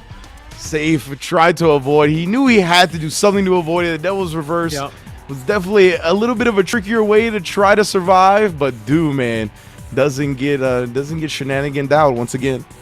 Yeah, I think in that situation, him just walking back, because he was about to build his drive gauge back. I think he would have been able to get the drive gauge back if he just held back instead before he gets close. Because Knuckle was going to walk forward with a boom, so it's not like the screen was going to lock, right? So because the screen's not going to lock, he's able to walk back, and the boom will take a longer time for it to get the Bison actually. Yeah, and he had enough life to like eat one instance of chip from Boom, right? Which would also gave him a little bit of bump in the burnout meter. So yeah, you're probably right on that one. Tough in the moment, of course, right? You know you don't got a whole lot of life to work with. You know Do is on the other side walking you down. So good stuff from Safe, though, man. That was an incredible showing, just like last week. Another top 8 performance. As long as he stays consistent like this, we'll at the very least see him at the season finals for the World Warrior Canada and US East. But next up, we got the other side of losers quarters. It's going to be Shine versus Flux Waves. Do you think we're going to see Kimberly or Ed against the Aki? I feel like Kimberly might be the better choice just because Kimberly get the maul, right? And Aki doesn't have ODDP. You know, her level 1's not the fastest, so if Kimberly does like meaty like crouching jab, like she'll block the level 1 in time. So I don't know, I feel like both these characters kind of do similar things, like they just maul the other opponent. So it's gonna be a field day, I think, between the two. Yeah, I'm trying to think if Shine would kind of rather go for like the quickness, the ability to get in with Kimberly, or like the annoyance of Ed's range and try to make Aki a bit uncomfortable, because Aki's got good range too. So I want to know if he's like trying to match that type of vibe. I think that could definitely be something that he looks for. But I can agree that obviously Kimberly, she gets in, then, I mean, who cares about what Aki has to do, right? She's obviously got access to drive reversal wake up now, but no invincible OD. She can definitely just get mauled to death and get really early quick victories. So I kind of like Shine starting with the Kimberly in the set, see if he can get some quick W's on the board, and if Flux Waves proves he's adjusted well in the neutral, then we have the Ed to fall back on. Yeah, I feel like with at least with Ed, like maybe the one thing that could be in favor was like you might not know the matchup of Ed. I think Ed's one of those characters, kind of like, you know, he's not a new character, like too new, but you know, I don't think a lot of people know the Ed matchup as well yet. We are starting with the Kimberly though. So as we mentioned, maybe highlighting her ability to get in, past a lot of what Aki wants to do from a range, nullify that advantage. Hey, go for the maul. Overhead already, right? You gotta bet big. Here you go. Nice. Damn, son. We are getting mauled right now. That was so meaty, and we already know about the trade combo. Shine. They get too much off of that one, but nonetheless, overhead again. That's the way you got the first hit. Level 2. Oh. Yep, just like that. All day, every day. Shine on the board nice and early. Plan going according to for at least round 1. And then jumping the Serpent Lash. Already back in the corner. Picking up right where we left off. Ooh, nice job escaping. But punishes, actually whiff punish the medium kick with a drive rush button. Nice. Using a crouching heavy kick right there. Nice block on the drive rush overhead. Shine. Stop him. You can't stop him. This is on point. Shine says stop in the name of stand medium kick, bro. Got this check ready for you. Yep. Oh, now we get the abuse and burnout with the run cancels. Parried up. That's game 1 in the books. It is tough, I'm telling you. All right, let's see. Ooh. Goes to the throw right there. Damn, and then the roundhouse catching Flux, trying to flinch on the wake up. Shine has been so right. And look at this, again, continuing the streak, throwing the parry attempt. It is tough. Look at this right here. Look, he even went with the follow-up in the end. Oldie Tatsu, shimmy with the jump in. Ridiculous right now. Flux just screaming for help in the corner. Finally gets some reprieve here at the start of the next round. Tries to bait something out. Damn, he thought Shine was gonna wake up level 1, be frisky like that? I mean, he might as well. I guess so, yeah, right? Hey, he's been right so often. Right, go for the double parry right there. Tries to bait something. Shine slowed a bit down until he gets the next offensive hit. I like Flux Wave. There we go. Crouching heavy kick right there. Yeah, really starting to establish his own game, get a bit more comfortable. These Serpent Lashes just outside the range. Nice anti-air to the throw corner. Nice. Oh, he drops the combo. That does combo, though. Again, drops the combo. No. Oh, nah, bro. Nice You're burnt trade. out. The trade. Oh. That was a risky trade. It worked out, though. But it was really risky there. Yep, go for the run overhead. You ain't blocking that online. Neck Hunter. Definitely not. The Neck Hunter. Crazy. Oh, Crazy that name for a side move. switch. Yeah, that side switch was godlike, actually. Maybe Nightshade. I like the spacing on that. Ooh, catches 3? Shine trying to press. I'm surprised he didn't go for level 3 there. We know Shine's gonna go into level 3 though. Let's get that buff and stuff. Mm-hmm. Can be a bit faster now, a bit more damaging. Elbow drop. The elbow drop. You ain't going nowhere. It's the meaty overhead. Shine. He doesn't have his super mirror to finish this one off. That was so smart from Fluxwave to just back off because that, you know, the bomb was there. Oh, the elbow, most electrifying jump in Street Fighter 6. If he hit that anti-air, he would have won the game because Shine didn't have meter to super on against the burnout strategy. Yeah, he would have been pretty much guaranteed DI from that point. Yep. Shine harassing, bro. That's sneaking in the DI. Yep, that's a combo. Air grow. Yep. Bruh. What's the next doing mix? This right now? Nice perfect parry right there. He's Yeah, finally Fluxwaves needs to make a decision. He needs to make kind of like a decision that not that I would say play neutral, more of like fight back at this point. Yeah. Be a little bit more active defensively, right? Take some bets. Yep. Oh no, but the Serpent Lash was the wrong bet to take. Shine on set point. Yeah, because you can't really like play neutral against Kimberly when Kimberly is just like her whole goal is to just like maul you, right? So if you're trying to play this, Kimberly's is the one going to take the risk. Yeah, 100%. Eventually she will do that. Whether it's the slide, the teleport. Either way, there's going to be some way that Kimberly's going to be able to get in, force the issue. And look at this now. Fluxwaves finds himself again at the corner. Yeah, that's safe. Oh, doesn't block the overhead. Goes for a reset. Is that Brother, enough? are we going to see one more reset? Oh, he doesn't need it. Oh, he didn't get the level 3. Yeah, jab, jab, jab. Can't do anything about it. Shine. That was a mauling. Like, you know, Fluxwave didn't get a chance to play. That was a mauling. Yeah, in the corner. That's what we suspected. We're like, how was it going to start?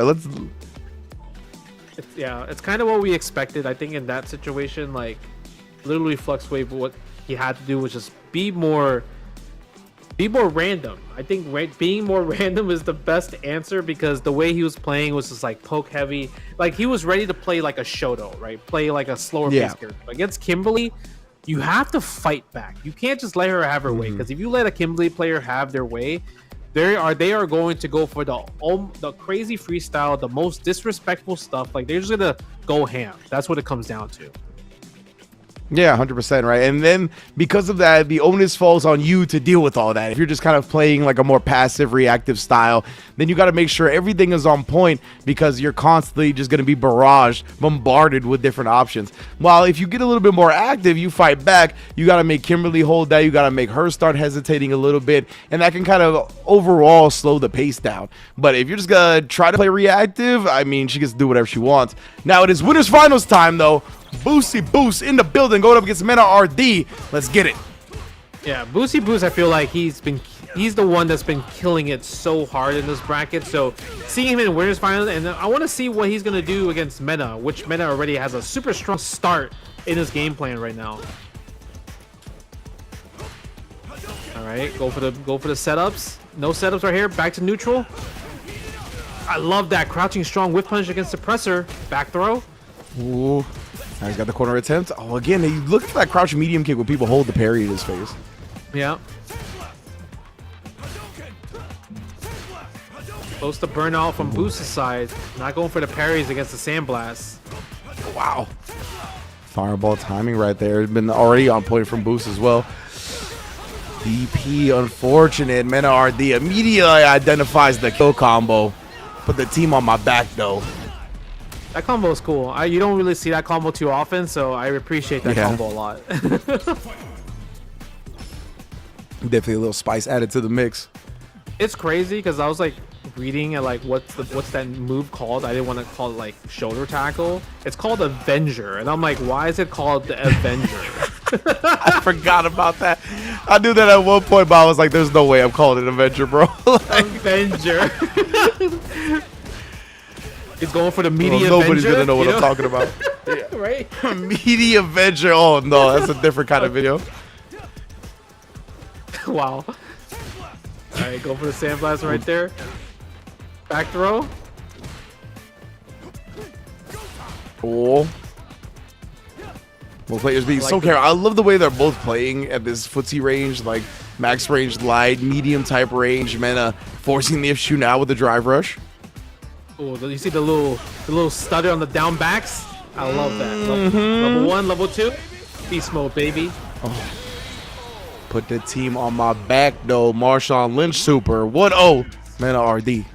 That was a really convincing first game. And I felt like Boose, like, he was not confident compared to the other matches that he played. Like, there was no confidence compared to how Mena is playing.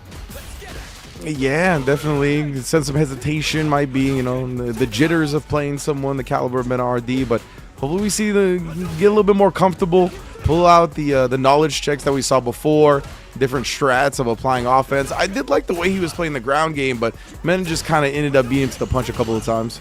Ooh, parry. That's cool. And Boose is not checking the raw drive rushes from Mena. He's trying to, but he's just not getting it in time. So we'll see. Maybe he'll try to go to the ODDP, rely on some invincibility if he's being a little bit too slow on the normals. That's true.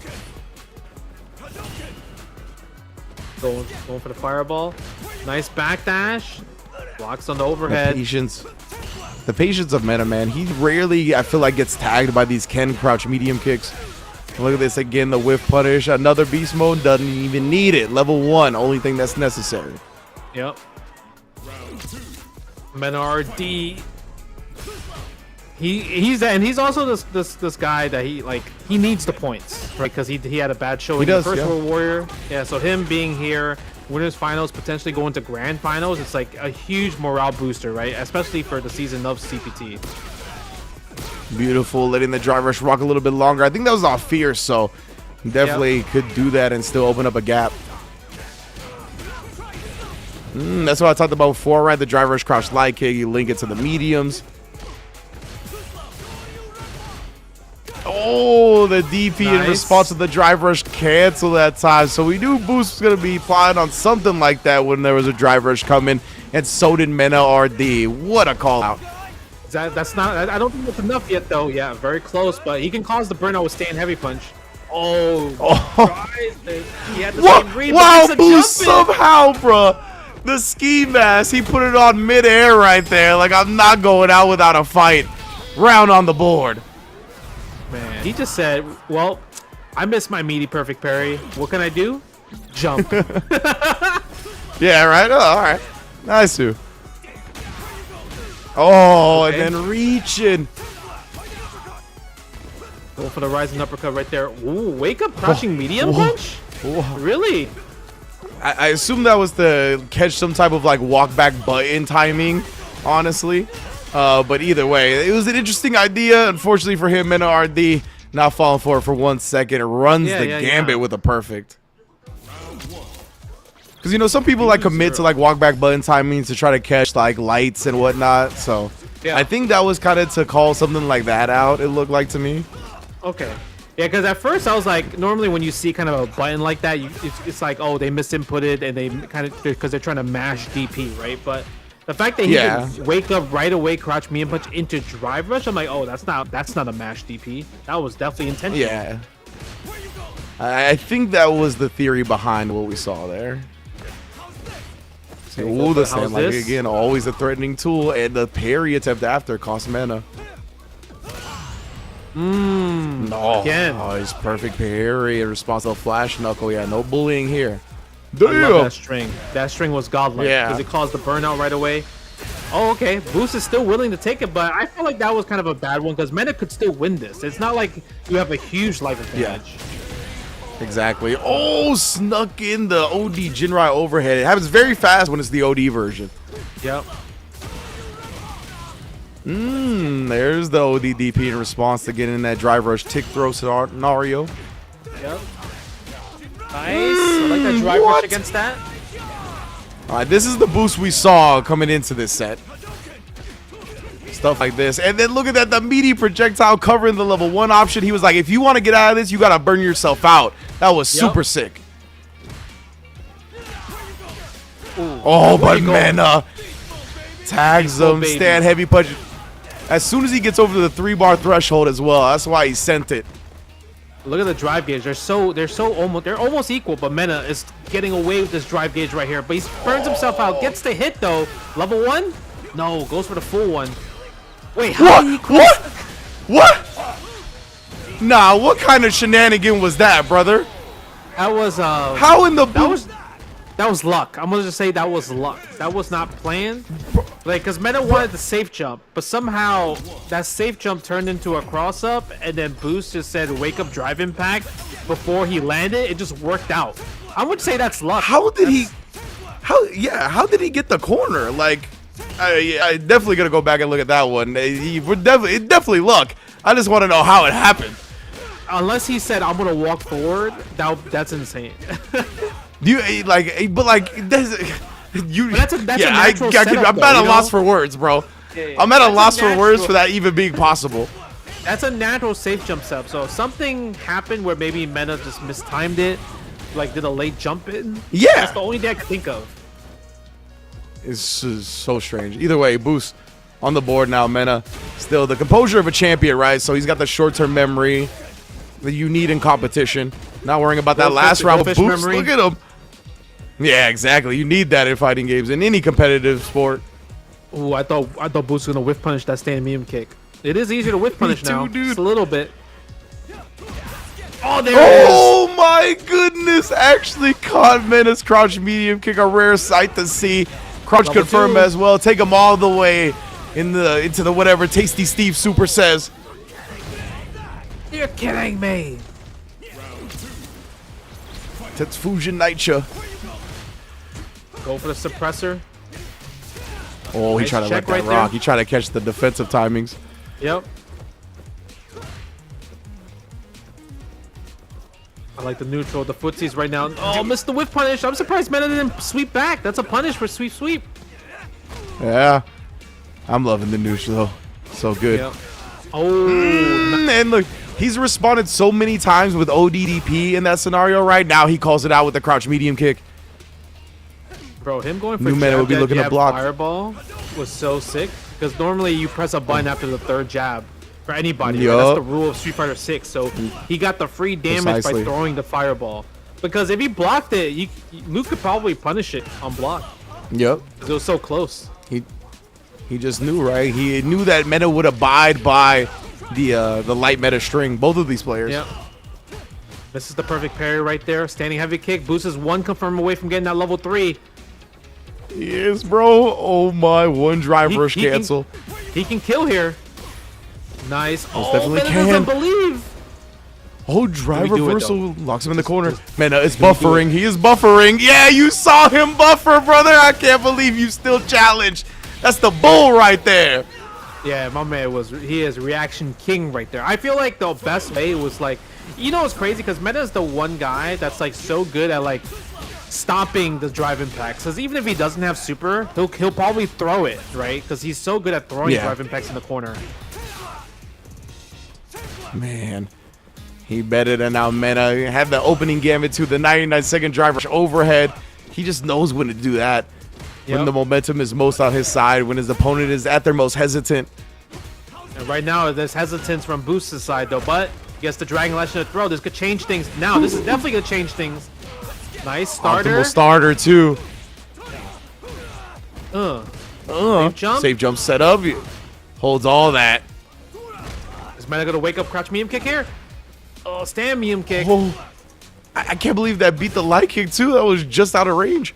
Yep.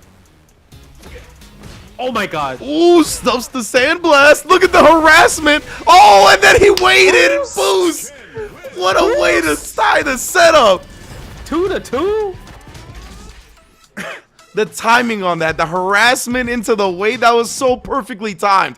He knew he had annoyed Mena just enough to the point where he was going to try something.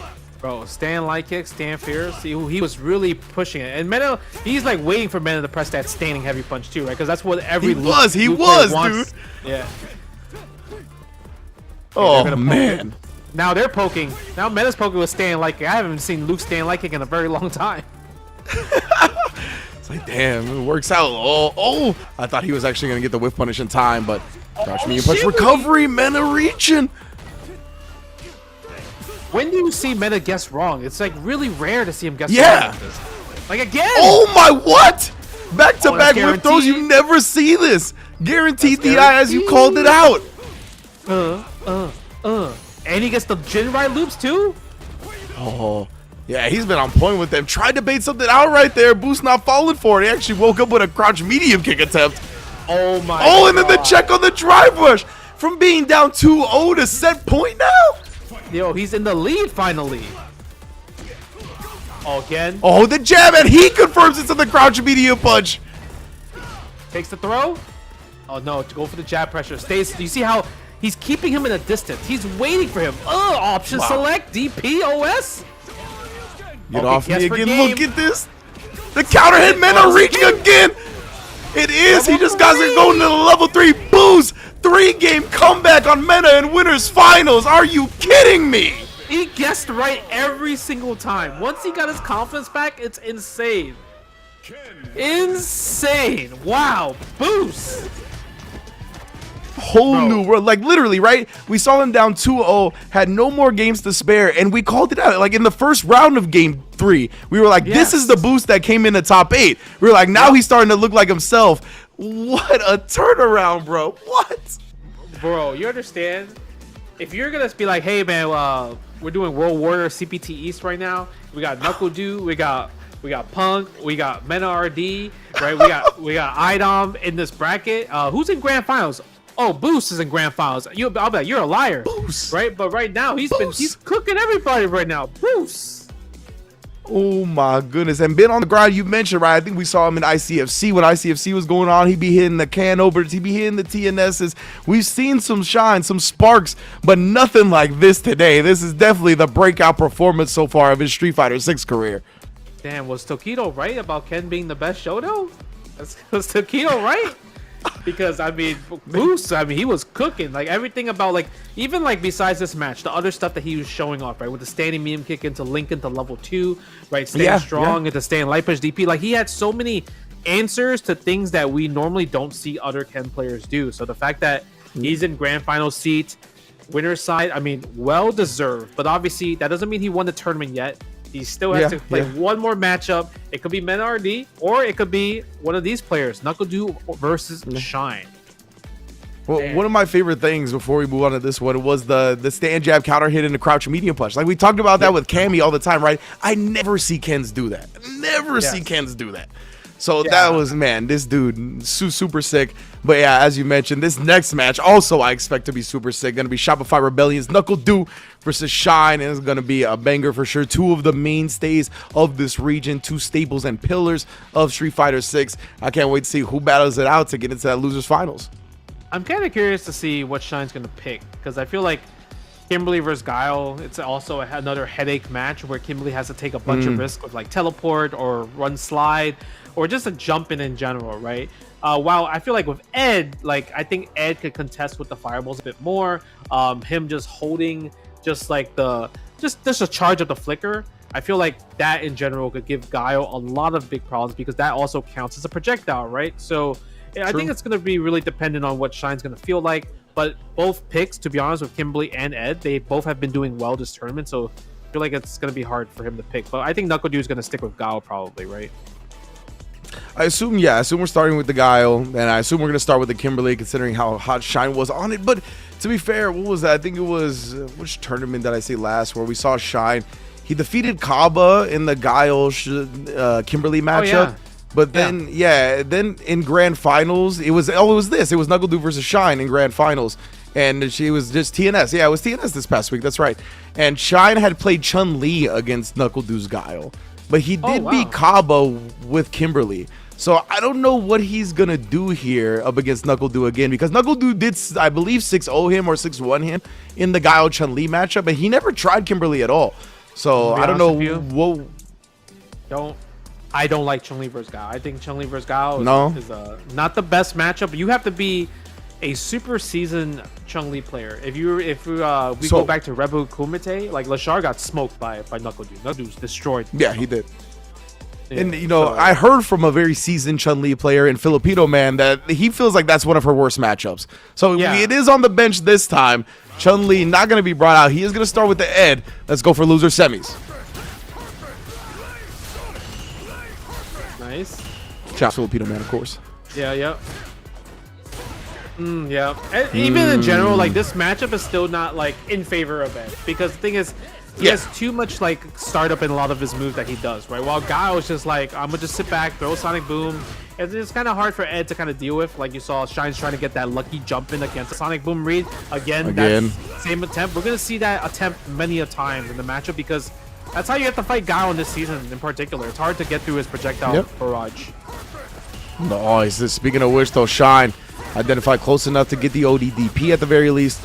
But yeah, that was not the last jump we've seen. Oh, strange. Yeah, Knuckle-Doo jumping is a surprising choice. But Knuckle-Doo is also a Gao player that kind of was like, he doesn't play Gao how he's supposed to be played sometimes, right? In terms of traditional values. Yeah. 100%. Knuckle-Doo, he really uses what you expect Gao to play like against you, and he'll kind of turn on the aggression here and there and really mix it up that way. I think that's very smart. Okay. Oh, I love the hold. But also, Knuckle-Doo's so smart just walking back. He's like, you know what? I'm going to just walk back and not be in that position where I'm forced to drive parry. Spending the level 2 for positioning advantage is an interesting choice right here. Goes for the throw. Feels like Street Fighter 5 all over again here. Oh, that was lock state. Oh, and he did connect with the DI, but the level 2 came in to make sure that the wall splat didn't happen.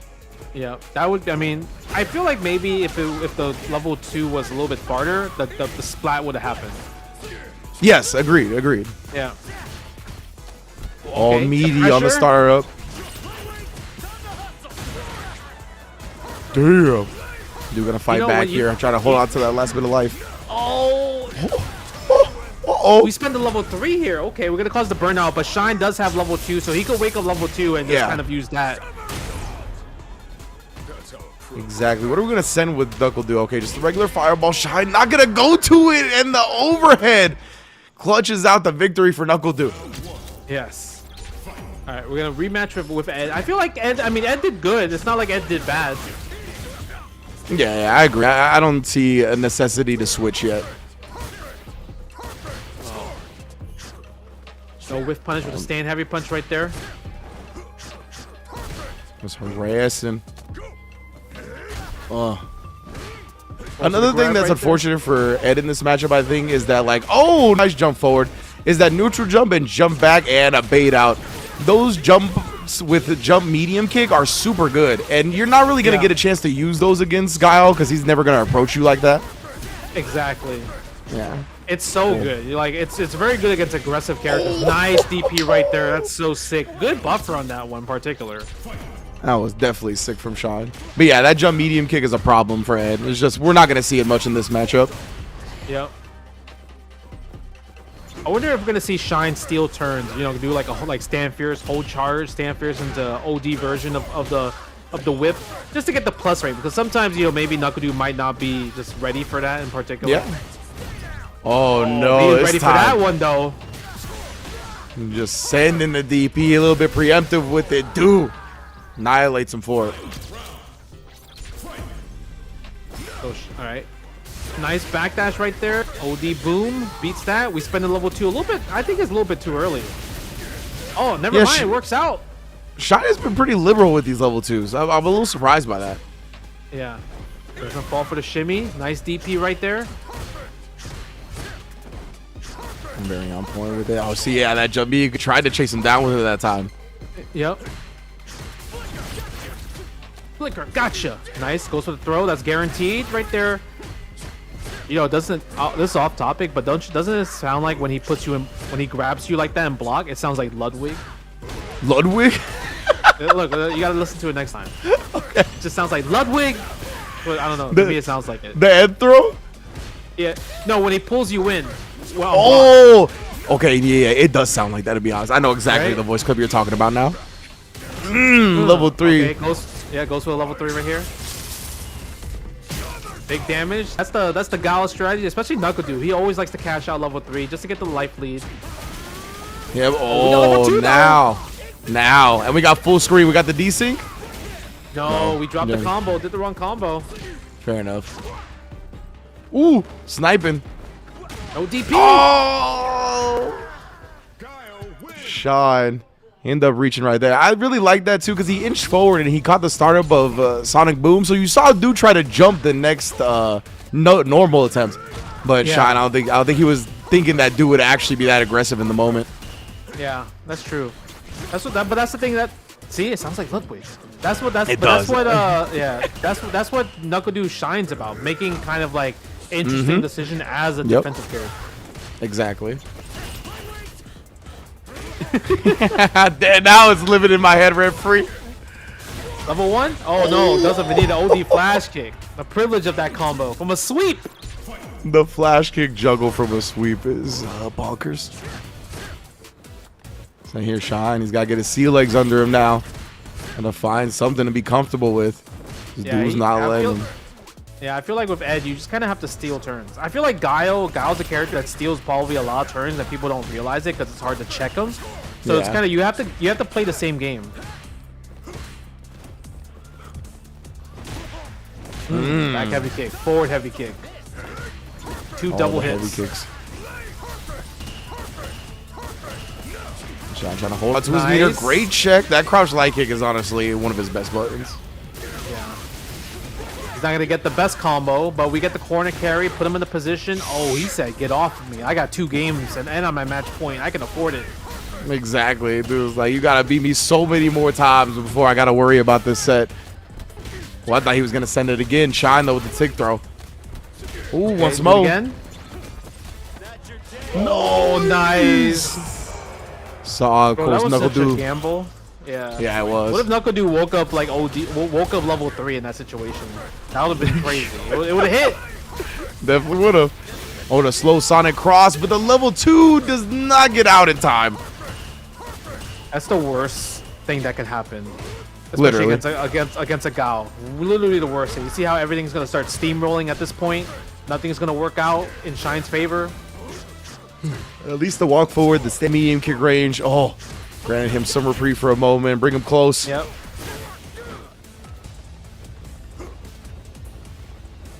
Go for the flash anti-air. Yep. Knuckle Dude, just keep it solid because there's no threat from Shine's point, no level 2 or anything like that.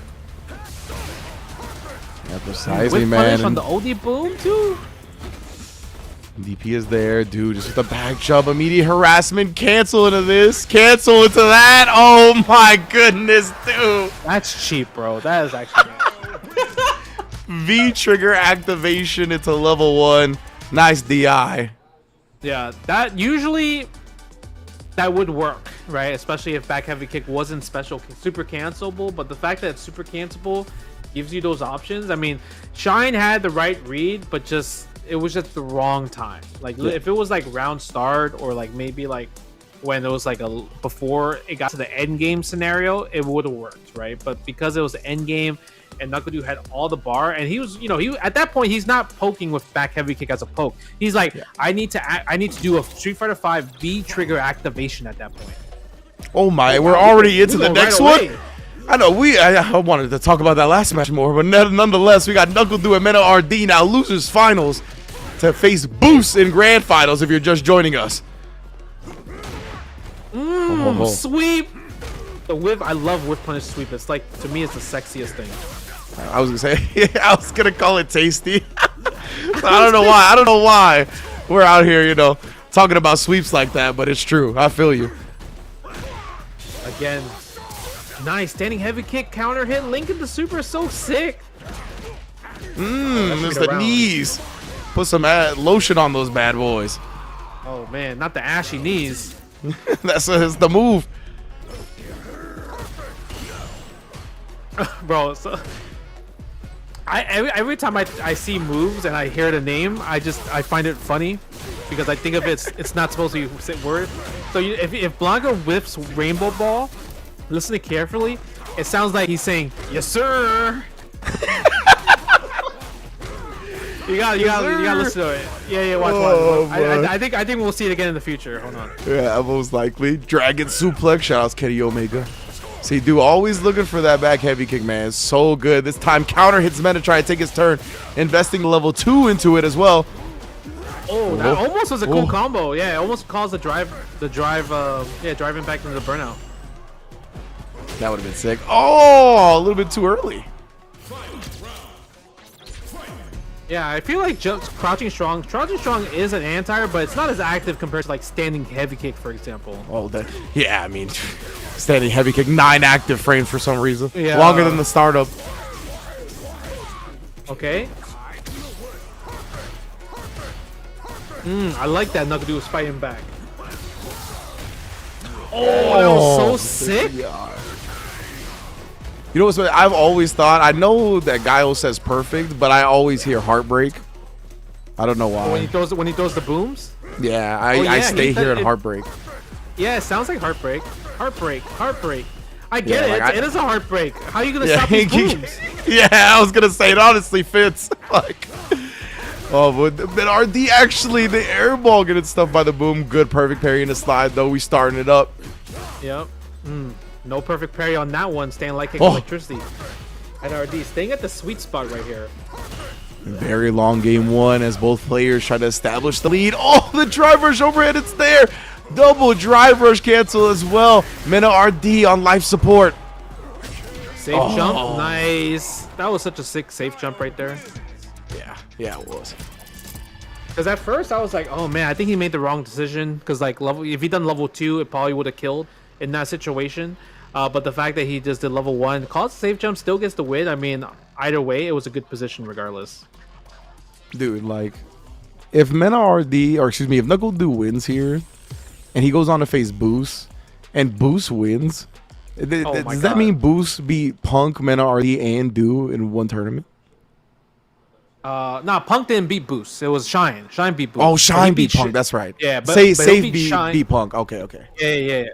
But he'll have beaten Mena RD and Knuckle though. 2 Capcom Cup champions.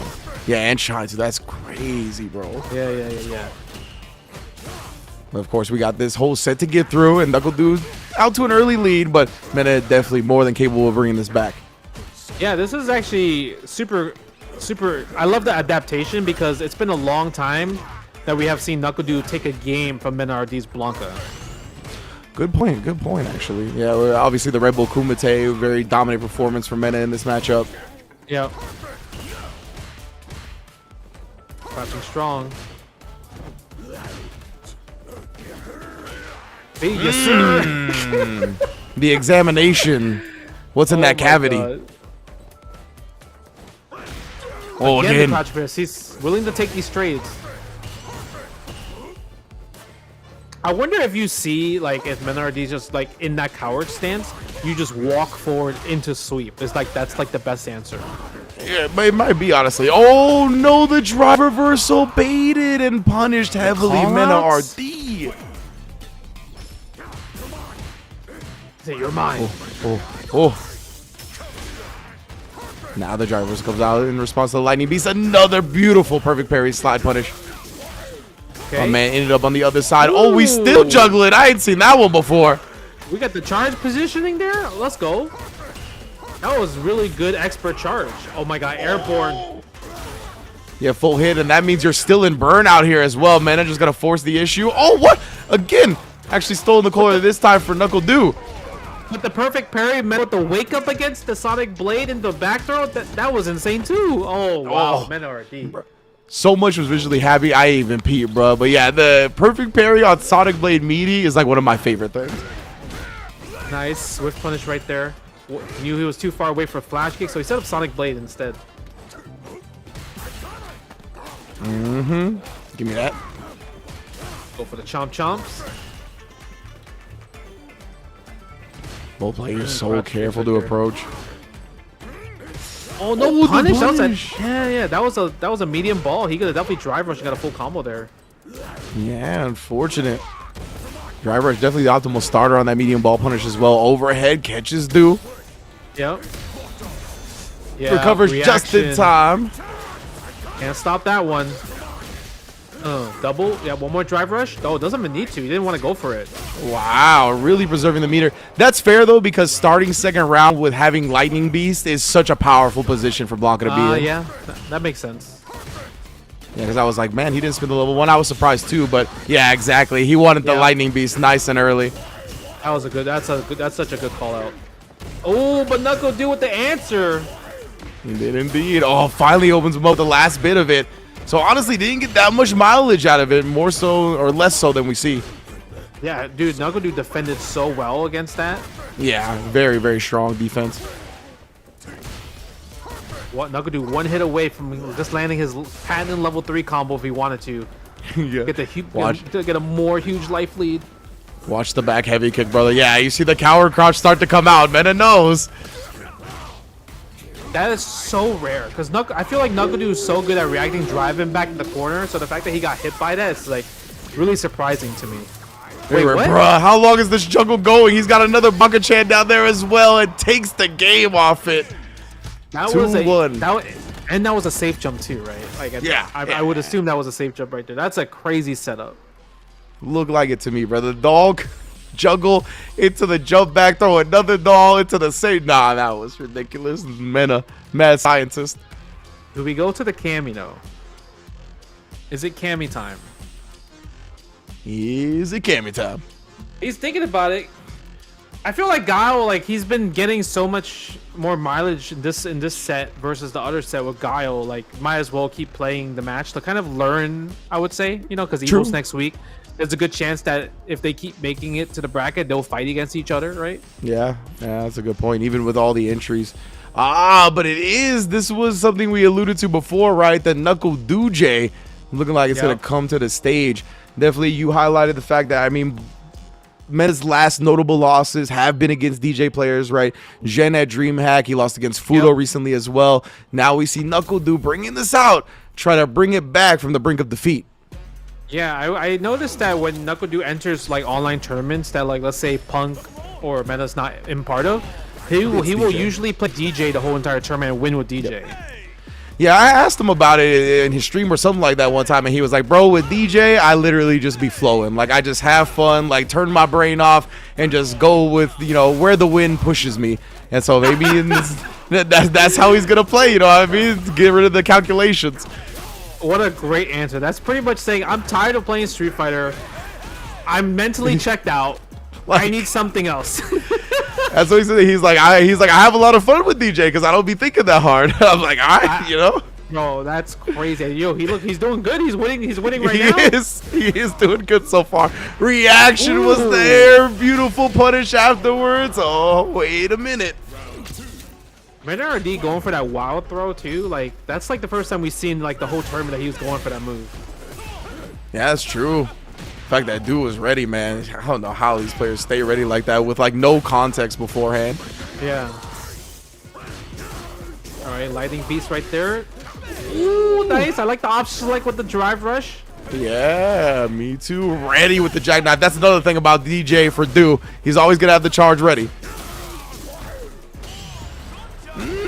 With just a little bit of drive meter left. Perfect parry clutch. Yeah, usually most DJ players go for the side switch, but because Knuckle Dude was like low on drive gauge, he doesn't want to spend the OD for the OD step to go to side switch. I can't believe that anti-air hit. Oh, it was only regular hit. I think that might link on counter hit if I'm not mistaken. Oh yeah. Oh, my God, the parry. So wow, just like that, 2-2. Okay. The DJ working out so far, 2-2. Let's go to a final game. Remember, winner of this goes to Boose, and Mena immediately pivoting to the Luke, the box art boy. But even then, I feel like this matchup is not that bad. Like, this is definitely more of like a 5-5 matchup in terms of the regards, which is like slowing the pace down. Any of these characters could win this matchup. Yeah, agree. This is not some like super counter that, oh no, DJ's in a huge struggle now. This is just definitely something that I think he's giving himself a little bit more stabilization, a little bit more ability to play patient and reactive up against Knuckle on the DJ for the last game. Ooh, goes for the sway low. Doesn't bite for it though. Nice. Oh, just clips him with the median. Nice job linking the jab as well, since it wasn't counter hit or anything like that. Look at the damage on that too. The buff damage on the DDT. I love the DDT, bro. I'm so glad we get to see it more now because of the buff. Oh, reaching though. Mena has been doing that a lot tonight. Oh my god, that damage? That killed? Ridiculous amounts of damage. I thought he was alive for sure. Knuckle do match point with the DJ. Beautiful bait out. Oh, what a starter. That was clean. Hey, where you going? Over to Stand Fierce. Nice. What a anti-air. perfect. Yeah, I love the faint fireball because, you know, Mena had very low drive, so he was going to try to jump it. Yep. No level 2 cancel. I'm surprised he didn't cancel level 2 after the forward medium punch. Like, hit confirm it. Because you are burnt out, but I think Knuckle is willing to give Mena RD the drive gauge back, not to overpush the situation, right? Yeah. Yeah, especially because he wants his own drive gauge back as well. Right, he was pretty low on this. Finally at over 4 bars, so he can gamble a little bit more now. Ooh, berry attempt. Now do back to the corner, back-to-back crouch, medium punches. We are at a final round. Oh my god. Oh, just throw it out. Yeah, dude likes that. Mena is really good at checking drive rushes, so I don't blame him for doing that attempt. Yep. Over the fake fireball, standing heavy kick. If he committed a little bit, I think it would have been punish counter. Did he block? No! Mena, what he needs is wake up to be right the most. Comes through in the clutch. Takes the life lead, but the meter is empty. At least on the super. Yep. Nice. Goes to a throw, and it's so hard to check the drive rush from DJ. It's one of the fastest in the game.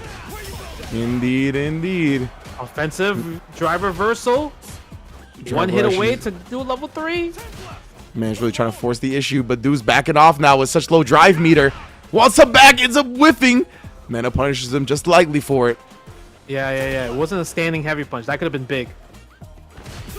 Oh, speaking of which, forcing the issue now. Yeah, knew that was not meaty, so it was definitely minus there. Oh, but dude tries to sneak it in one more time, and the time he doesn't commit to OD Sobat, the time he just lets it rock, Mena is there for the check. Beautiful stuff to clutch it out and get back in the grand finals. Oh my god, that was such a good clutch crouching medium punch right there. Like, because I mean, the way Mena was just been playing, the way Knuckle-Du's been playing with just DJ of just like drive rushing, it's been so successful, right? Especially the last 2 games, that finally the time where it's like he's so thirsty about it because he needs like, oh, I need to do something right now. I need something to happen. Mena put all the concentration there because he's like, well, you're too far away to jump against me. So the only thing you can do is go into drive rush, right? Press a button. And because the farther you are when you're drive rushing, the easier it is to react. So because of that, it was much more easier for Mena to react. And like you mentioned, he didn't do OD Soul there because one, if he did, it would cause burnout. So if he guessed wrong with that, it's kind of checkmate scenario anyway. So he really banked on that drive rush from there. And Obi, I forgot what tournament it was. I think it was one of the Dream Hacks actually, that they actually played Mena and Do, and it was the same thing. It was DJ versus Luke, and what he did was he did the drive rush OD Soulbot, and it burnt him out, and Mena blocked it, and he chipped him out with DP after. So I feel like that is one of those things that really sits with you, you know? And yeah, I don't think... Yeah, exactly. Trauma. I don't think he wanted to put himself in a position like that again. But this is Boose versus Mena RD now. Grand finals. Mena's got to go through Boose twice to take the first place. And like we said, with that performance from last week, he's trying to get that by any means necessary. Okay. Good backdash. backdash in the corner after throw against throw attempts is just such a, it's so huge, right? Like the percentage of it landing is like so high, and then Boose was able to land it. Nice driver stand jab. Mena RD not ready to check that one. A little bit too close on there. Good reaction. Yeah, I wanted to see that from Boose instead of the crouch medium kick starting to adjust there as well. Oh, the big knee. Yeah, that was a interesting choice of a whiff punish button. Yeah. See, we're starting to experiment a little bit more with that button from the Lukes now. Yep. Using the OD fireball right there. Let's get it. Takes the throw. Boose is almost at burnt out. Oh, didn't commit though. It would have got him the win. It would have. A little bit scared of the burnout, perhaps. I'm not sure. The way he didn't want to commit. Giving Mena another chance. Yeah, you can't let Mena hit you because he's going to go into level 2. Yep. The discipline, but oh, the timing afterwards. I respect Boose not sticking his hand in the blender, but Mena, he just knew the timing to where an opponent is going to feel antsy and eventually press.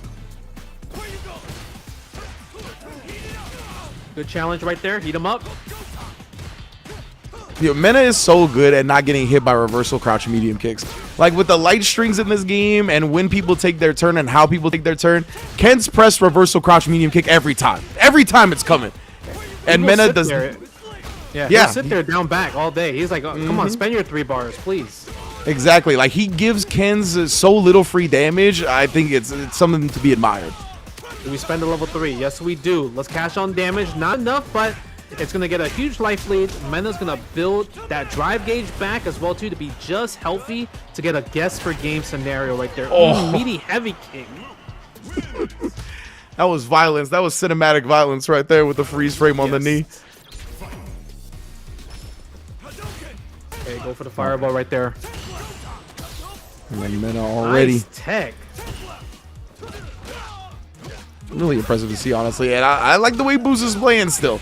Like, despite going down that first game, doesn't look like the Boose that was kind of a little bit shook in the first 2 games of Winners Finals. Looking like how we've seen him all night. Run, stop. And the check with the crouch medium punch. Look at the damage. Oh, and the bait out. Optimal starter. You dead now. Dude, I love seeing, like, crouch medium punch or crouch medium kick into run DP. It's such a sick visual combo.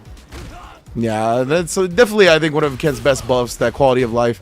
Getting the run DP from the mediums now, super good. Yep. Oh, nice whip punish. Medium to medium. That was the super kick party that time. Go for the stand light kick. Doesn't bite on it. Again, the crouch medium kick. Goes over the safe route for the fireball. Didn't want to burn himself out there. Oh, tries to let it rock a little bit. It felt like Boose still such discipline defensively right now. Yeah. He has to because he doesn't have enough drive gauge. But he gets the jump in, though. Not too much damage because it was from a jump light kick. But gets the throw, gets the optimal situation, catches the backdash, doesn't commit, though. Level 3. Yes. Wow, what a smart way to go into the OD. Jinrai, and like you mentioned, has the level 3 cancel available because of that. But Mena lives. What? Of course he lives. Oh, standing heavy kick. Oh. That was dangerous from Boose because swinging like those big heavy buttons, especially from like, you know, Mena, who's like famous for jumping out the corner, right? Especially making clutch decisions. That could have been it. Because if he jumped forward, cross up, it would have been punished. Yeah, even jump back in the corner, he would have been able to catch the recovery of that button. So nice, very scary for sure.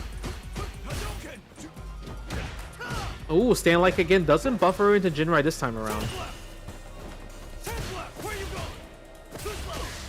Oh, Mena. Yeah, he's starting to get funky with it too. Yep. Stand fierce. You know, it feels like Boose has always been on the lower end of the drive gauge stick the last like 3 games. It's true. Definitely. I think partly because of him, Mena doing a really good job kind of peppering with the sandblast as well, not letting him gain back a lot of meter at any given time. Yeah. Yeah, going for the crouch medium kick fireball. Ooh, bro, the perfect parries, like back and forth, has been insane. So Street Fighter 6 right now. Gets the knockdown, safe jump, walks all the way back. I love that. And then the light kick, right? Switches as soon as Mena tries to chase him down. Again, the level 2 walking forward against that crouch medium punch. We're gonna burn each other out. Let's both be burnt out. Boose does have 2 bars to his name, but yeah, like, trying to sneak in around these sandblasts. Oh God, forcing it. He thought Mena was gonna commit to something after 0 on block Dragon Lash, smart. but Mena, didn't stick his hand in there. That was actually mad smart from Boose. I'm not gonna lie. Even though It like was. Mena blocked it, it was a really good attempt right there. A really good attempt of trying to steal around. Especially because he was lower on life, and people know you trade pretty much after every time if you press on the Dragon Lash. So yeah, it was definitely very tempting for Mena to press. Great discipline that he didn't. Respect to Boose for trying that. Yeah, it would have been the hypest thing for a lot of people to watch if it happened though. Yeah, 100%. But I feel like Mena's a guy where it's like he knows when something is like a risky situation where it's like, oh, you're gonna make this big gamble, because he's known to make these big gambles. So no, for him blocking that, I'm not surprised, because that's something that maybe Mena would think about doing as well too. That's a great point. Like, he has that type of sixth sense for gambits, right? And he's like, the way you set stuff up, there's not this coming unless something bigger is coming behind it. Exactly. You can't punish that sweep with your sweep during burnout. Oh man, both these players disciplined as hell right now. Yep, go for the fireball. Mena RD close to 3 bars. He's buffering. Maybe he's trying to buffer that level 1 against Ken's fireball. Boose, he's staying at a great range when he threw the fireballs though, right? That it would pretty much hit the startup of level 1. Now Luke's got level 3 though, so that's not the same as it was. Yeah, you can see Boose. Oh, he wristed it. He gets the punish. Throw reset. He still didn't kill him. The fireball catches the startup of Sandblast. This dude is nuts. That, and I love the jump back, because he was like, yo, what if Mena woke up like super right now? True, yeah. That was good. Who's with the reads right now? Do we cash out? Mena, no, not yet. We ain't gonna do it. The Avenger in there. The Avenger. Boose tries to wake up crouching medium kick, but gets hit by crouching medium punch. Boose lets it rip though. Too far away from the crouching light kick confirm. Yeah. See hit. Trying to inch his way closer back into that range. You see, Mena never gets hit by these reversal crouch medium kicks, man. So disciplined about it. Finds his button with the crouch medium punch. Should close it out with the level 3 and does so. Yeah, that should be game number 3, going 2-1 for Mena RD. And just like watching this match, like they're both playing so out of their mind. But Mena, I'm gonna say he has a tell. He knows. He's been hitting this like kind of like these like close range like crouch medium punch, and it's hitting when Boose is walking in. Once he walks in, he gets hit by the crouching medium punch a lot. Okay. And I think that's the call out that Mena has been getting, because that's the things that's been closing out the games. He's just looking at it for the walk back into the walk in, right? As soon as he advances forward, it's there. See right there as well, starting to pepper with the stand medium kick. And that's a big part of the ground game, is really recognizing when you can maximize the range on your butt as the opponent walks in. That's like a huge moment to recognize. Yep. Mena RD, look at that. He's willing to just play it slow. Take it easy. Ooh, big check. Yeah, Mena is getting real comfortable right now. Okay, goes with the sandblast right there. Perfect parry. No. Punish. The butt imprint is on the lazy boy right now. This man is comfy. He is so comfy. The crouching medium punch is doing mileage right now. Walking in with punish, the all-purpose button. Oh, this time Boose doing a great job, kind of inching closer. Catches Mena standing up for a moment, but look at that, off the tech throw, drive rush right in with the jab. Damage left on the table though. Yeah, I'm not sure about that combo. That combo is an interesting choice. Oh, no, you don't. Wax on, wax off with the parry. Again, the crouching medium punch meaty right there. Oh, I love that. Your medium punch versus my medium punch. Let's do it. Yeah, straight raw. It's the run DP. That was great recognition from Boose. All right. Nice crouching medium kick. We spend the level 3 here?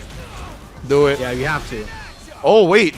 Yeah, I was going to say, that's not full cinematic, but it doesn't matter. I think he did that to build bar. Oh my god. Bar back. Yeah, right. Wow. All right, this dude is crazy. This dude, no way. the optimal finish for the non-cinematic to get some bar after. This dude. That's sweaty. Alright. That's when you know you're a sweaty player, right?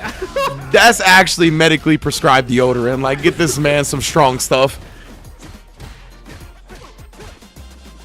Doesn't commit to the target combo with Mena RD. Nice cross cut, jab EP. Up and over. Oh, no whip punish! Okay, we get the perfect parry though. Oh, Nice manually knee timed the overhead for the link. He's dead, Level brother. 2. Boose. He forces a game 5 in the first set. One game away from taking it all. Bro, the optimal meter gain to get the level 2? Nah, bro. That's how did it calculations actually on come? that? How did it actually come back to matter too? Nah, bro. I know, Nah. right? That's crazy. This dude's a nightmare right now. That is wild, man. Boose. What What is the man thinking hell, about? bro? If you're is he cycling through characters right now? Blanca? No, okay, Still back the to Luke. loop. Back to Luke. 2 What to 2. I in mean, this the- could go either way. This could be either Boose's win or Mena RD's reset, and we get a fresh first to 3. There's a lot of amazing Ken players in the world. And the fact that I have learned so many things with this one dude in this one tournament is nuts to me. No, same. I'm not gonna lie. Like I watch. You see Ryukichi killing it. You see all these Ken Yeah. players killing it. But Boose, bro, he's been doing some stuff. Yeah, like literally stuff I've never seen before. Misses the punish from Mena RD a little bit too far. Oh my! How did he block? You saw how he blocked that shimmy. Like he was going for a shimmy, and he blocked Mena RD's counter shimmy at that attempt. I don't even know, man. This dude definitely playing out of his Oh mind my here. God. Gets the fierce boost. One more drive rush cancel. Milk it all. Milk it for all the damage you can get. Level 1. That's optimal, brother. Kills them off with a perfect 1 round away. He's on fire right now. Jesus Christ, Boose. Oh, man, check the shoes, bro. What? Checking it with the crouch light kick. Mena will not be denied, though. Bulls his way in. Oh, but wakes up with the Okay, crouch we're feeling medium kick. All right, we're feeling it. We know when we guess is right. You know how when Ken players guess right every single time? This is the round. Yeah. This is it. Oh. No DP though. I honestly Momentum thought he was shifts. going to have something behind the whiff. Ooh, Again? back to back with it. Level 2, he does catch him trying to take his turn after the Jinrai. Okay, Mena RD, level 2. There's still some life. Oh. Nice empty jump. It's not close to level 3 yet, but Boost, I mean, he's close to burnout. I like the perfect parries right here. What a perfect parry, bro. He can't afford to not do that right now with how low his drive gauge was. But you see how confident Boost is? He's like, I don't care if I'm low on drive gauge. I'm coming in. Yeah, One look at guess he's away like from winning this. inching Mena towards the corner. Gets the light kick. Level 2. Level 2, you're right. Boost takes Oh my it 3 God. to 2 over Mena RD in World Warrior East. Wow. Boost? Bro, you would not believe it. A region like this with 3 Capcom Cup champions plus the uncrowned king, Punk the God, and Boose is the one that wins this? That's insane, bro. Only Global's own Boose. The Ken. I have not seen more optimal Ken until No. now. Like this No. Ken right here has been crazy. Oh, That my was God. incredible stuff. So, like the usage of every single tool, great uses of crouch and medium punch, the light kick into the OD Jinrai buffer, like everything that goes like under the radar with Ken, we saw in full effect today with Boose, and even beyond things that I didn't even know existed with this character. Like ridiculous, man. It was just insane, right? Because like the coolest thing about it was like, you know how like every Ken player, they're so thirsty about like, oh yeah, you're in the corner, I'm gonna just maul you and just try to like, you know, just kill you, right? Kill everything. Yeah. He's like, okay, I want this little trap right here. Instead of me Yeah. going for throw loop someday, I'm gonna go for stand fierce into stand like it, stand fierce, Mm-hmm. stand like it. Like he's going for these like traps where it's attacking your drive gauge and also like clipping you because you're trying to walk forward. Like Yeah. Goose was playing such a different corner game compared to any other Ken player, and it really showed. And the results are right here that he won this event. Like it's insane, and really big props to him for clutching it out and getting first place in World Warrior #2 for a super region like N8 East. It's insane. Yeah, and keep it a buck. Not all regions, not all super regions are created equal, right? This is one of the toughest in the world and he Yes. got first place. Like you mentioned, 3 defending Capcom Cup champions in this bracket alone, and the uncrowned King Punk, and he had to go through Shine and 2 of those Capcom Cup champions to get the W. Mena RD, who I think many consider the best Street Fighter 6 player, or at least has had the best results so far, had to beat him twice. Like, come on, man. Like, this is the run of a lifetime. Yeah, with Ken, right? Because it's not like Ken's a new character. It's like, you know, true.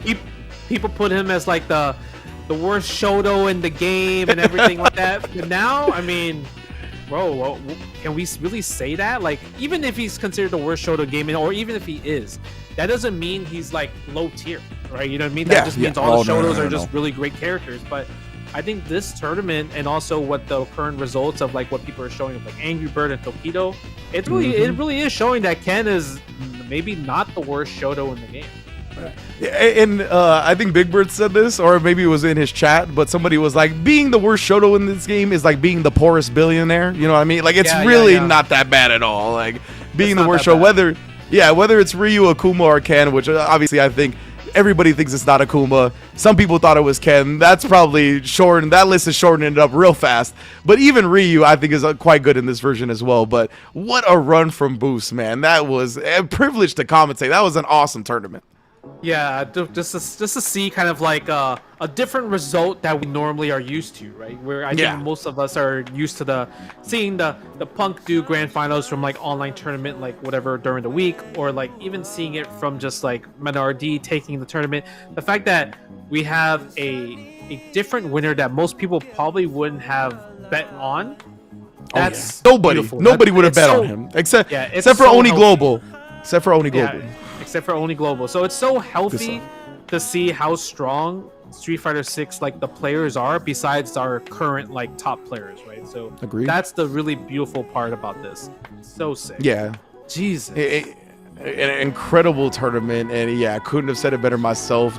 I love that you use the word healthy as well. Like, this is definitely like inspiring, right? It definitely gives people a thought that, okay, it's not just like some players locked up at the top that we're never going to be able to break through that threshold. You can see people can do it, and with the tournament environment that NA has created and cultivated with so many tournaments every single week, you put that work in, you could see the results, and Boose is reaping them heavy right now. Yes, that's so good, man. I'm invested. I want to see what's going to happen World Warrior 3, 4, 5 finals, because now Boose in contention to be in that at least the top 8 spot, right? Moving forward, if he keeps entering and doing well, just at least placing in the top 8, like he'll have a shot to possibly fight in for a Capcom Cup spot, or even make it to Capcom Cup. So it's just godlike. And then chat's saying that he's from Albany, New York as well too. So bro, shout out to the New York community. Let's go. That's so sick, man.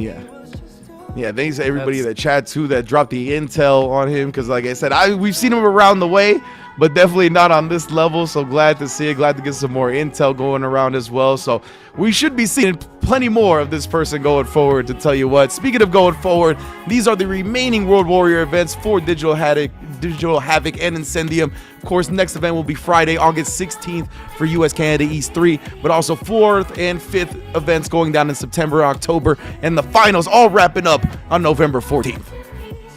Man, it's gonna be insane to watch. And obviously we're gonna have Evo next week, and all the other bunch of World Warriors happening around the world. Like, it's time for the Street Fighter 6 marathon, right? Of just online tournaments to see who qualifies for Capcom Cup, who actually, gets to compete for the next $1 million prize pool. But it has been insane to see, man. It's insane to watch, insane to just like see everybody play. Because I mean, we saw Boose, we saw Safe beating Punk, which is also huge as well too. Shine with the Ed pick beating Punk as well too. I mean, I felt like a lot of players really showed up today, right? And it really did show.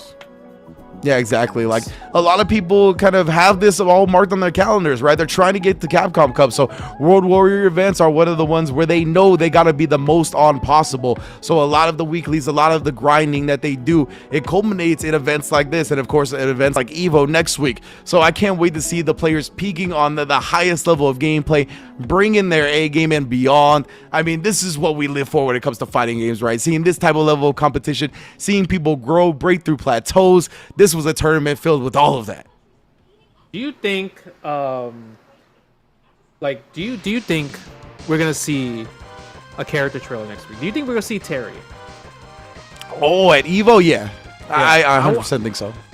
Yeah, you think so? Because I would love to see kind of like the future, the direction. Because right now I feel like the Street Fighter 6, it's been so healthy, right? The way they, like the balance of the game, all the stuff that they added into the game, all that type of stuff is so healthy. So seeing Terry in this game, like obviously we've seen Terry in Smash or fighting EX Slayer, but I'm hoping that they just don't put Terry as like a, you know, like, oh, we'll give him just Street Fighter mechanics. That's Terry Bogard. I want him to have like his own unique stuff, like give him a hop jump. You know how like Tekken, they made like Akuma have his own stuff and like Soul Peace.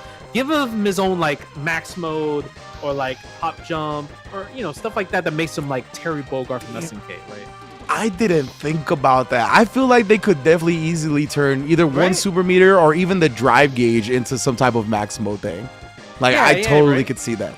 That's a good point, man. I think that would be pretty cool to see, but I'm excited to see what Street Fighter 6 is going to happen at Evo. I don't know if Boose is going to be at Evo, but if Boose was at Evo, sure hope so. Like I think he would do really good at tournament. Like we talked about earlier, how Kobayan was definitely not going to be at Evo, and people were like super happy about it because that's a very tough. He might be the best Zangief player in the world. Like at least the best Zangief player in Japan. Chakotay, shout out to Chakotay. He said Boose won't be at Evo. Unfortunately, that's unfortunate. I mean, that means everybody's lucky. That's what it comes down to, right? That's fact. Brackets are saved because Boost will not be at Evo, because Go Beyond won't be at Evo. These guys coming out scot-free, hopefully. But yeah, man, this was amazing stuff. Hopefully we can see Boost, and the tournaments to come. But we've gotten the okay from Mother Base to sign off. So thank you all as well for joining us. It was a privileged event to be a part of. Justin, like I said before, as CEO, man, always enjoy commentating, bro. Always a great time. Big ups to Digital Havoc and Incendium for having us on for this. Make sure to tune in for the next one as well, going down in August. We'll see y'all very soon. Until next time, be good to yourselves and be good to each other. Peace out. Have a good night.